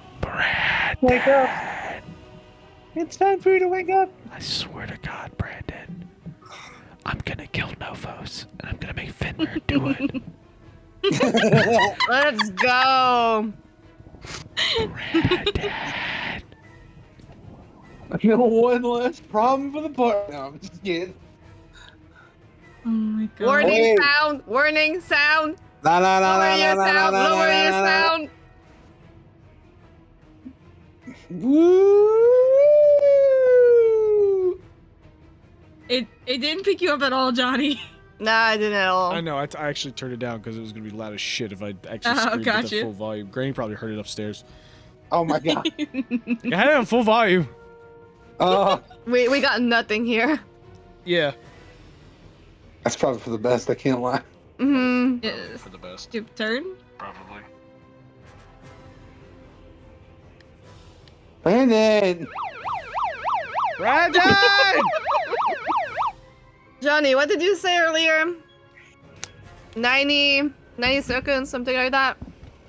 2 minutes. Yeah, his okay. 90 seconds just ran out. Okay, well, Ah. there goes his turn. Okay, moving on. I'd say he's snoozing. Yep. He snooze, you lose. Cougar, on to you. Yeah, I've decided that today is the day where I show all of my weapons. So I'm switching again weapons. I'm getting my short bow. Okay. I don't know if I have the range though. I would like to Oh, yeah, you definitely hit do. and possibly kill the one that is yelling orders around. All right. Yeah. No, you definitely have the range. So, you can actually see the range of any, like, ranged weapons. Yeah, but it just says 80, so I'm kind of confused. Well, no, it says 80 to whatever behind it. It's like Oh. 80 to, like, 300? 320. 320, yeah. Yeah. So what it is it's a normal attack up to 80 feet, which means that you could shoot that normally up to, Pretty far. Gotcha. yeah, up to basically that far away, and then after that it's disadvantaged all the way up to 320, and then anything after 320 you can't hit anymore. Gotcha. So yeah. Okay, well, yeah, that's what I'm gonna do. I'm switching, getting my bow, and shooting the leader. Okay. So, well, no, you're swapping weapons. Never mind. Huh? No, nothing. You're swapping weapons. What you could do, so cunning action is a bonus action. If you weren't swapping weapons and you had your bonus action, and you already had the short bow or whatever out, what you could do is try to use stealth. Like you could like try to hide with your bonus action, and so you get advantage as well. So it's more likely to. Yeah, hit, but it wasn't out yet, so. Yeah, I know. I'm just. Okay. Yeah. Well, she's getting the sneak attack anyways because he's right next to. Well, yeah, Joe, but you can right? have advantage just in case. Yeah. So yeah, the advantage. you Yeah. know. Like I said, I mean, she swapped weapons, so. Right. I was just pointing it out because I haven't seen her really do it, so I didn't know if she knew. No, I didn't. I didn't, but it's okay. Yeah. So I got a 15, so it's a hit, right? 15 to hit. Yep. Yeah. Okay. Let me check right here. My short bow is a 1d6 plus 4. That was shit. I got a 1. Johnny. What? Huh? What's going on? No. Go. You still have to roll the sneak attack damage, I think, right? I think Oh, it's already dead. He had 1 HP. Oh, okay, well there it goes. No Just need to hitting him roll dealt the everything. damage, yeah. Gotcha. Well, there you go. I hit him across his throat. Yeah. Alex left him literally on 1 HP. Oh my gosh. Yeah. So, And yeah. I wink at Minara because I like to wink at Minara. Oh, okay. Would you like to do anything else? I'm gonna squeeze myself between Fidget and Minara. Okay. There you go. Oh cool. yes, protecting her from the child. She just watched the Yeah. child freaking dome somebody, so honestly, fair. Yeah, actually. Yeah. So Laris, on to you. First, I'm gonna ask myself, who gave the 5-year-old a gun? Second,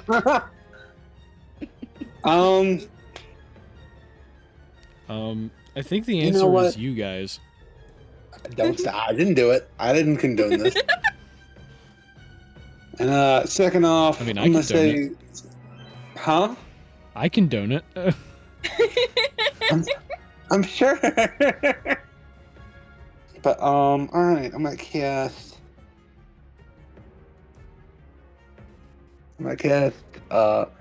Dive Itch and hit him with a level 2 guiding bolt. I mean, what's the problem with giving that cute face a gun? That is a 16 to hit. Yeah, 16 is definitely a hit. Okay. 16 damage. Yikes. Yeah, that is a good whopping hit. Yep. And now the next person that swings on him has advantage. Yeah. Do I have anything else I can do? Give me a sec.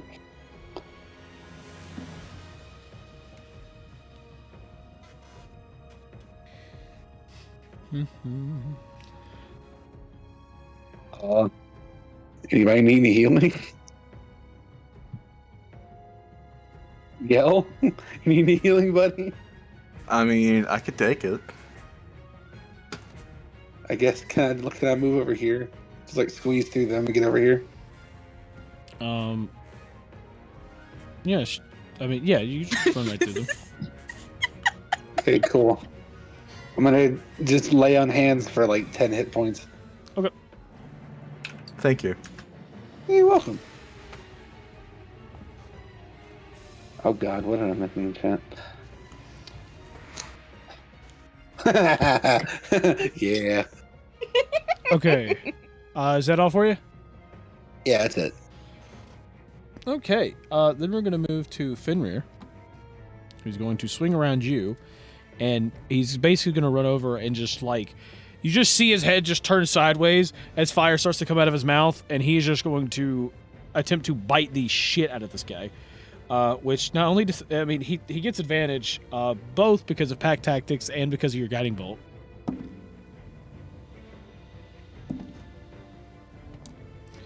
Yeah, that's a hit. Nice. There's really no point to even friggin' roll damage, but you know, we're just gonna do it anyways. Do it. Let's just see what happens.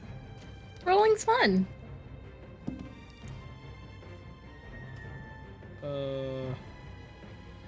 So that is 10 piercing and 5 fire damage, which puts this guy at a whopping Head. negative 10. No. So yeah, this guy also scorches, and he, in fact, dies. Roasted gnome. Or should I say roasted mushrooms? Roasted. Yummy, it smells like food. Delicious. Yep. And after he scorches him, I'm gonna go grab my spear, by the way. okay. But after he scorches him, he is, you know, you see Fenrir Grover. He like picks him up by the neck, and I'm not even joking, just snaps it again and just starts literally gnawing on him. Oh my gosh. He's treating the red cap like a chew toy. Or a meal. I jump on it and I ask him if I can have a piece of it. Oh my goodness. You just see it. He just kind of like, you know, his head's tilted up as he's like sitting there trying to like engulf this, and you see his eye kind of peer past his nose down towards you, and he goes, "I'm not gonna reverse." I pretend that I understood that and I'm leaving it alone.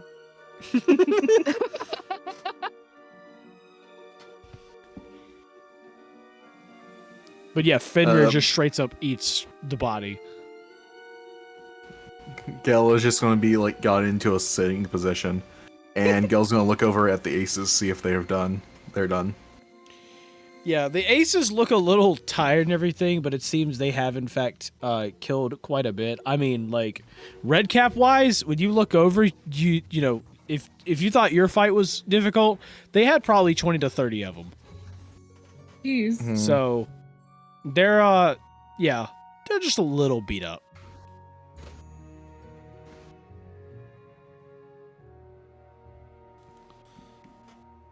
I'm gonna look over to Cougar and be like, how are you doing? I saw that they kind of slashed you a little bit there. Oh, I'm doing great. Thanks for the healing. Oh, of course. Let me know if you need any more. No, actually, that did the job. Thanks. Of course. Kel, how are you doing? Ito? I've been better, but honestly, right now I'm fine. He takes a lot of damage. Gale is just gonna smile. Do you need some healing? I'm fine. Let's take a little break real quick. I'll sit here and make sure people are fine. Let's just take a break. Make sure whoever, if anyone is making a campfire, make sure there's no mushrooms near the campfire. Yes, please. Jesus Christ. The aces come over, and Bruce just goes, Bruce liked mushrooms up until today. Bruce no longer likes mushrooms. I get one of my healing mushrooms out and I go, hey, want this one? It's good.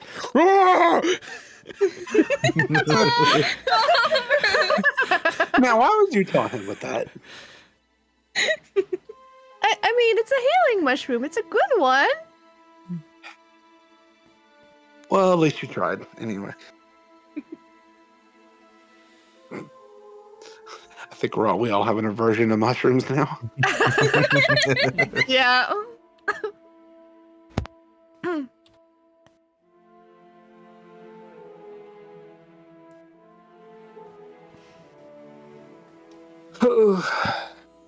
Well, I'm gonna put my weapons away and I'm just gonna sit down for a minute.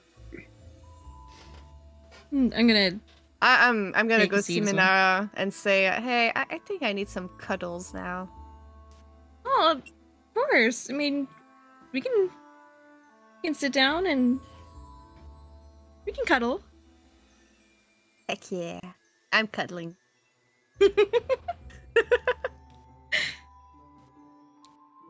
You want to cuddle, Froswin? I'm just gonna give him a little pet under the chin, under the beak.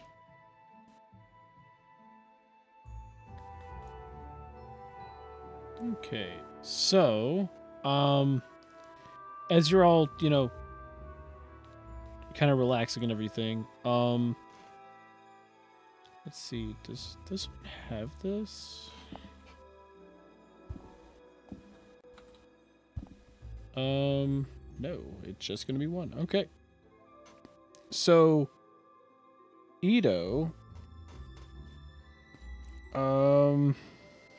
yep, okay. Ito is going to go over and,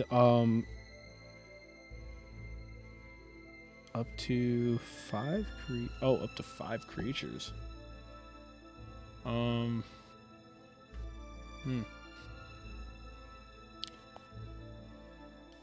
He is gonna walk over. So he first goes and deals with the aces.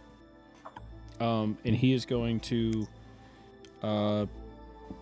basically do a prayer of healing on them.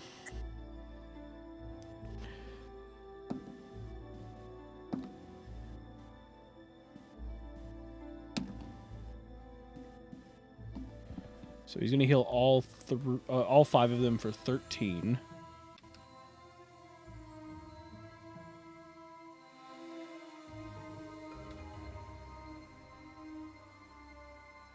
So I gotta go add all of this. Because the aces definitely did look hurt after that too.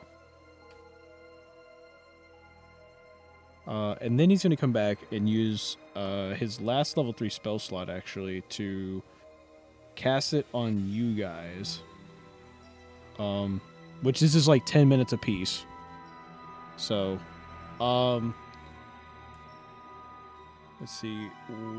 Which one of you guys... Are any of you, like, hurt? I've got 39 out of 51 health points. Not really, because Minara healed what was damage, and the rest was temporary points, so I'm good. Oh, well then he doesn't need to cast it a second time. Cool. Never mind, we'll keep that spell slot, because you're not hurt. Cool. How long do these temporary hit points last, by the way?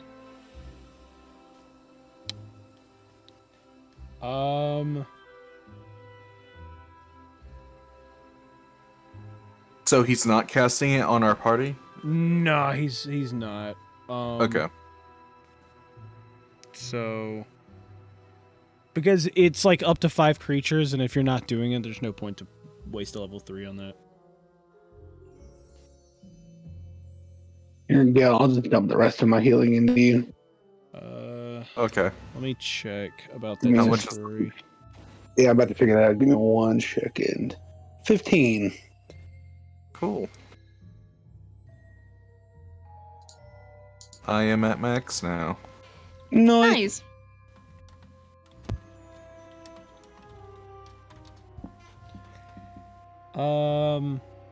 These temporary hit points last until you take a long rest.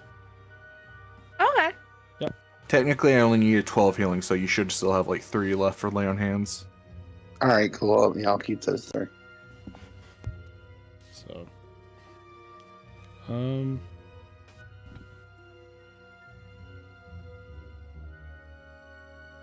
yep. Let's see. Fidget will walk over and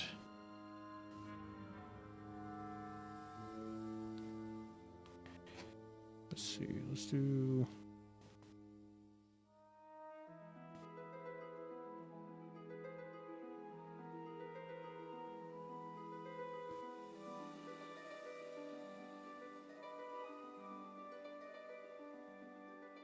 Mm-hmm.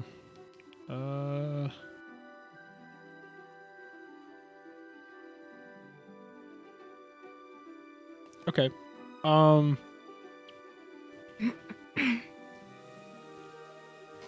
So she's going to walk to the aces real quick, and she's going to cast, or she's going to use the Eldritch Cannon to see if it can add temporary hit points. So all of them will get...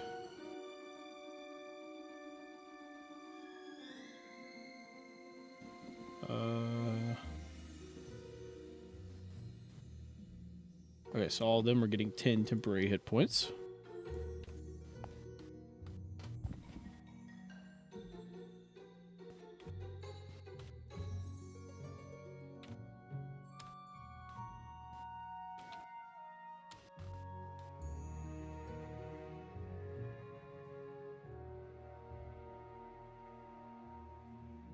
Cool. She will come back and she'll cast on everybody else once again, like all of you guys. Just to see if she gets higher. That's only gonna be 7 temporary hit points, so your choice to take that or keep yours. So, How much was it? 7. 7. Okay. Yep. I've got none, so Yeah, that works then. better than nothing. Better than nothing. Ito will also take that 7 from that. Cool.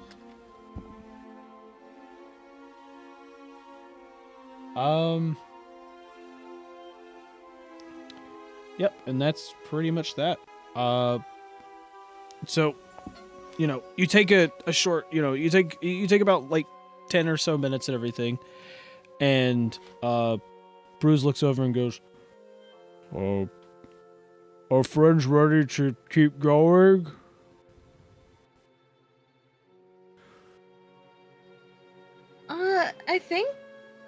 I think everybody's okay to keep going. Yo, how are you feeling? I'm doing good with everyone's healing, so. Okay, well, let's get going then. And so, you gather stuff real quick. You get up, and the aces start leading you along. Remember, they are in fact hurt and everything too. So, you end up walking a bit, and more specifically, I think Quinn is going to drop some stuff. So, Quinn is casting a big Cure Wounds on himself. I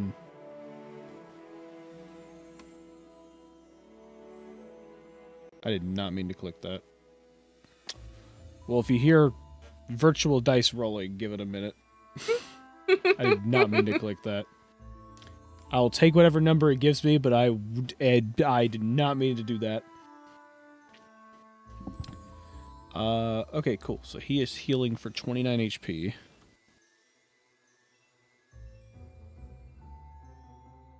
Damn, that's actually a low roll.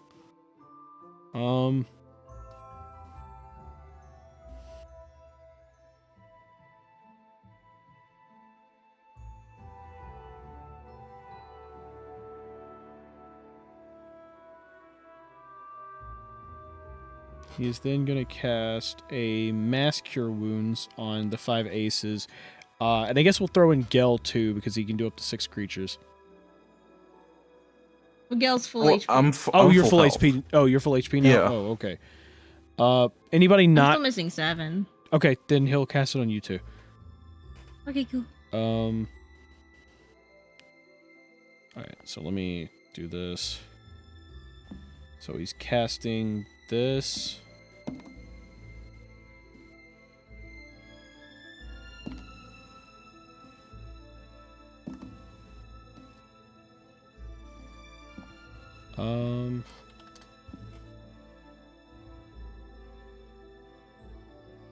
That is 23 healing.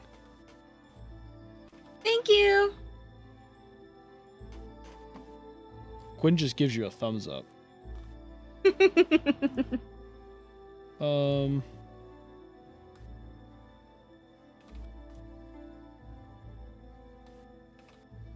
So, cool.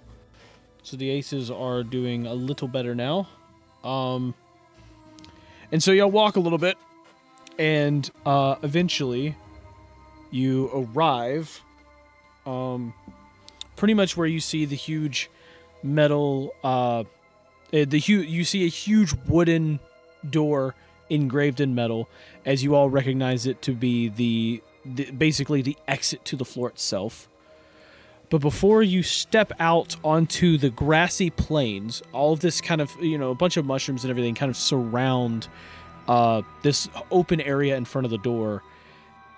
Bruce puts his arm out, kind of like stop, telling you all to stop, and you look forward, and in the very center, just poking out of the ground itself, you see just the dome of a large mushroom about 20 feet wide. This very large, like, teal mushroom with like red spots on it just kind of sits in the middle. And Bruce looks back at Solaris and Minara and goes,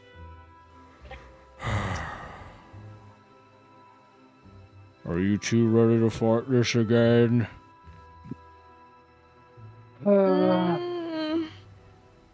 Only if you are, big guy. I'm down if you are.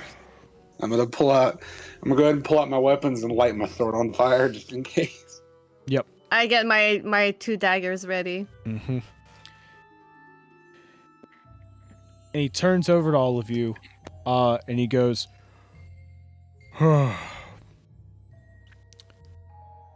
"Well, Bruce and friends fought this once before, and the only thing Bruce can say is don't stand close to it." Mm-hmm. And then he literally points. He points to his chest, and goes, "Bruce doesn't like mushrooms." And he turns back around. As you all prepare for an epic battle And this is where we're going to end this episode of eDIOCRACY. Yeah. Oh boy. Let's go. I'm gonna quickly One of the retcon. I just pulled out my sword because I want to be able to cast spells. One of the first things where it's like, oh yeah, don't stand near it.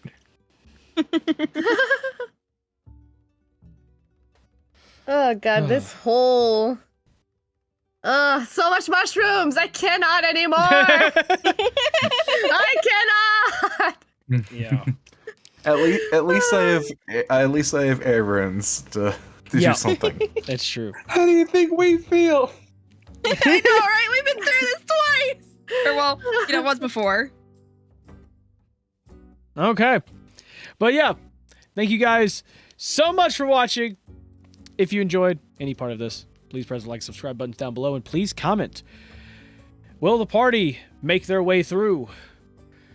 Who will go down in this next fight? And what kind of cool abilities do you think this mushroom will have? Please put your predictions down below. And we'll see all of you later.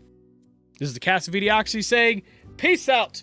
Have an amazing night or day wherever the heck you are, and we will see all of you in the next episode to the path to Supernova. Bye-bye. Bye. Bye bye.